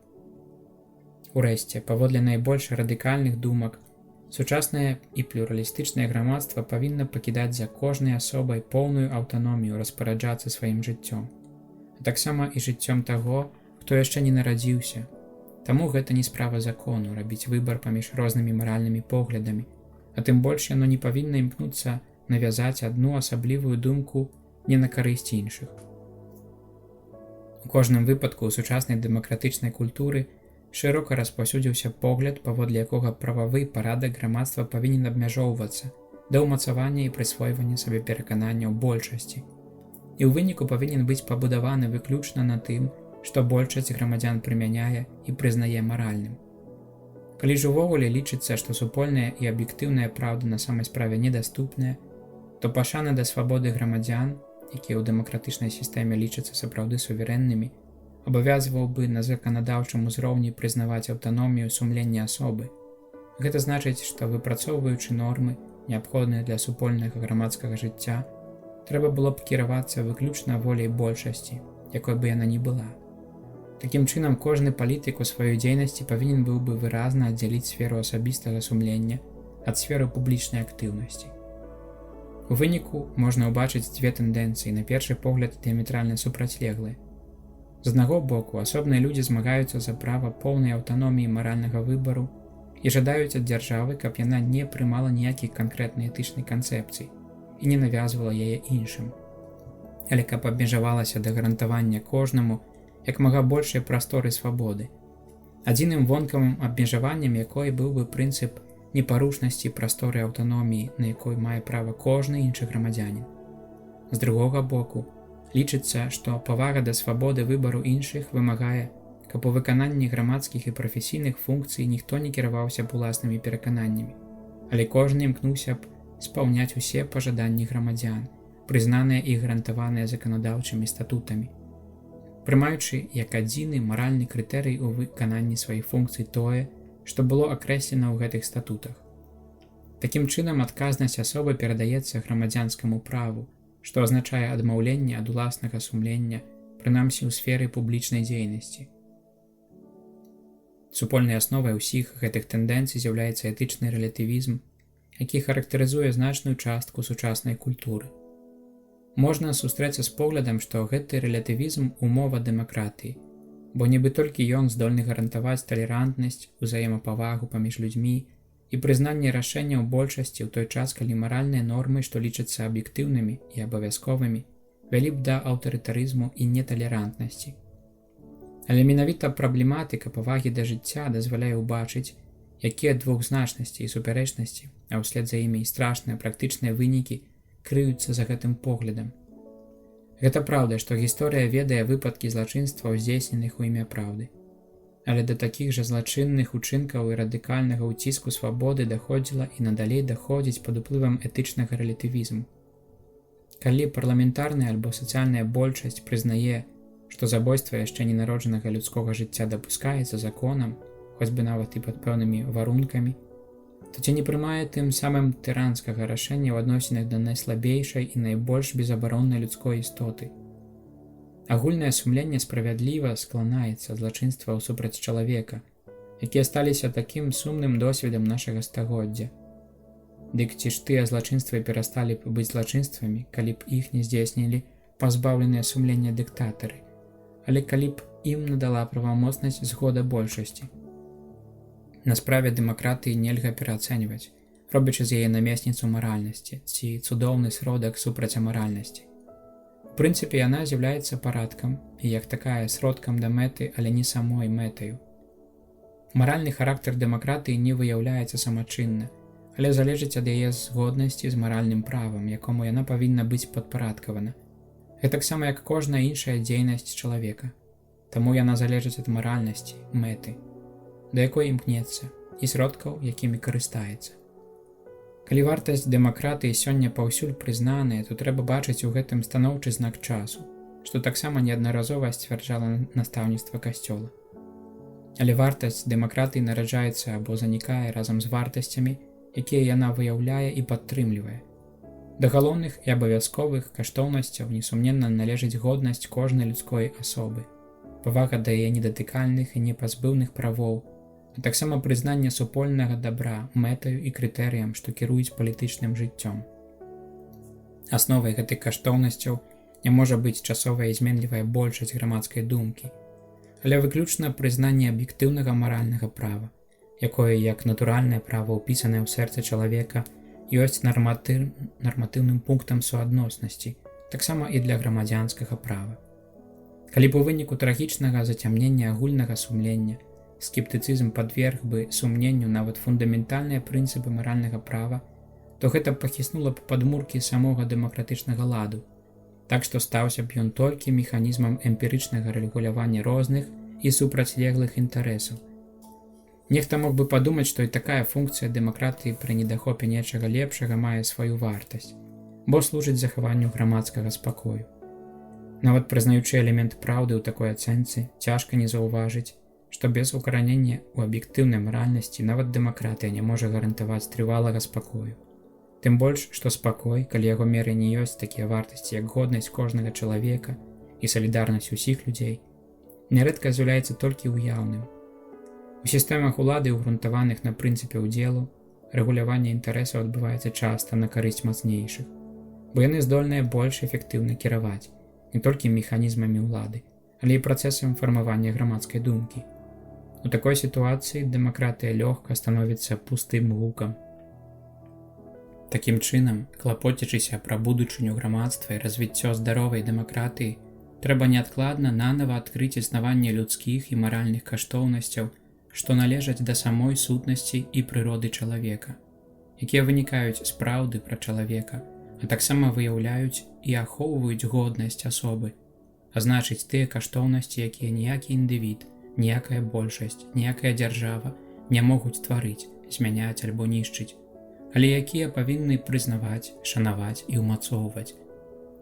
З гэтай мэтай трэба ўзгадаць асноўныя элементы адносінаў паміж грамадзянскім правам і правам маральным, так, як іх падае Касцёл, і якія належаць да спадчыны вялікіх заканадаўчых традыцый чалавецтва. Несумненна, заданне грамадзянскага права іншае, чым маральнага права, а дыяпазон яго дзейнасці больш вузкі. Аднак ні ў якой галіне жыцця грамадзянскае права не можа замяніць сумленне, ані навязваць нормаў, што пераўзыходзяць яго кампетэнцыю, да якой належыць ахова супольнага дабра людзей праз прызнанне і ахову іх галоўных правоў, умацаванне спакою і грамадскай маралі. Бо заданнем грамадзянскага права з'яўляецца ахова грамадскага ладу, угрунтаванага на сапраўднай справядлівасці, каб мы маглі весці жыццё ціхае, спакойнае, з усёй пабожнасцю і годнасцю. Менавіта таму грамадзянскае права павінна гарантаваць усім членам грамадства пашану да пэўных асноўных правоў, якія належаць да прыроды асобы і якія кожнае ўстаноўленае права павінна прызнаваць і ахоўваць. Сярод іх першым і асноўным ёсць непарушнае права на жыццё кожнай нявіннай людской істоты. Хоць дзяржаўная ўлада можа часам устрымацца ад забароны нечага, што ў выпадку забароны прывяло б да яшчэ большай шкоды, аднак яна ніколі не можа прызнаць, што з'яўляецца правам адзінкавых асобаў, пазбаўляючы іх такога важнага права, якім ёсць права на жыццё. Таму прававая талерантнасць у адносінах да аборту ці эўтаназіі не можа ні ў якім выпадку спасылацца на павагу да сумлення іншых. Менавіта таму, што грамадства мае права і абавязак бараніцца ад злоўжыванняў, якія здзяйсняюцца ў імя сумлення і пад маркаю свабоды.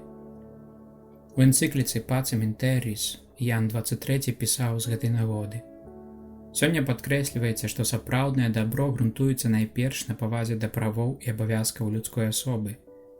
І таму галоўнае заданне тых, хто мае ўладу ў дзяржаве, з аднаго боку прызнаваць гэтыя правы, шанаваць іх, узгадняць, ахоўваць і дбаць пра іх пастаяннае развіццё, а з іншага боку дбаць пра тое, каб кожны мог як найлягчэй выконваць свае абавязкі. Бо асноўнае заданне кожнай улады – гэта ахова недатыкальнасці правоў чалавека і клопат пра тое, каб кожны мог больш лёгка выконваць свае абавязкі. Таму, калі тыя, хто кіруе дзяржавай, не прызнаюць правоў чалавека альбо іх парушаюць, то яны не толькі здраджваюць даверанаму ім заданню, але і тыя распараджэнні, якія яны выдаюць, не маюць ніякай юрыдычнай сілы. У пераемнасці з усёй традыцыяй Касцёла застаецца таксама вучэнне пра абавязковую адпаведнасць грамадзянскага права праву маральнаму, як гэта паказвае працытаваная вышэй энцыкліка Яна 23. Улада устаноўлена маральным ладам, які паходзіць ад Бога, і калі яе законы альбо пастановы знаходзяцца ў супярэчнасці з гэтым ладам, а значыць у супярэчнасці з воляй Божай, яны не маюць моцы абавязваць сумленне. Тады сапраўды ўлада перастае быць уладай і пачынаецца страшнае бяспраўе.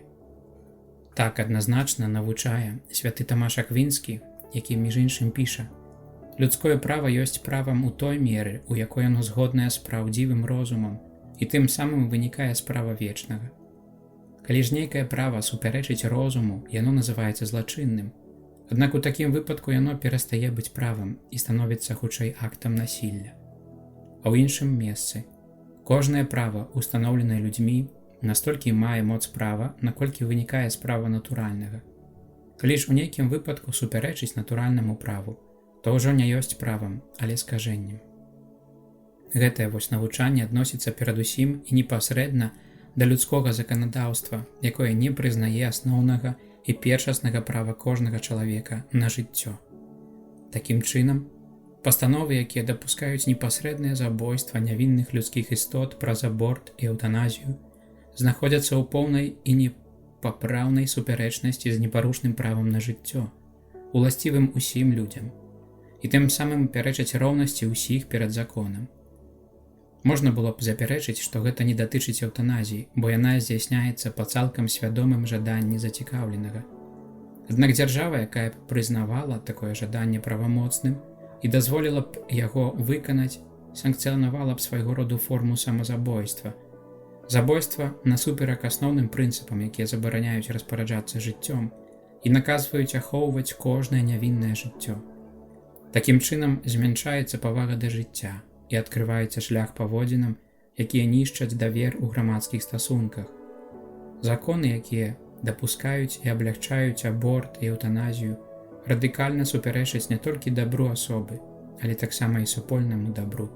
І таму яны цалкам пазбаўлены сапраўднай прававой моцы. Непрызнанне права на жыццё менавіта таму, што яно вядзе да забойства асобы, якой грамадства павінна служыць, бо гэта з'яўляецца сутнасцю яго існавання. Рашуча і няўхільна супрацьстаіць магчымасці рэалізацыі супольнага дабра. Адсюль вынікае, што калі грамадзянскае права дапускае аборт і эўтаназію, то ўжо самім гэтым фактам яно перастае быць сапраўдным правам, якое маральна абавязвае. Таму аборт і эўтаназія – гэта злачынствы, якіх аніякі людскі закон не можа дапусціць. Законы, якія робяць гэта, не толькі ніякім чынам не абавязваюць сумленне, але наадварот, уздымаюць перад чалавекам важны і канкрэтны абавязак супрацьстаяць ім праз пратэст сумлення. Ад самых пачаткаў касцёла апостальскае прапаведаванне навучала хрысціянаў абавязку паслухмянасці грамадзянскім уладам, устаноўленым правамоцна. Але разам з тым рашуча перасцерагала, што трэба больш слухацца Бога, чым людзей. Ужо ў старым запавеце знаходзім яскравы прыклад супрацьстаяння несправядліваму загаду ўладаў і менавіта скіраванаму супраць жыцця. Супраць фараона, які загадаў забіваць кожнае нованароджанае дзіця мужчынскага полу, выступілі габрэйскія акушэркі. Яны не выканалі загаду егіпецкага валадара, пакідаючы жыццё хлопчыкам-немаўлятам. Аднак трэба звярнуць увагу на глыбокую прычыну такіх паводзін. Акушэркі баяліся Бога. Менавіта з паслухмянасці Богу, боязь да якога выяўляе прызнанне яго абсалютнай найвышэйшай улады, чалавек чэрпае моц і адвагу, каб супрацьстаяць несправядліваму людскому праву. Гэта моц і адвага таго, хто гатовы пайсці нават у вязніцу ці загінуць ад мяча, бо перакананы, што тут выяўляецца трываласць і вера святых.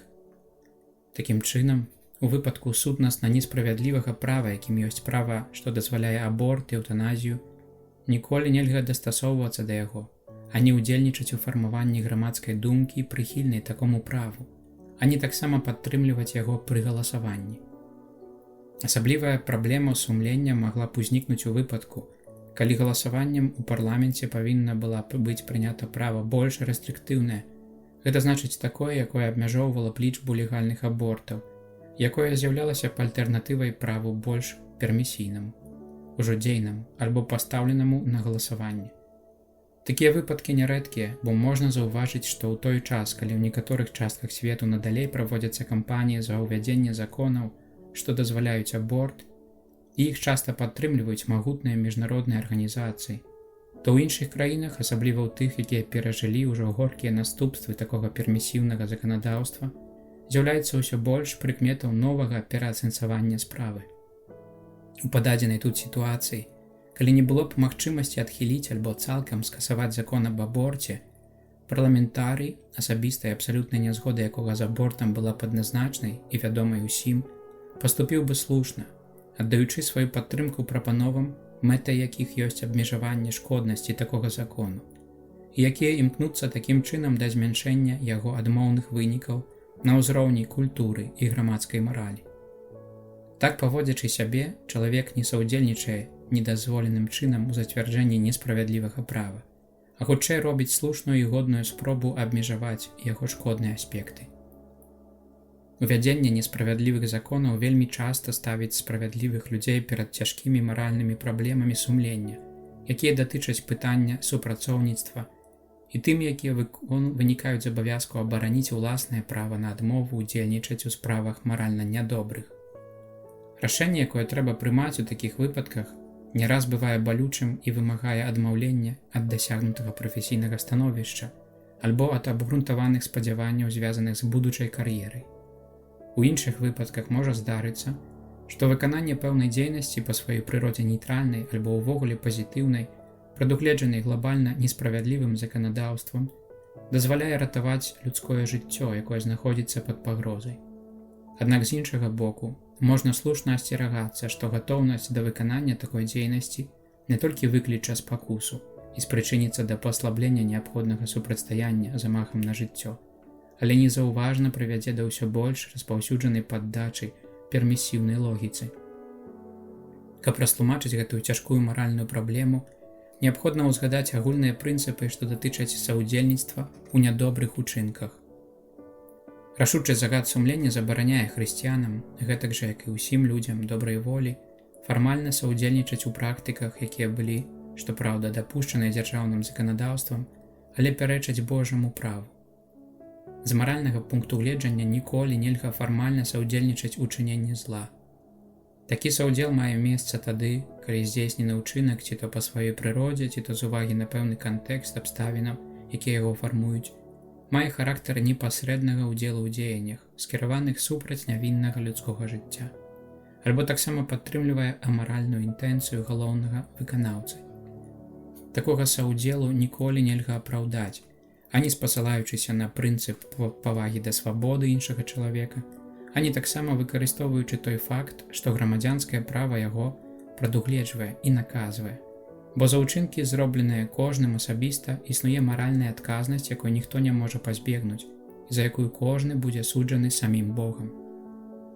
Адмова ад саўдзельніцтва ў несправядлівасці – гэта не толькі маральны абавязак, але таксама галоўнае людское права.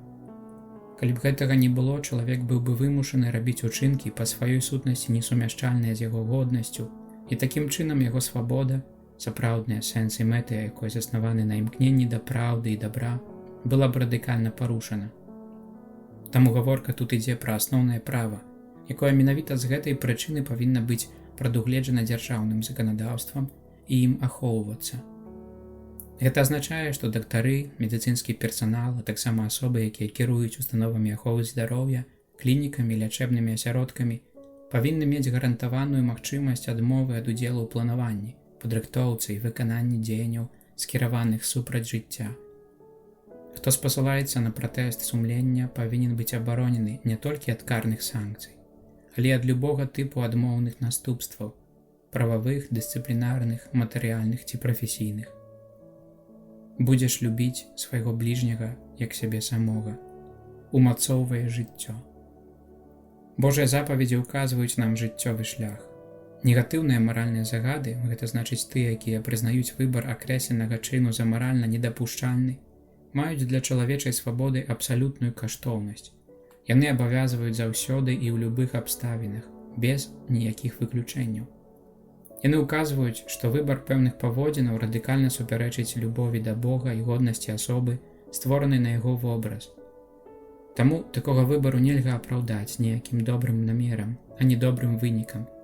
Ён яскрава супярэчыць лучнасці асобаў і супрацьстаіць галоўнаму рашэнню падпарадкаваць уласнае жыццё Богу. Ужо ў гэтым сэнсе негатыўныя маральныя наказы выконваюць надзвычай важную станоўчую функцыю. Заключанае ў іх безумоўнае «не» акрэслівае дакладна ўстаноўленую мяжу, ніжэй за якую свабодны чалавек не можа сыходзіць, і разам з тым указвае пэўны мінімум, які ён павінен захоўваць і ад якога павінен распачаць выказваць шматлікія так, здольныя паступова агарнуць увесь далягляд дабра. Запаведзі і асабліва негатыўныя маральныя наказы з'яўляюцца пачаткам і абавязковым першым этапам дарогі да свабоды, Першая свабода, піша святы Аўгустын, угрунтавана на пазбаўленні ад злачынстваў, такіх як забойства, чужалоцтва, распуста, крадзеж, падман, святатацтва і таму падобныя. Калі чалавек пачынае вызваляцца ад гэтых злачынстваў, а іх не павінен рабіць кожны хрысціянін, тады ён пачынае ўздымаць галаву да свабоды, але гэта толькі пачатак яе, а не дасканалая свабода. Таму запаведь «Не забівай» – гэта пачатак дарогі да сапраўднай свабоды, якая вядзе нас да энергічных дзеянняў на карысць абароны жыцця і фармавання пэўнай пазіцыі і паводзінаў, якія яму служаць. Робячы гэта, мы спраўляемся з нашай адказнасцю за даручаных нашай апецы людзей і выяўляем праз гэтыя ўчынкі і абвяшчэнне праўды сваю ўдзячнасць Богу за вялікі дар жыцця.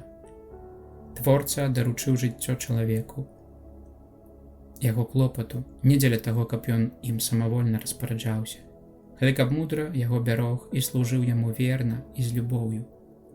Бог запавету даручыў жыццё кожнага чалавека і іншаму чалавеку, яго брату, згодна з правам узаемнага ахвяравання і атрымання, складання сябе ў дар і прымання дару бліжняга.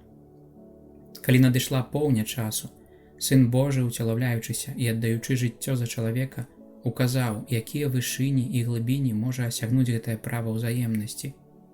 Праз дар свайго духа Хрыстус надае новы сэнс і значэнне праву ўзаемнасці даручэнню чалавека чалавеку.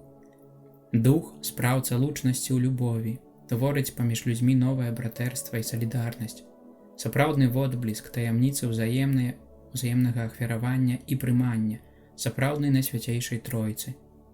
Сам дух становіцца новым правам, якое дае вернікам моц і абуджае ў іх адказнасць за тое, каб у жыцці ўмелі ўзаемна чыніць дар з саміх сябе і прымаць другога чалавека, беручы ўдзел у любові самога Езуса Хрыста і на яго ўзроўні.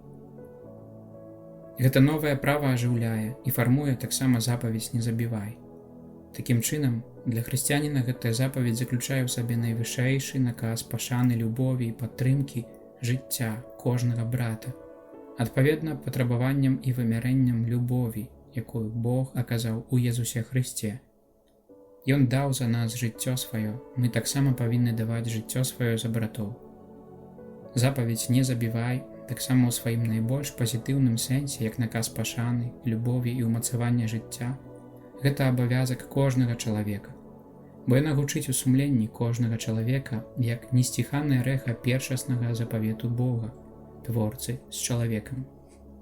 Усе могуць яе спазнаць дзякуючы святлу розуму і захоўваць дзякуючы таемнаму ўздзеянню Духа Святога, які, дыхаючы там, дзе хоча, дасягае і атуляе кожнага чалавека, хто жыве на гэтым свеце. Таму ўсе мы павінны несці нашаму бліжняму паслугу любові, баронячы яго жыццё і заўсёды падтрымліваючы яго, асабліва тады, калі яно слабое альбо знаходзіцца ў небяспецы. Мы павінны клапаціцца пра яго не толькі як асобы, але таксама як супольнасць, чынячы з абавязковай павагі да чалавечага жыцця падмурак для новага грамадства. Мы пакліканы, каб любіць і шанаваць жыццё кожнага чалавека і цярпліва і смела імкнуцца да таго, каб у нашу эпоху, у якой становіцца ўсё больш прыкметаў смерці, урэшце запанавала новая культура жыцця, плён культуры праўды і любові. Чацвёрты раздзел. Вы гэта мне ўчынілі. За новую культуру чалавечага жыцця. Вы люд, які Бог здабыў сабе, каб вы абвяшчалі цуды ягонай моцы, люд жыцця і для жыцця. Касцёл атрымаў Евангелие як пасланне і крыніцу радасці і збаўлення. Атрымаў яе ў дар ад Езуса, пасланага Айцом, каб убогім нёс добрую навіну. Ён атрымаў яе праз пасрэдніцтва апосталаў, ім пасланых на цэлы свет. У касцёле, народжаным з гэтага абвяшчэння Евангелля, няспынна гучыць рэха перасцярогі апостала: «Бяда мне, калі б я не абвяшчаў Евангелля». Абавязак евангелізацыі, пісаў папа Павел VI, трэба лічыць ласкай і сапраўдным пакліканнем касцёла. Ён выяўляе найбольш праўдзівую ўласцівасць касцёла, які існуе дзеля евангелізацыі. Евангелізацыя – гэта глобальная і дынамічная дзейнасць, якая ахоплівае ўвесь касцёл, што ўдзельнічае ў прароцкай, святарскай і валадарскай місіі Пана Езуса. Таму да яе неад'емных элементаў належыць абвяшчэнне, цэлебрацыя і служэнне любові. Гэта акт глыбока эклезіяльны, які вымагае ўдзелу ўсіх працаўнікоў Евангелля, кожнага паводле адпаведнай яму харызмы і ўласнага служэння. Гэта датычыць таксама абвяшчэння Евангелля жыцця, што з'яўляецца інтэгральнай часткай Евангелля, якім ёсць Езус Хрыстус. Гэтаму Евангеллю мы служым, падтрыманыя перакананнем, што мы атрымалі яго ў дар і былі пасланыя, каб абвяшчаць яго ўсяму чалавецтву аж да межаў зямлі. Такім чынам захоўваем пакорнае і ўдзячнае ўсведамленне, што мы з'яўляемся людам жыцця і для жыцця, і як гэты люд стаім перад светам. Мы – народ жыцця, таму што Бог у сваёй бескарыслівай любові даў нам Евангелле жыцця, якое нас перайначыла і збавіла. Творца жыцця нанава здабыў нас цаной сваёй бясцэннай крыві, а праз абмыццё вадой хросту мы былі ўшчэплены ў яго, нібы парасткі, якія з аднаго дрэва чэрпаюць сок і здольнасць даваць плады. Унутрана адноўленыя ласкай духа, Пана і жыватворцы, мы сталіся людам для жыцця і павінны жыць згодна з гэтым пакліканнем. Мы пасланыя. Служба жыццю – гэта не нагода для гонару, але абавязак, які нараджаецца з усведамлення, што мы – народ, які Бог здабыў сабе, каб мы абвяшчалі цуды ягонай эмоцыі. У нашай вандроўцы нас вядзе і ўмацоўвае права любові. Крыніцай і ўзорам гэтай любові з'яўляецца ўцелаўлёны Сын Божы, які стаўся чалавекам і праз сваю смерць даў жыццё свету. Мы пасланыя як народ. Абавязак служэння жыццю кладзецца на ўсіх і на кожнага з нас. Гэта заданне ў дакладным сэнсе эклезіяльнае, бо патрабуе згоднай і ахвярнай дзейнасці ўсіх членаў і ўсіх асяродкаў хрысціянскай супольнасці.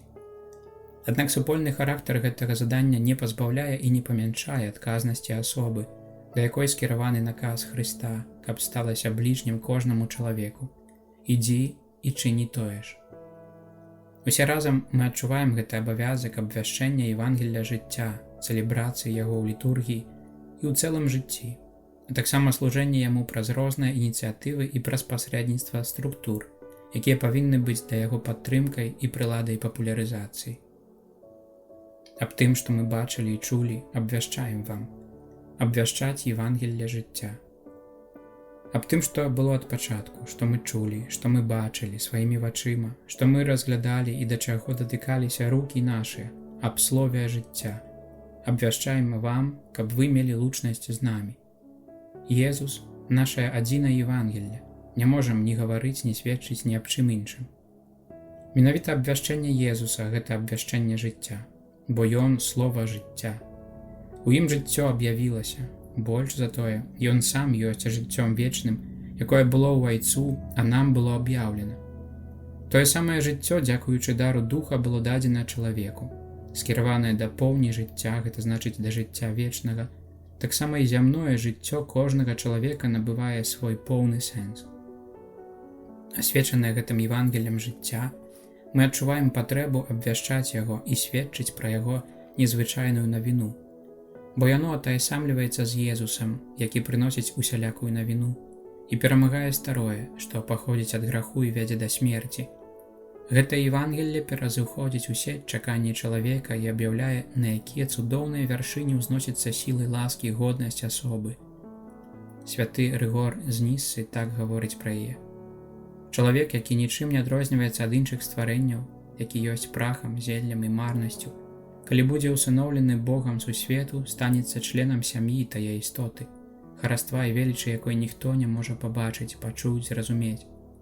Якія ж словы, думка ці парыванне духа здолеюць выказаць вялікую шчодрасць гэтай ласкі.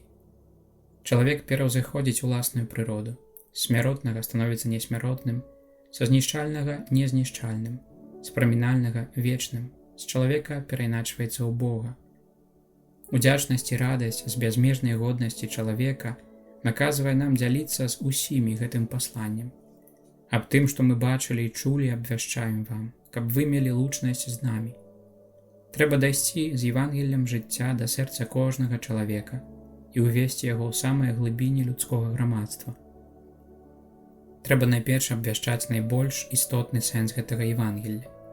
звеставанне Бога жывога і блізкага, які заклікае нас да глыбокага паяднання з сабой і адкрывае нам пэўнасць надзеі на жыццё вечнае. Яно пацвярджае непарыўную повязь, якая яднае асобу, яе жыццё і яе цялеснасць. Яно ўказвае на людское жыццё як на жыццё ўлучнасці, як на дар Божы, плён і знак ягонай любові. Яно заклік да надзвычайнай сувязі Езуса з кожным чалавекам, якая дазваляе распазнаць аблічча Хрыста ў кожным чалавечым абліччы. Яно ўказвае, што ахвярны дар самога сябе – гэта заданне і месца поўнай рэалізацыі ўласнай свабоды. Разам з тым трэба таксама ўказаць на ўсё наступства гэтага Евангелля, якое можна акрэсліць так. Людское жыццё, як каштоўны дар Божы, ёсць святым і недатыкальным, а ў прыватнасці гэта азначае, што аборт і эўтаназія з'яўляюцца абсалютна недапушчальнымі. Людское жыццё не толькі нельга забіваць, але трэба бараніць, атуляючы яго клапатлівай апекай. Жыццё знаходзіць свой сэнс, калі даецца і атрымлівае любоў, з якой нараджаецца поўная праўда аб чалавечай цялеснасці і нараджэнні патомства. Гэта любоў надае сэнс таксама цярпенню і смерці, нават калі іх ахінае таямніца, яны могуць стаць збаўчымі падзеямі. Павага да жыцця вымагае, каб навука і тэхніка былі заўсёды падпарадкаваны чалавеку і яго інтэгральнаму развіццю. Усё грамадства павінна шанаваць, ахоўваць і ўмацоўваць годнасць кожнай людской асобы у кожнай хвіліне, у любым стане яе жыцця. Каб быць сапраўды людам, які служыць жыццю, мы павінны паслядоўна і смела абвяшчаць гэтыя праўды ўжо на першым этапе евангелізацыі, а пасля ў катэхізацыі і ў розных формах прапаведавання, у асабістым дыялогу і ва ўсёй выхаваўчай дзейнасці. Выхавацелі, настаўнікі, катэхеты і тэолагі павінны падкрэсліваць антрапалагічныя аргументы, якія абгрунтоўваюць і ўзмацняюць павагу да кожнага чалавечага жыцця. Такім чынам мы пакажам у поўным святле першай навіны Евангелля жыцця і дапаможам усім адкрыць у святле розуму і досведу, што хрысціянскае пасланне паказвае паўнату праўды пра чалавека, а таксама пра сэнс яго існавання і быцця. Мы адкрыем каштоўныя магчымасці сустрэчы і дыялогу таксама з няверуючымі, і ўсе разам будзем фармаваць новую культуру жыцця. У той сітуацыі, калі з розных бакоў выказваюцца такія спрэчныя меркаванні, і калі шмат хто адмаўляе здаровую навуку аб чалавечым жыцці, мы разумеем, што і да нас скіравана моцная просьба, з якой святы Павел звяртаўся да Тімафея. Прапаведуй слова, настойвай у час і не ў час, дакарай, пагражай, малі з усёй доўгацярплівасцю і навучаннем. Гэты заклік павінен гучаць з асаблівай эмоцыяй у сэрцах тых, хто ў касцёле ў розным сане больш непасрэдна ўдзельнічае ў яго місіі настаўніка, жыцця. Няхай гэта прагучыць асабліва для нас, біскупаў. Перадусім ад нас чакаецца, каб мы былі нястомнымі вестунамі Евангелля жыцця. У сілу даручанага нам задання мы павінны дбаць пра інтэгральную і верную перадачу навучання, нанова пададзенага ў гэтай энцыкліцы, і прымяняць усе адпаведныя сродкі, каб бараніць вернікаў ад любой дактрыны, спрэчнай гэтаму навучанню. Асаблівую ўвагу мы павінны прысвяціць клопату пра тое, каб на тэалагічных факультэтах, у семінарыях і ў розных каталіцкіх установах абвяшчалася, тлумачылася і паглыблялася знаёмства са здаровай дактрынай. Няхай пачуюць словы закліку святого Паўла тэолагі, святары і ўсе тыя, хто займаецца навучаннем, катэхізацыяй і фармаваннем сумленняў, каб, усведамляючы сваё заданне, яны асцерагаліся сур'ёзнай правіны, здрады праўдзе і ўласнай місіі праз абвяшчэнне асабістых поглядаў, спрэчных з Евангеллем жыцця, слушна тут пададзенага і нанова інтэрпрэтаванага настаўніцтвам Касцёла. Абвяшчаючы гэта Евангелле, мы не павінны баяцца пярэчанняў і непапулярнасці, але адкідваць усялякія кампрамісы і двухзначнасць, якія ўпадобнілі б нас да гэтага свету. Мы павінны быць у свеце, але не з гэтага свету, чэрпаючы сілу з Хрыста, які праз сваю смерць і ўваскрасенне перамог свет. Праслаўляю Цябе, бо Ты стварыў мяне так цудоўна. Праслаўляць Евангелле жыцця. Мы пасланы ў свет як народ жыцця, і таму наша абвяшчэнне павінна праяўляцца таксама праз праслаўленне Евангелля жыцця у поўным сэнсе гэтага слова. Болей за тое, менавіта гэтае праслаўленне, дзякуючы пераканальнай вымоўнасці жэстаў, сімвалаў і абрадаў, павінна стацца каштоўным і важным спосабам паказаць прыгажосць і веліч гэтага Евангелля.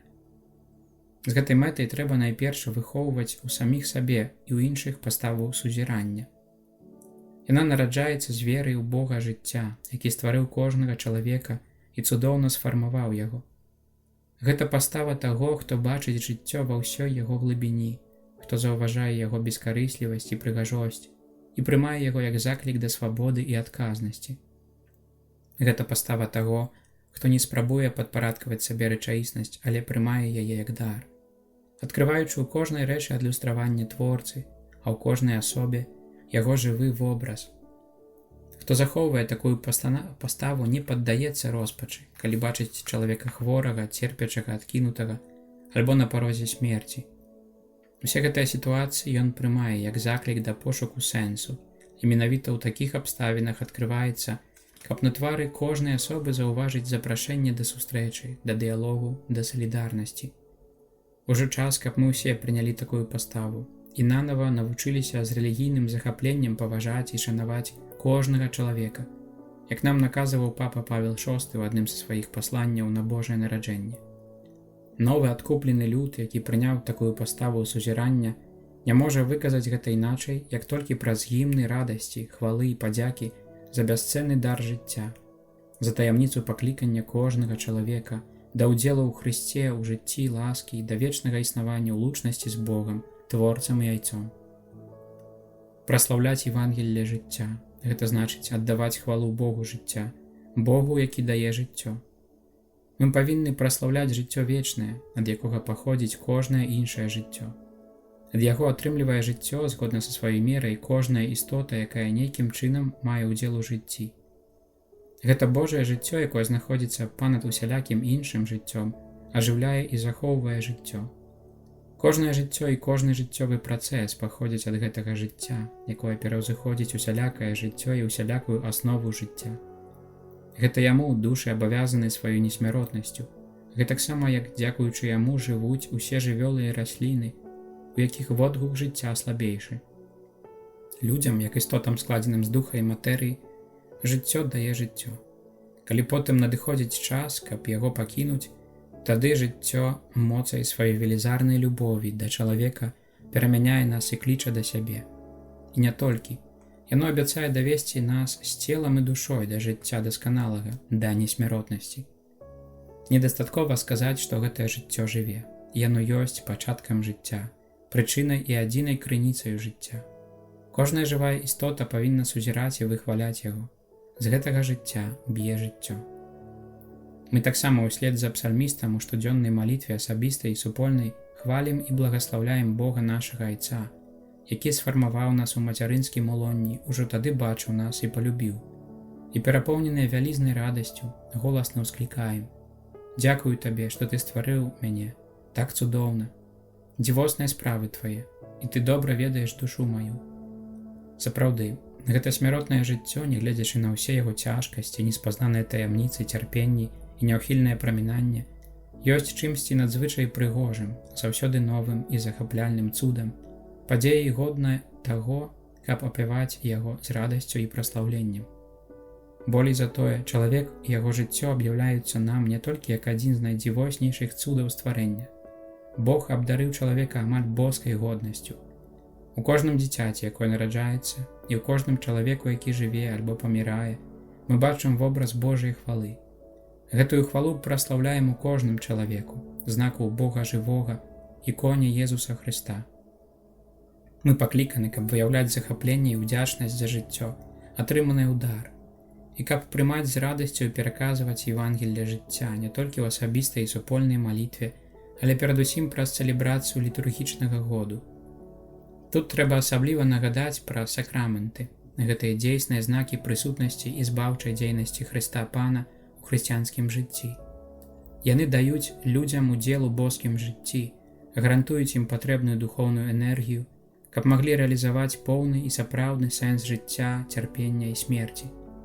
Літургічная цэлебрацыя, асабліва сакраментальная, дзякуючы новаму адкрыццю сапраўднага значэння гэтых абрадаў і ім належнай ацэнцы, змогуць яшчэ лепш выявіць паўнату праўды пра нараджэнне, жыццё, цярпенне і смерць, дапамагаючы людзям пражываць гэтыя рэаліі як удзел у пасхальнай таямніцы Хрыста, памерлага і ўваскрослага. Праслаўляючы і абвяшчаючы Евангелле жыцця, трэба ўмець ацаніць і выкарыстоўваць таксама жэсты і сімвалы, якіх так шмат у розных культурных традыцыях і народных звычаях.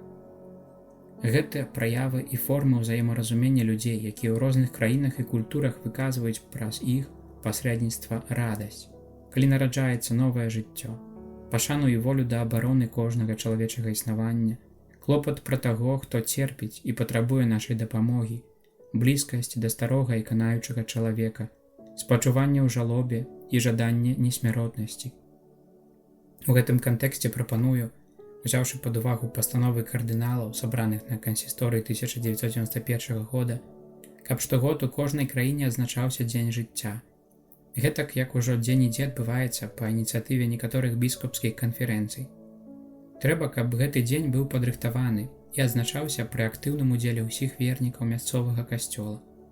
Яго асноўная мэта – абудзіць у сумленні, у сем'ях, у касцёле і ў свецкім грамадстве уражлівасць на сэнс і каштоўнасць чалавечага жыцця у кожны момант і ў кожным стане. Асабліва неабходна ўказваць, наколькі вялікім злом з'яўляецца аборт і эўтаназія. Аднак нельга абмінаць іншых момантаў і аспектаў жыцця, якія трэба кожны раз старанна абдумваць у кантэксце зменлівай гістарычнай сітуацыі. Логіка духоўнага культу прыемнага Богу вымагае, каб праслаўленне Евангелля жыцця здзяйснялася найперш у штодзённым жыцці і выяўлялася праз любоў да іншых і самаахвярнасць. Такім чынам, усё нашае існаванне будзе станавіцца сапраўдным і адказным прыманнем дару жыцця і шчырай ды ўдзячнай хвалой Бога, які ахвяраваў нам гэты дар. Менавіта гэта адбываецца ў шматлікіх ахвярных учынках, часта незаўважных і ўкрытых, якія здзяйсняюць мужчыны і жанчыны, дзеці і дарослыя, маладыя і старыя, людзі здаровыя і хворыя. У такім кантэксце, багатым на чалавечыя каштоўнасці і любоў, нараджаюцца таксама і гераічныя ўчынкі. Яны з'яўляюцца найбольш урачыстым праслаўленнем Евангелля жыцця, бо абвяшчаюць яго праз поўную самааддачу. Яны – хвалебнае аб'яўленне найвялікшай любові, якая наказвае аддаць жыццё за любімую асобу. Яны – удзел у таямніцы крыжа, у якой Езус аб'яўляе, якую вялікую каштоўнасць мае для яго жыццё кожнага чалавека, і як яно цалкам рэалізуецца праз бескарыслівы дар самога сябе. Апроч паўсюдна вядомых фактаў, ёсць яшчэ і гераізм штодзённага жыцця, які складаецца з малых альбо вялікіх бескарыслівых учынкаў, што ўмацоўваюць сапраўдную культуру жыцця. Сярод гэтых учынкаў асаблівага прызнання заслугоўвае аддача ўнутраных органаў, згодная з патрабаваннямі этыкі, з мэтай ратавання здароўя і нават жыцця хворых, часам пазбаўленых усялякай надзеі. Гэты гераізм штодзённасці ахоплівае маўклівае, але плённае сведчанне ўсіх тых гераічных маці, якія без рэшты прысвячаюць сябе сваім сем'ям, якія ў пакутах нараджаюць дзяцей, а пасля гатовыя ўскласці на сябе ўсялякі цяжар, несці ўсялякія ахвяры, каб перадаць гэтым дзецям усё найлепшае, што маюць у сабе.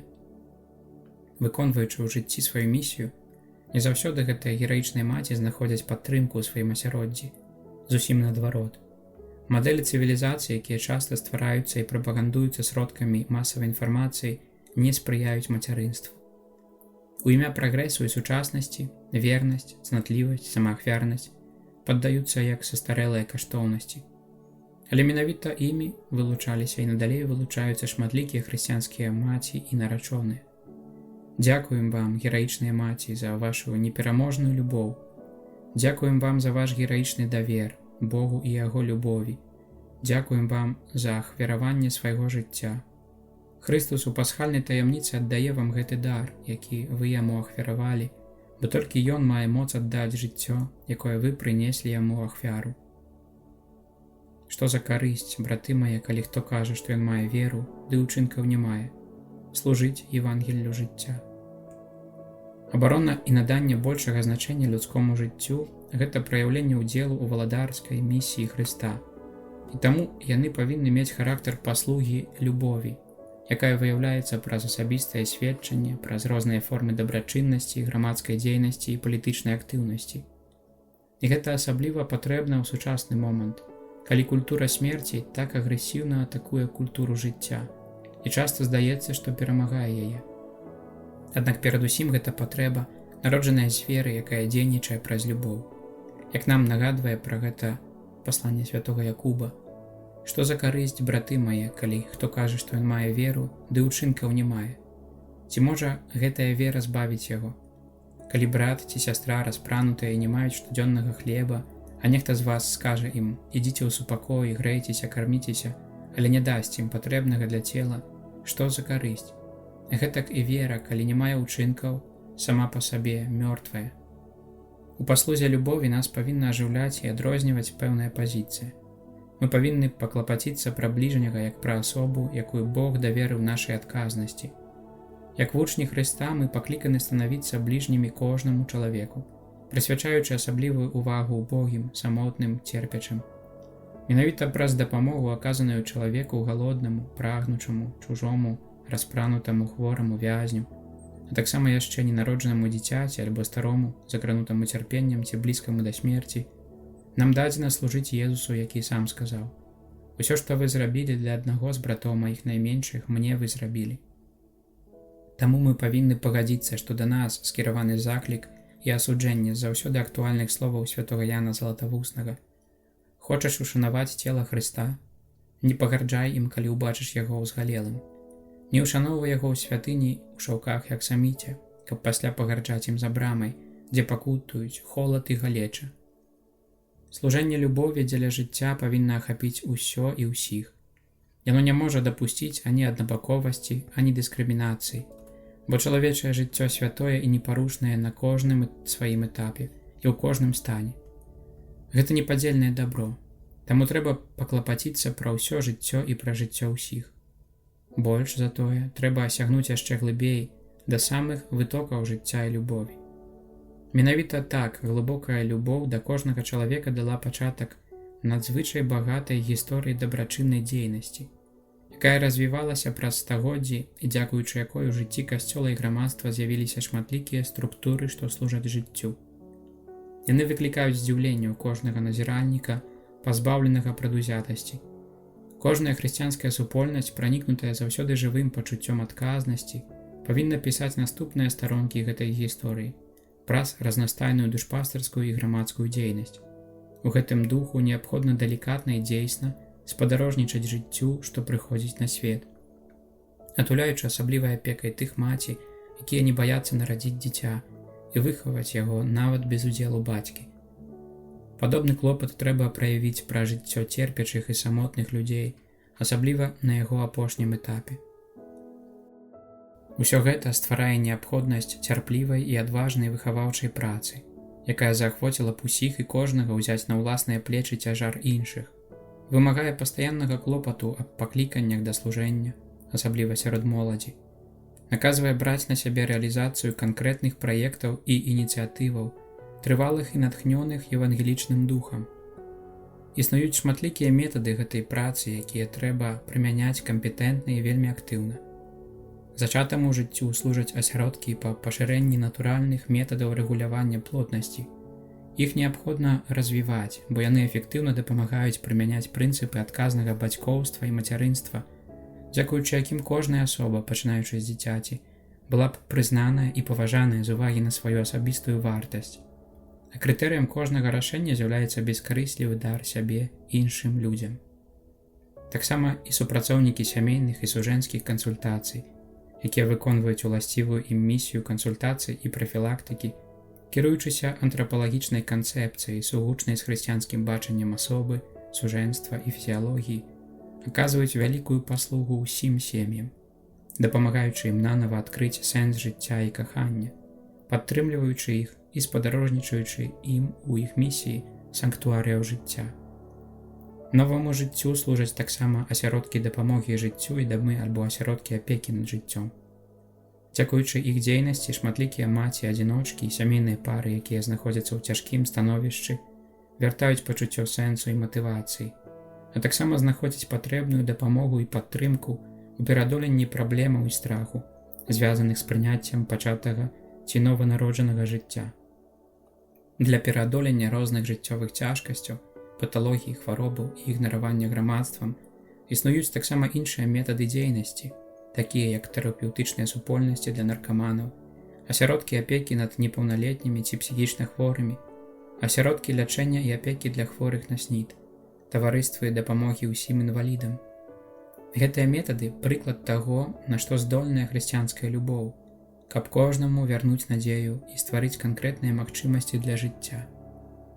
Калі ж зямное існаванне чалавека набліжаецца да свайго канца, ёсць яшчэ любоў, здольная знайсці адпаведныя спосабы, каб забяспечыць старым людзям, асабліва бездапаможным, а таксама безнадзейна хворым, сапраўды гуманную дапамогу і належна задаволіць усе іх патрэбы, а найперш суцішыць і страх і самоту. У такіх выпадках незаменная роля сям'і. Але гэтыя асобы могуць знайсці вялікую дапамогу ў структурах сацыяльнага забеспячэння, а калі гэта неабходна, то і праз паліятыўнае лячэнне, карыстаючыся адпаведнымі санітарнымі і грамадскімі паслугамі, што дзейнічаюць як у шпіталях, так і дома. Асаблівай увагі ізноў заслугоўвае роля шпіталяў, клінік і рэабілітацыйных цэнтраў. Адпаведна сваёй сапраўднай сутнасці яны з'яўляюцца не толькі установамі, у якіх атуляюць апекай хворых і паміраючых, але перадусім асяродкамі, у якіх пазнаецца і перажываецца сапраўды хрысціянскі сэнс хваробы, цярпення і смерці. Гэтая іх сутнасць павінна быць найбольш відавочнай ва ўстановах, дзе працуюць законнікі ці якія нейкім чынам звязаны з касцёлам. Гэтыя структуры і месцы, што служаць жыццю, а таксама ўсе іншыя формы дапамогі і салідарнасці, якія аказваюцца неадкладна патрэбнымі у пэўных сітуацыях, павінны ўзначальваць асобы, якія бескарысліва працуюць і глыбока ўсведамляюць, наколькі выключнае значэнне мае Евангелле жыцця для дабра асобы і грамадства. Асаблівая адказнасць ляжыць на супрацоўніках службы здароўя, дактарах, фармацэўтах, медсёстрах і медбратах, капеланах, законніках і законніцах, адміністрацыйных работніках і дабрачынцах. Іх прафесія наказвае ім аберагаць людское жыццё і служыць яму. У сённяшнім культурным і грамадскім кантэксце, у якім медыцынская навука і майстэрства, здаецца, пачынаюць губляць сваё прыроджанае этычнае вымярэнне, у гэтых людзей бывае моцная спакуса маніпуляваць жыццём, часам і выклікаць смерць. Перад абліччам такой спакусы нязмерна ўзрастае і іх адказнасць, якая знаходзіць найбольшае натхненне і наймацнейшую падтрымку менавіта ў прыроджаным і непазбыўным этычным вымярэнні прафесіі медыка, пра што сведчыць ужо старажытная, але заўсёды актуальная клятва Гіпакрата, паводле якой кожны медык абавязаны аказваць найвышэйшую павагу да людскога жыцця і яго святасці. Абсалютная пашана да кожнага нявіннага людскога жыцця наказвае таксама карыстацца правам пратэсту сумлення супраць аборту і эўтаназіі. Умярцвенне ніколі не можа быць прызнана лячэбнай дзейнасцю, нават тады, калі адзінай прычынай з'яўляецца спаўненне жадання пацыента. Гэта хутчэй адрачэнне ад прафесіі медыка, якую можна акрэсліць як гарачае і рашучае так у адносінах да жыцця.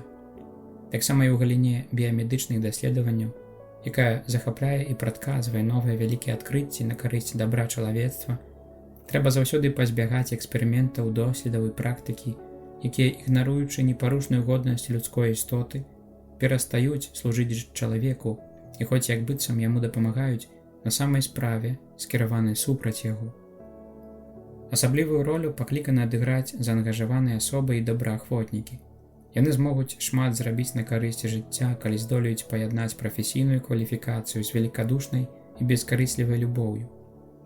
Евангелле жыцця падштурхоўвае іх, каб уздымалі пазіцыю звычайнай філантропіі да вышыня ў любові Хрыста, каб кожны дзень, нягледзячы на цяжкасці і стому, аднаўлялі ў сабе ўсведамленне годнасці кожнага чалавека, каб намагаліся адкрываць людскія патрэбы і распачынаць новыя шляхі там, дзе гэтыя патрэбы больш пільныя, бо слабейшым патрэбна больш увагі і дапамогі.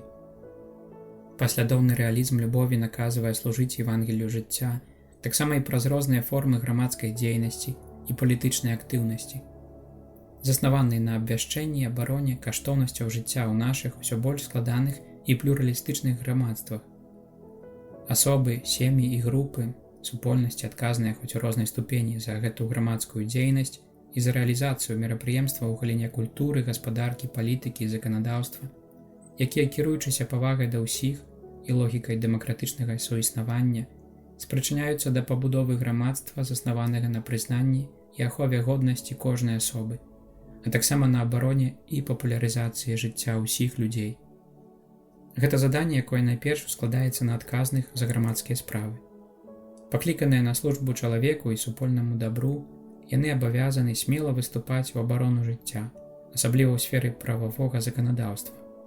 У дэмакратычнай сістэме, дзе асновай права і рашэнняў з'яўляецца ўзгодненая воля большасці грамадзян, у свядомасці кіраўнікоў можа аслабнуць пачуццё асабістай адказнасці.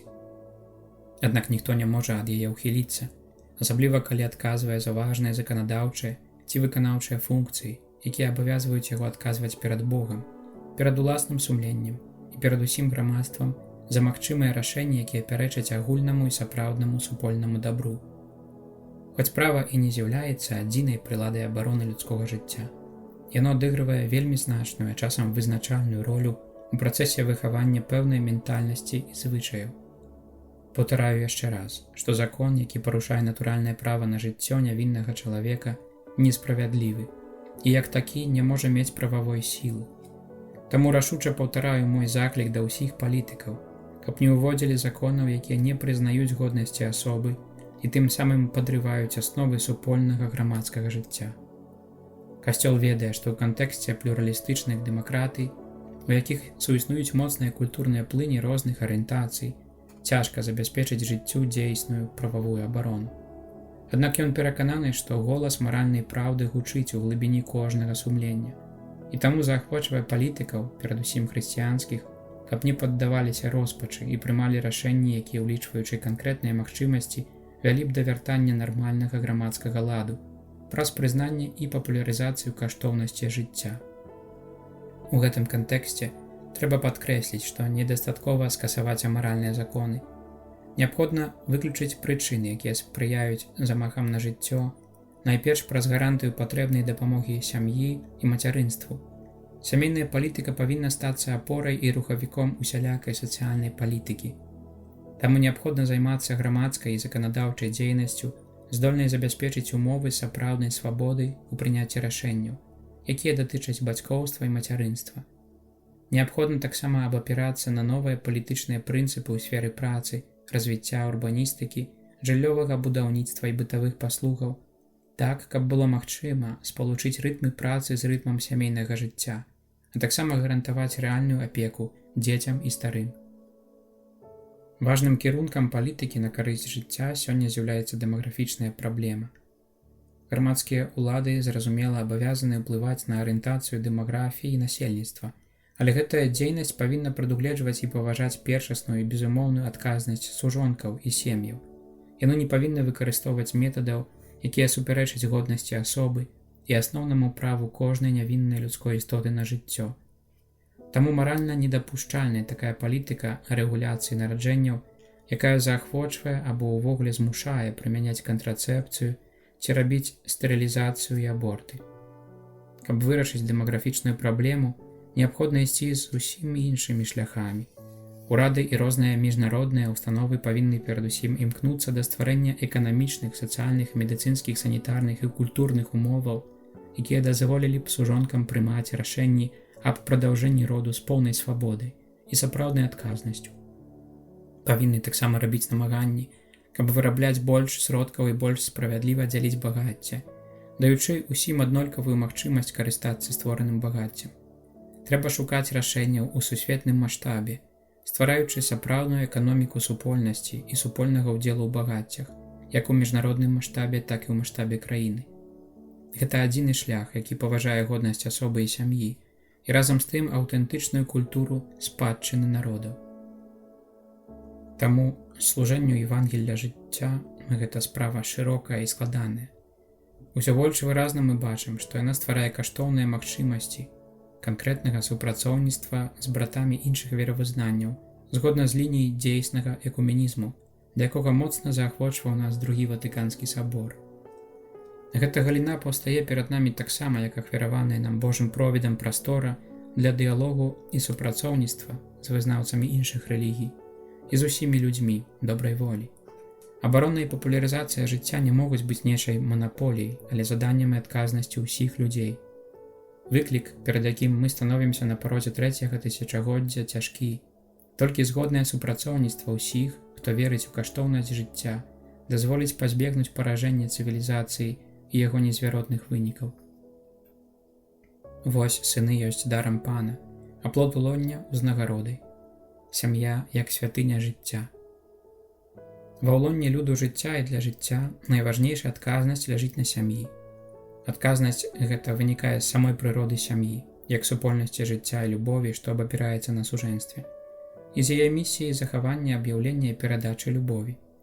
Гаворка тут ідзе пра любоў самога Бога супрацоўнікамі і ў пэўным сэнсе прадстаўнікамі, якога становяцца бацькі, калі перадаюць жыццё і выхоўваюць яго згодна з яго бацькоўскім замыслам. Такім чынам, гэта тая любоў, што становіцца бескарыслівым дарам, прыняццем і ахвяраваннем.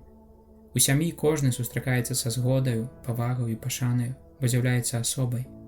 І калі каму патрэбна дапамога, то яго атуляюць яшчэ больш чулай апекай і клопатам. Сям'я паклікана, каб выконваць сваё заданне на працягу ўсяго жыцця сваіх членаў, ад нараджэння да смерці. І таму сям'я – сапраўдная святыня жыцця, месца, у якім жыццё, дар Бога, можа адпаведным чынам быць прынятым і ахоўвацца ад рознага тыпу нападаў, якія яму пагражаюць, можа таксама развівацца згодна з патрэбамі нармальнага чалавечага росту. Таму сям'я адыгрывае рашучую і незаменную ролю ў выхаванні культуры жыцця. Як хатні касцёл, сям'я паклікана абвяшчаць, праслаўляць і служыць Евангеллю жыцця. Гэта перадусім заданне сужэнцаў, якія пакліканы перадаваць жыццё на падставе заўсёды новага ўсведамлення сэнсу бацькоўства. Разумець гэта як цудоўнае здарэнне, якое ўказвае, што людское жыццё ёсць дарам, які мы прымаем, каб яго зноў ахвяраваць. Даючы новае жыццё, бацькі пераконваюцца, што дзіця, хоць ёсць плодам іх узаемнага дару кахання, ёсць разам з тым дарам для іх абоіх, дарам, які вынікае з дару. Сям'я выконвае сваю місію абвяшчання Евангелля жыцця найперш праз выхаванне дзяцей. Словам і прыкладам у штодзённым кантакце і рашэннях, канкрэтнымі жэстамі і знакамі бацькі вучаць сваіх дзяцей сапраўднай свабодзе, якая рэалізуецца праз самаадданасць, і развіваюць у іх павагу да іншых, пачуццё справядлівасці, паставу сардэчнай згоды з іншымі, дыялогу, велікадушнага служэння і салідарнасці, а таксама іншых каштоўнасцяў, якія дапамагаюць прымаць жыццё як дар. Выхаваўчая праца бацькоў-хрысціянаў павінна служыць развіццю веры дзяцей і дапамагаць ім выконваць іх уласнае пакліканне, якое яны атрымалі ад Бога. У межах сваёй выхаваўчай місіі бацькі павінны навучыць дзяцей словам і сведчаннем, якім ёсць сапраўдны сэнс цярпення і смерці. Яны здолеюць гэта зрабіць толькі тады, калі самі будуць заўважаць розныя праявы цярпення вакол сябе, і яшчэ больш, калі здолеюць аказаць сардэчнасць, апеку і спачуванне хворым і старэйшым асобам у сваёй уласнай сям'і. Болей за тое, сям'я праслаўляе Евангелле жыцця сваёй штодзённай малітвай, асабістай і сямейнай, хваліць у ёй Бога і дзякуе яму за дар жыцця, просіць у яго святла і моцы, каб быць трывалымі ў цяжкасцях і цярпеннях, ніколі не губляць надзеі. Аднак жа спосаб праслаўлення, які надае сэнс усім іншым формам малітвы і культу, ёсць той, які выяўляецца ў штодзённым жыцці сям'і, напоўненым каханнем і ахвярнасцю. Такім чынам, праслаўленне перайначваецца ў служэнне Евангеллю жыцця, праявай якога ёсць салідарнасць, якая перажываецца ўнутры і звонку сям'і як чулы і сардэчны клопат і праяўляецца ў сціплых жэстах кожны дзень. Асабліва яскравым знакам салідарнасці паміж сем'ямі з'яўляецца усынаўленне альбо апякунства дзяцей, пакінутых бацькамі, ці тых, хто жыве ў цяжкіх умовах. Незалежна ад повязі крыві і цела, сапраўдная бацькоўская і мацярынская любоў гатовая прыняць таксама дзяцей з іншых сем'яў, адорваючы іх усім тым, што ім неабходна для паўнацэннага жыцця і развіцця. Сярод розных формаў усынаўлення варта параіць усынаўленне на адлегласці, асабліва ў тых выпадках, калі адзіным матывам адмаўлення ад дзіцяці з'яўляецца крайняе ўбоства яго сям'і. Такі тып усынаўлення дапамагае гарантаваць бацькам неабходную дапамогу, каб яны змаглі ўтрымаць і выхаваць уласных дзяцей і не звязана з неабходнасцю вырываць іх з натуральнага асяроддзя. Салідарнасць, зразуметая як моцная і трывалая воля дзейнасці на карысць супольнага дабра, павінна рэалізавацца таксама праз розныя формы ўдзелу ў грамадскім і палітычным жыцці. Такім чынам, служэнне Евангелію жыцця грунтуецца на тым, што сем'і, пераважна праз згуртаванне ў адпаведнай арганізацыі, імкнуцца так уздзейнічаць на заканадаўства і на дзяржаўныя установы, каб яны ніякім чынам не парушалі права на жыццё ад зачацця да натуральнай смерці, але ахоўвалі і ўмацоўвалі яго. Асаблівую ўвагу трэба ўдзяляць старым людзям. У той час, калі ў некаторых культурах старыя людзі далучаюцца да сямейнага жыцця і выконваюць у ім вельмі важную і актыўную ролю, у іншых культурах стары чалавек успрымаецца як непатрэбны цяжар і бывае пакінуты на самога сябе. У такім кантэксце лёгка можа нарадзіцца спакуса прымянення эўтаназіі. Спіхванне старых людзей на абочыну жыцця ці ўвогуле іх адпрэчванне недапушчальнае. Іх прысутнасць у сям'і ці прынамсі падтрымка цеснага кантакту з імі, калі з-за жыллёвых умоваў або па іншай прычыне іх прысутнасць была б немагчымай, мае фундаментальнае значэнне для захавання клімату ўзаемнага ўзбагачэння дыялогу паміж рознымі пакаленнямі. Таму абавязкова трэба захоўваць своеасаблівую дамову ці вяртаць яе, калі была забыта, у сілу якой старыя бацькі і блізкія да канца сваёй зямной вандроўкі могуць чакаць ад дзяцей апекі і падтрымкі, якую самі далі сваім дзецям на пачатку іх жыцця. Гэтага вымагае таксама паслухмянасць Божай запаведзі аб належнай пашане да бацькі і маці. Але гэта яшчэ не ўсё. Стары чалавек не толькі прадмет клопату, апекі і служэння. Ён сам можа таксама зрабіць свой уклад у Евангелле жыцця.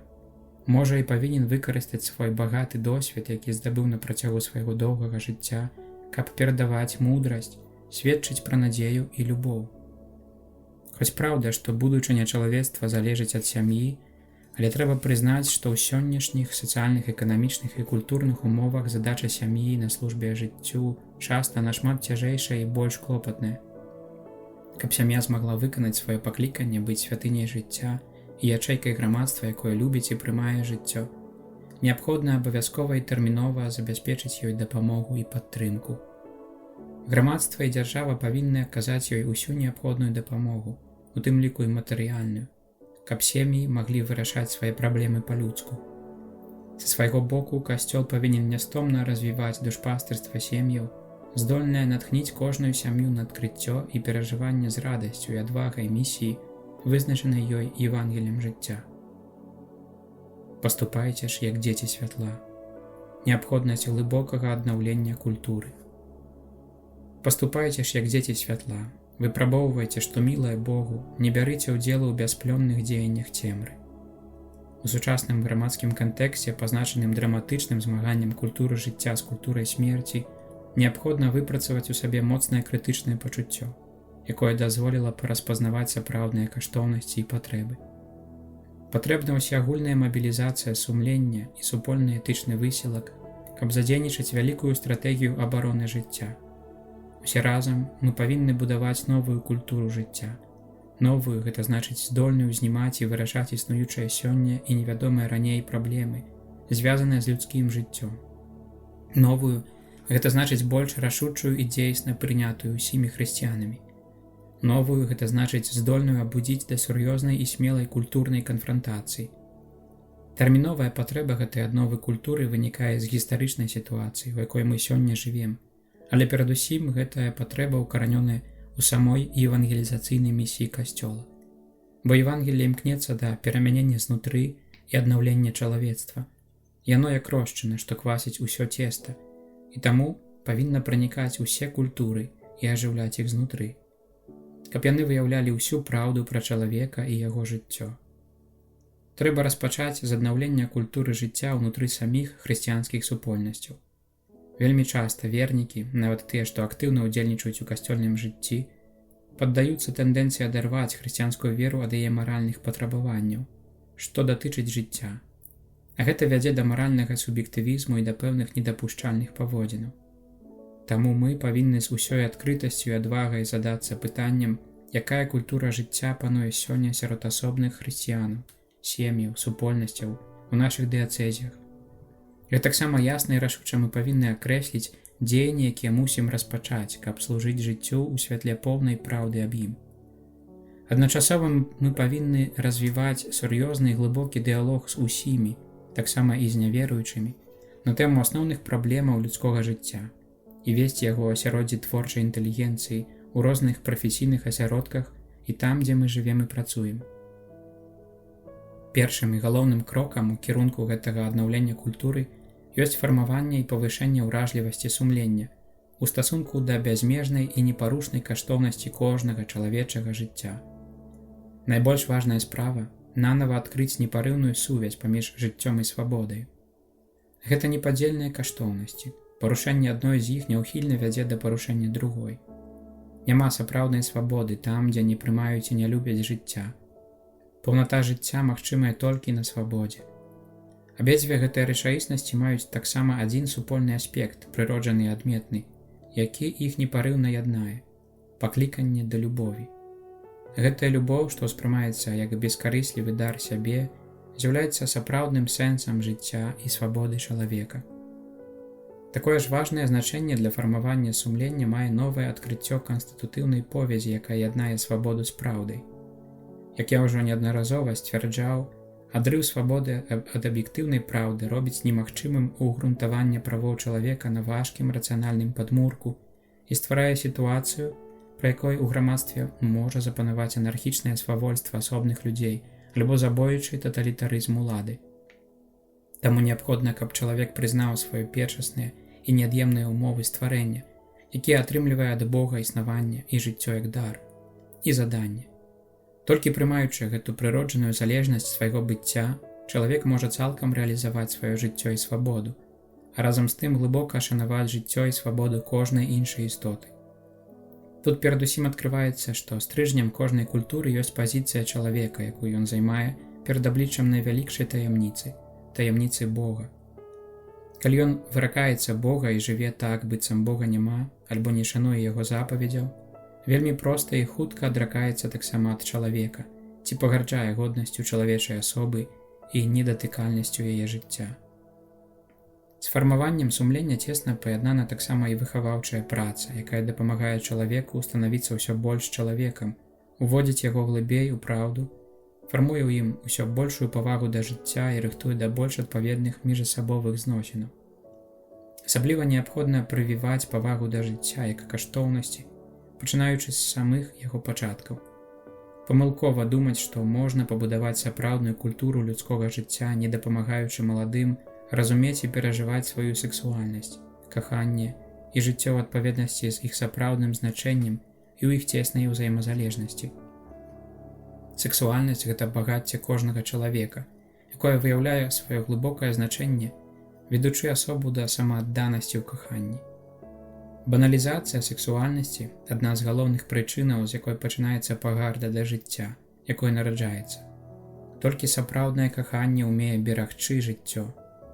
Таму нельга ўхіляцца ад абавязку гарантаваць найперш малодшай і старэйшай моладзі сапраўднага выхавання сексуальнасці і кахання, фармацыі, якая рыхтуе да чысціні як цноты, што спрыяе дасягненню сталасці асобы і робіць яе здольнай шанаваць любоўнае значэнне цела.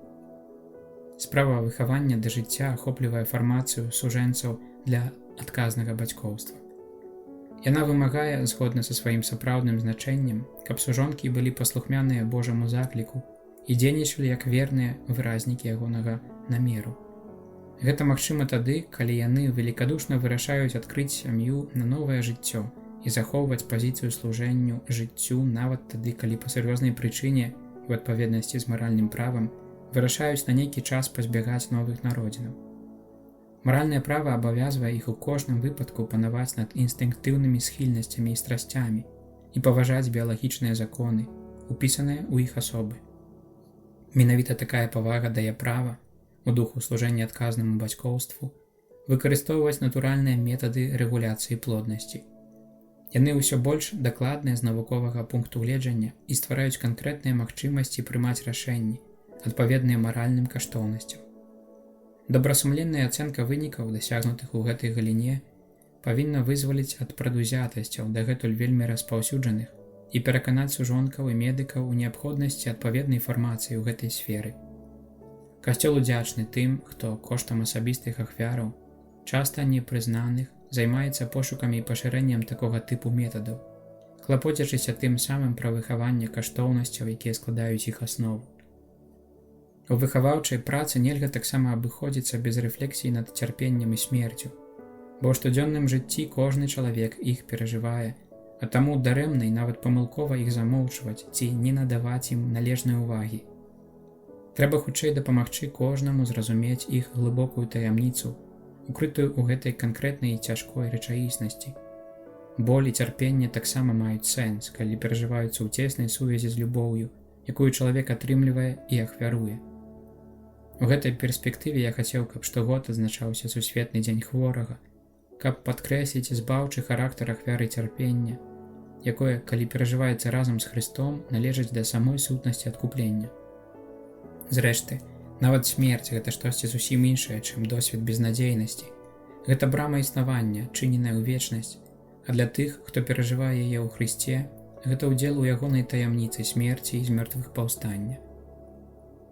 Падсумоўваючы, можам сказаць, што прапанаваная тут аднова культуры вымагае ад усіх смелага прыняцця новага стылю жыцця, праявай якога ёсць угрунтаванне канкрэтных рашэнняў у асабістай, сямейнай, грамадскай і міжнароднай сферах, на адпаведнай шкале каштоўнасцяў, на прымаце быць над мець і на прымаце асобы над рэччу.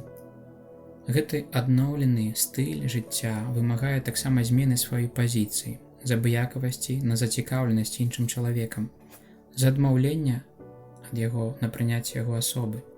Іншыя людзі – гэта не канкурэнты, ад якіх трэба бараніцца, але браты і сёстры, якія заслугоўваюць салідарнасці і любові, якія ўзбагачаюць нас саміх сваёй прысутнасцю. Ніхто не павінен адчуваць сябе выключаным з гэтай мабілізацыі на карысць новай культуры жыцця. Кожны павінен адыграць сваю важную ролю ў гэтай справе. Побач з сям'ёй асабліва ўзнёслае заданне выконваюць настаўнікі і выхавацелі.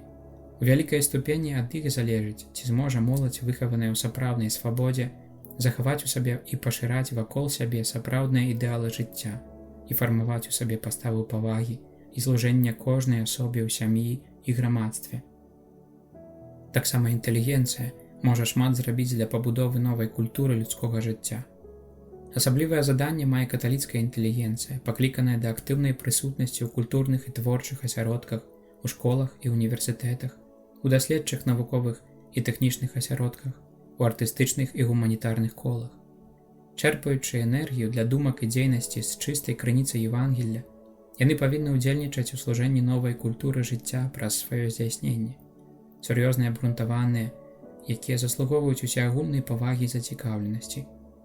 Менавіта ў такой перспектыве мы заснавалі папскую акадэмію Про Віта, заданнем якой з'яўляецца вывучэнне асноўных праблем медыцыны і права, што маюць значэнне для папулярызацыі і аховы жыцця, асабліва ў іх непасрэднай сувязі з хрысціянскай мараллю і указаннямі настаўніцтва Касцёла, а таксама пашырэнне ведаў пра іх і фармацыю ў гэтай галіне.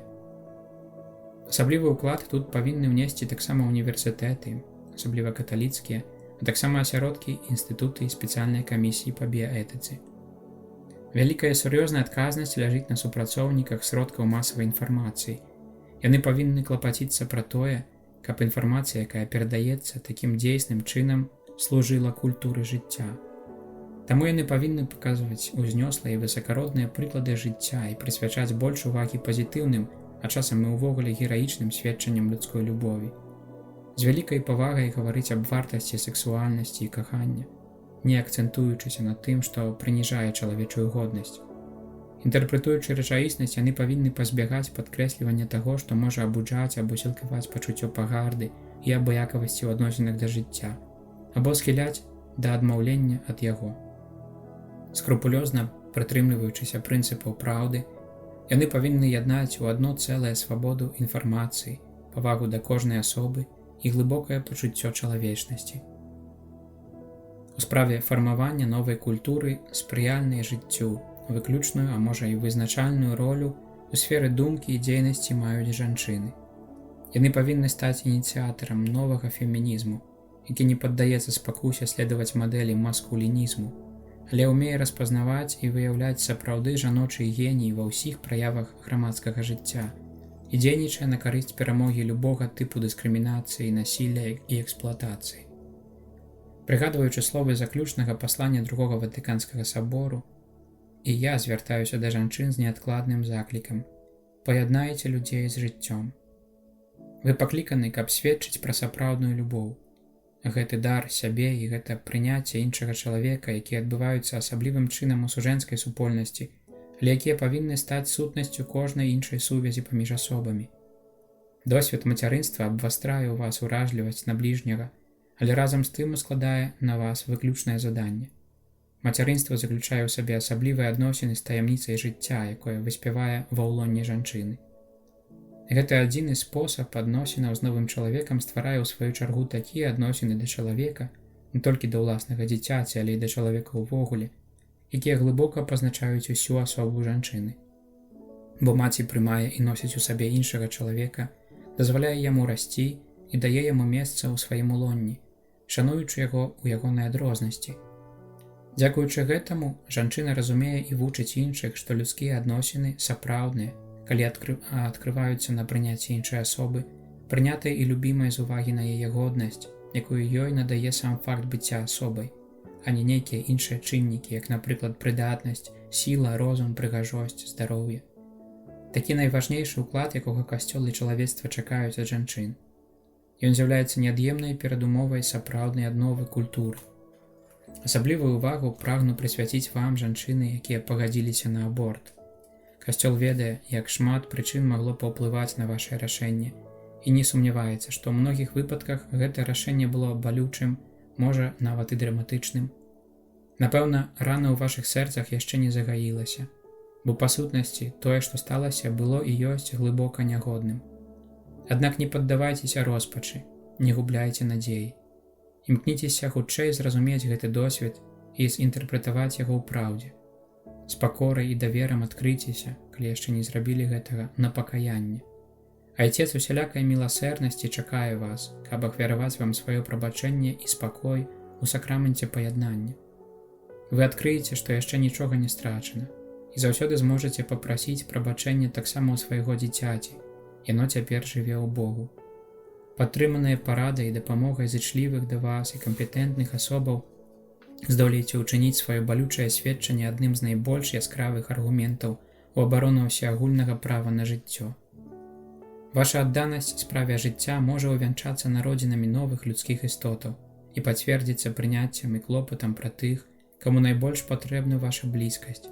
Вы сфармуеце новы спосаб погляду на жыццё чалавека. У гэтым вялікім высілку стварэння новай культуры жыцця нас падтрымлівае і ажыўляе даверлівае перакананне, што Евангелле жыцця, так як і валадарства нябеснае, узрастае і дае багаты плён. Зразумела, існуюць велізарныя дыспрапорцыі паміж шматлікімі і магутнымі сродкамі, якімі ўзброены сілы, што дзейнічаюць на карысць культуры смерці, і тымі, якімі валодаюць абаронцы культуры жыцця і любові. Аднак мы ведаем, што можам спадзявацца на Божую дапамогу, а для Бога няма нічога немагчымага. З гэтым перакананнем у сэрцы, прыспешаны глыбокім клопатам пра лёс кожнага чалавека, паўтараю сёння перадусім тое, што некалі казаў сем'ям, якія выконваюць сваё цяжкое заданне сярод пагражаючых ім небяспекаў. Неадкладна патрэбна вялікая малітва за жыццё, што пранікае ўвесь свет. У межах спецыяльных ініцыятываў і ў штодзённай малітве няхай кожная хрысціянская супольнасць, кожны рух і таварыства, кожная сям'я і кожны вернік узносяць свае гарачыя просьбы да Бога, творцы і улюбёнца жыцця. Езус сам паказаў нам, што малітва і пост – гэта найважнейшая і найбольш дзейсная зброя супраць сілаў зла. І навучаў сваіх вучняў, што некаторых злых духаў можна выгнаць толькі такім чынам. Знойдзем жа ў сабе пакору і адвагу малітвы і посту, каб працягнуць моц з вышыняў, якая зруйнуе муры махлярства і маны, што засланяюць у вачах многіх нашых братоў і сясцёр нягоднасць учынкаў і законаў варожых жыццю, і абудзяць у іх сэрцах пастановы і намеры, натхнёныя цывілізацыяй жыцця і любові. І гэтае пішам вам, каб радасць нашая была поўнай.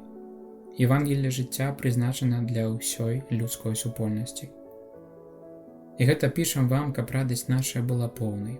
Аб'яўленне Евангелля жыцця дадзена нам як дабро, якое мы павінны перадаваць усім, каб усе людзі трывалі ў лучнасці з намі і з Найсвяцейшай Троіцай. Нават мы самі не маглі б спазнаць поўнай радасці, калі б не абвяшчалі гэтага Евангелля іншым, а захоўвалі б яго толькі для саміх сябе. Евангелле жыцця не прызначана толькі для веруючых, але для ўсіх.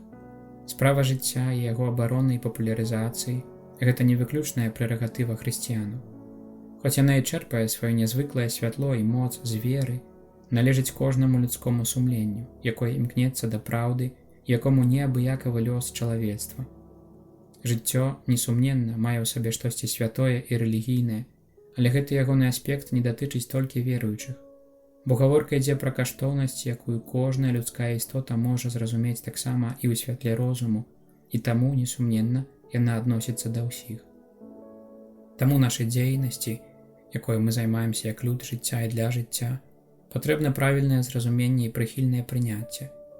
Калі Касцёл сцвярджае, што безумоўная пашана да права на жыццё кожнай нявіннай асобы, ад зачацця да натуральнай смерці, гэта адна з асноваў кожнага цывілізацыйнага грамадства, то прагне проста спрычыніцца да пабудовы дзяржавы з людскім абліччам.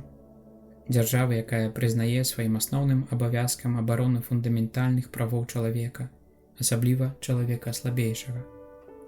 Евангелле жыцця прызначана для ўсёй людской супольнасці.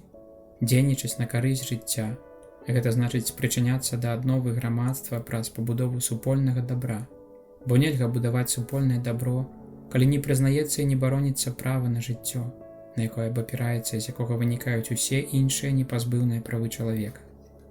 Таксама не можа мець важкіх асноваў тое грамадства, якое, хоць і выступае за такія каштоўнасці, як годнасць асобы, справядлівасць і мір, радыкальна супярэчыць самому сабе, прымаючы і дапускаючы разнастайныя формы прыніжэння і парушэння людскога жыцця, асабліва людзей слабых і адрынутых на абочыну гэтага жыцця. Толькі павага да жыцця можа быць падмуркам і гарантыяй найкаштоўнейшых і найбольш неабходных грамадству вартасцяў, такіх як дэмакратыя і мір. Не можа існаваць сапраўдная дэмакратыя, калі не прызнаецца годнасць кожнага чалавека і не паважаюцца яго правы. Не можа існаваць сапраўдны супакой, калі не абараняецца і не падтрымліваецца жыццё, як нагадваў папа Павел VI. Кожнае злачынства супраць жыцця – гэта замах на мір, асабліва тады, калі скажаецца традыцыя народу. Там жа, дзе правы чалавека сапраўды шануюцца, публічна прызнаюцца і ахоўваюцца, грамадства жыве і развіваецца ў радаснай атмасферы спакою.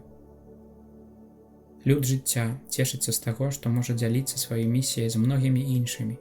Падзякуючы гэтаму ўсё больш шматлікім становіцца люд для жыцця, а новая культура любові і салідарнасці можа ўзрастаць і служыць сапраўднаму дабру людской супольнасці.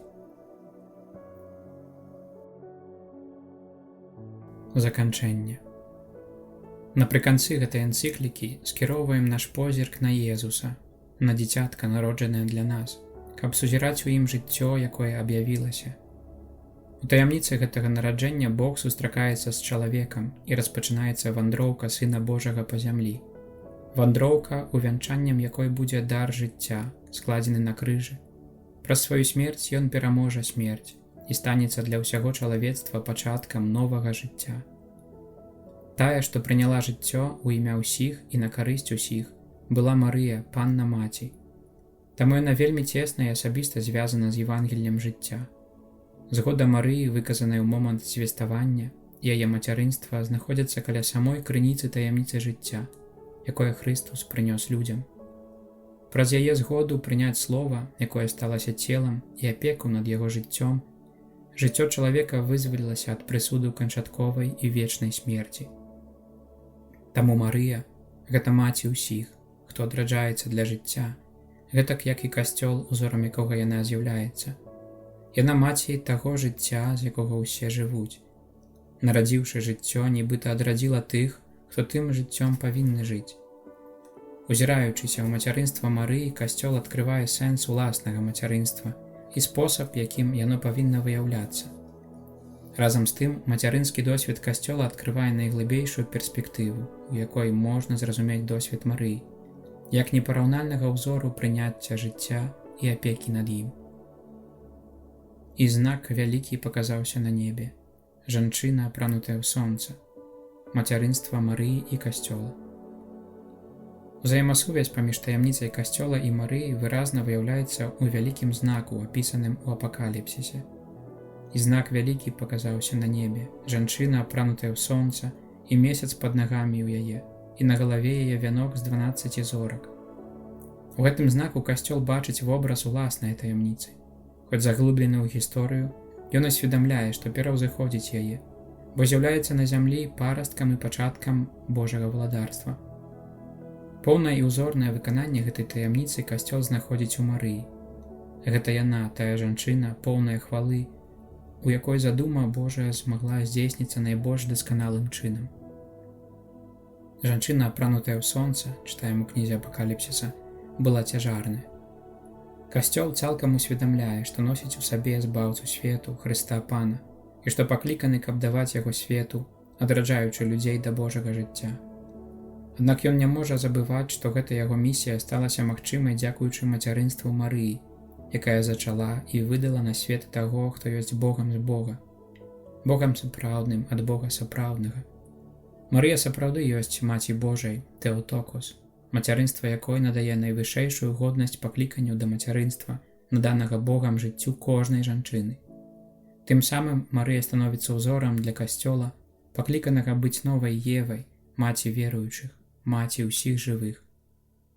Гэтае духоўнае мацярынства касцёла не рэалізуецца іначай, і таксама гэта касцёл усведамляе, як пасярод болю і родавых пакутаў. Гэта значыць у няспынным змаганні з сіламі зла, што надалей пранікаюць свет і ўздзейнічаюць на людскія сэрцы, бунтуючыся супраць Хрыста. У ім жыццё было, і жыццё было святлом для людзей, і святло ў цемры свеціць, і цемра не агарнула яго. Падобна як касцёл, Марыя павінна была перажываць сваё мацярынства пад знакам цярпення. Вось гэты прызначаны ёсць на знак, якому працівіцца будуць, і табе самой меч праніжа душу, каб выявіліся задумы многіх сэрцаў. У гэтых словах, з якімі Сімеон звярнуўся да Марыі, на самым пачатку зямнога існавання Збавіцеля, дакладна выказана прадказанне адпрэчвання Хрыста, разам з ім і Марыі, якое дасягне кульмінацыі на Кальварыі. Стоячы побач з крыжам Езуса, Марыя ўдзельнічае ў ахвяры, якую ён, сын, складае самога сябе. Яна ахвяруе нам Езуса, дае яго, родзіць яго канчаткова для нас. Яе так, прамоўленае ў дзень звеставання, цалкам выспявае ў дзень крыжа. Калі для Марыі надыходзіць час, калі яна павінна прыняць і нарадзіць як сына кожнага чалавека, які стаўся вучнем, праліваючы на яго адкупленчую любоў сына. Езус жа, угледзеўшы маці і стаяўшага побач з ёй улюбёнага вучня, кажа маці сваёй: «Жанчына, вось сын твой». І змей стаў перад жанчынаю, што мелася нарадзіць, каб яе як народзіць з жэрці дзіця яе, жыццё, якому пагражаюць сілы зла. У кнізе апакаліпсіса побач з вялікім знакам жанчыны з'яўляецца іншы знак на небе, вялікі змей, як агонь чырвоны, што сімвалізуе шатана, увасабленне магутнасці зла, а разам з тым і ўсе сілы зла, якія дзейнічаюць у гісторыі і супрацьстаяць місіі касцёла. Марыя і тут таксама асвячае супольнасць веруючых, бо варожасць магутнасці зла праяўляецца як настойлівае супраціўленне, якое перш, чым закрануць вучняў Хрыста, абарочваецца супраць яго маці. Каб захаваць жыццё сына ад тых, хто яго баіцца, бо бачыць у ім небяспеку і пагрозу для сябе, Марыя мусіць уцякаць з Юзафам і дзіцём у Егіпет. Такім чынам, Марыя дапамагае касцёлу ўсвядоміць, што жыццё заўсёды знаходзіцца ў цэнтры вялікага змагання паміж дабром і злом, паміж святлом і цемрай. Нованароджанае дзіцятка, якое змей хоча зжэрці, ёсць выявай Хрыста, народжанага Марыяй, калі надышла паўната часу, якога касцёл павінен няспынна несці людзям у розныя эпохі гісторыі. Але пэўным чынам гэтае дзіцятка ёсць выявай і кожнага чалавека, кожнага дзіцяці, асабліва ж кожнай слабой істоты. Бо, як нагадвае нам другі Ватыканскі сабор, Сын Божы праз сваё ўцелаўленне нібы злучыўся з кожным чалавекам. Менавіта ў целе кожнага чалавека Хрыстус пастаянна аб'яўляецца і наладжвае з намі лучнасць, і таму адпрэчванне жыцця чалавека, якое здзяйсняецца ў розных формах, па сутнасці з'яўляецца адпрэчваннем Хрыста. Менавіта такая, гэта захапляльная і разам з тым патрабавальная праўда, якую аб'яўляе нам Хрыстус, якую нястомна абвяшчае яго касцёл. Хто прымае адно гэтае дзіцятка ў імя маё, той мяне прымае. Тое, што вы зрабілі аднаму з гэтых найменшых братоў маіх, вы мне зрабілі. І не будзе ўжо больш смерці. Бляск у васкрасення. Звеставанне, прынесенае Марыі анёлам, распачынаецца і заканчваецца словамі поўнымі надзеі. Не бойся, Марыя, і для Бога няма нічога немагчымага. І сапраўды, дзівічая маці праз усё сваё жыццё захавала пэўнасць, што Бог заўсёды побач з ёю і падтрымлівае яе сваёй клапатлівай дабрынёй. Тое ж самае можна сказаць і пра касцёл, які знаходзіцца сховішча на пустыні, у месцы, дзе Бог аддае свой народ на выпрабаванні. Але таксама і аб'яўляе яму сваю любоў. Марыя – жывое слова суцяшэння для касцёла, які змагаецца са смерцю. Яна паказвае нам сына, запэўнівае нас, што ў ім сілы смерці ўжо пераможаны. Смерць і жыццё сутыкнуліся ў дзівосным двубоі, хоць пан жыцця памёр, але жыве і валадарыць. Баранак, складзены ў ахвяру, жыве са знакам мукі ў бляску ў васкрасення.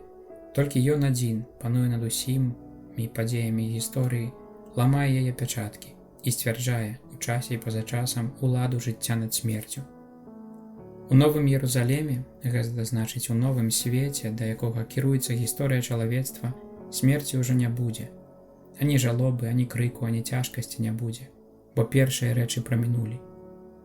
Кіруючыся з надзеяй да новага неба і новай зямлі, як люд, што пілігрымуе люд жыцця і для жыцця, скіроўваем даверлівыя позіркі на тую, якая ёсць для нас знакам пэўнай надзеі і радасці.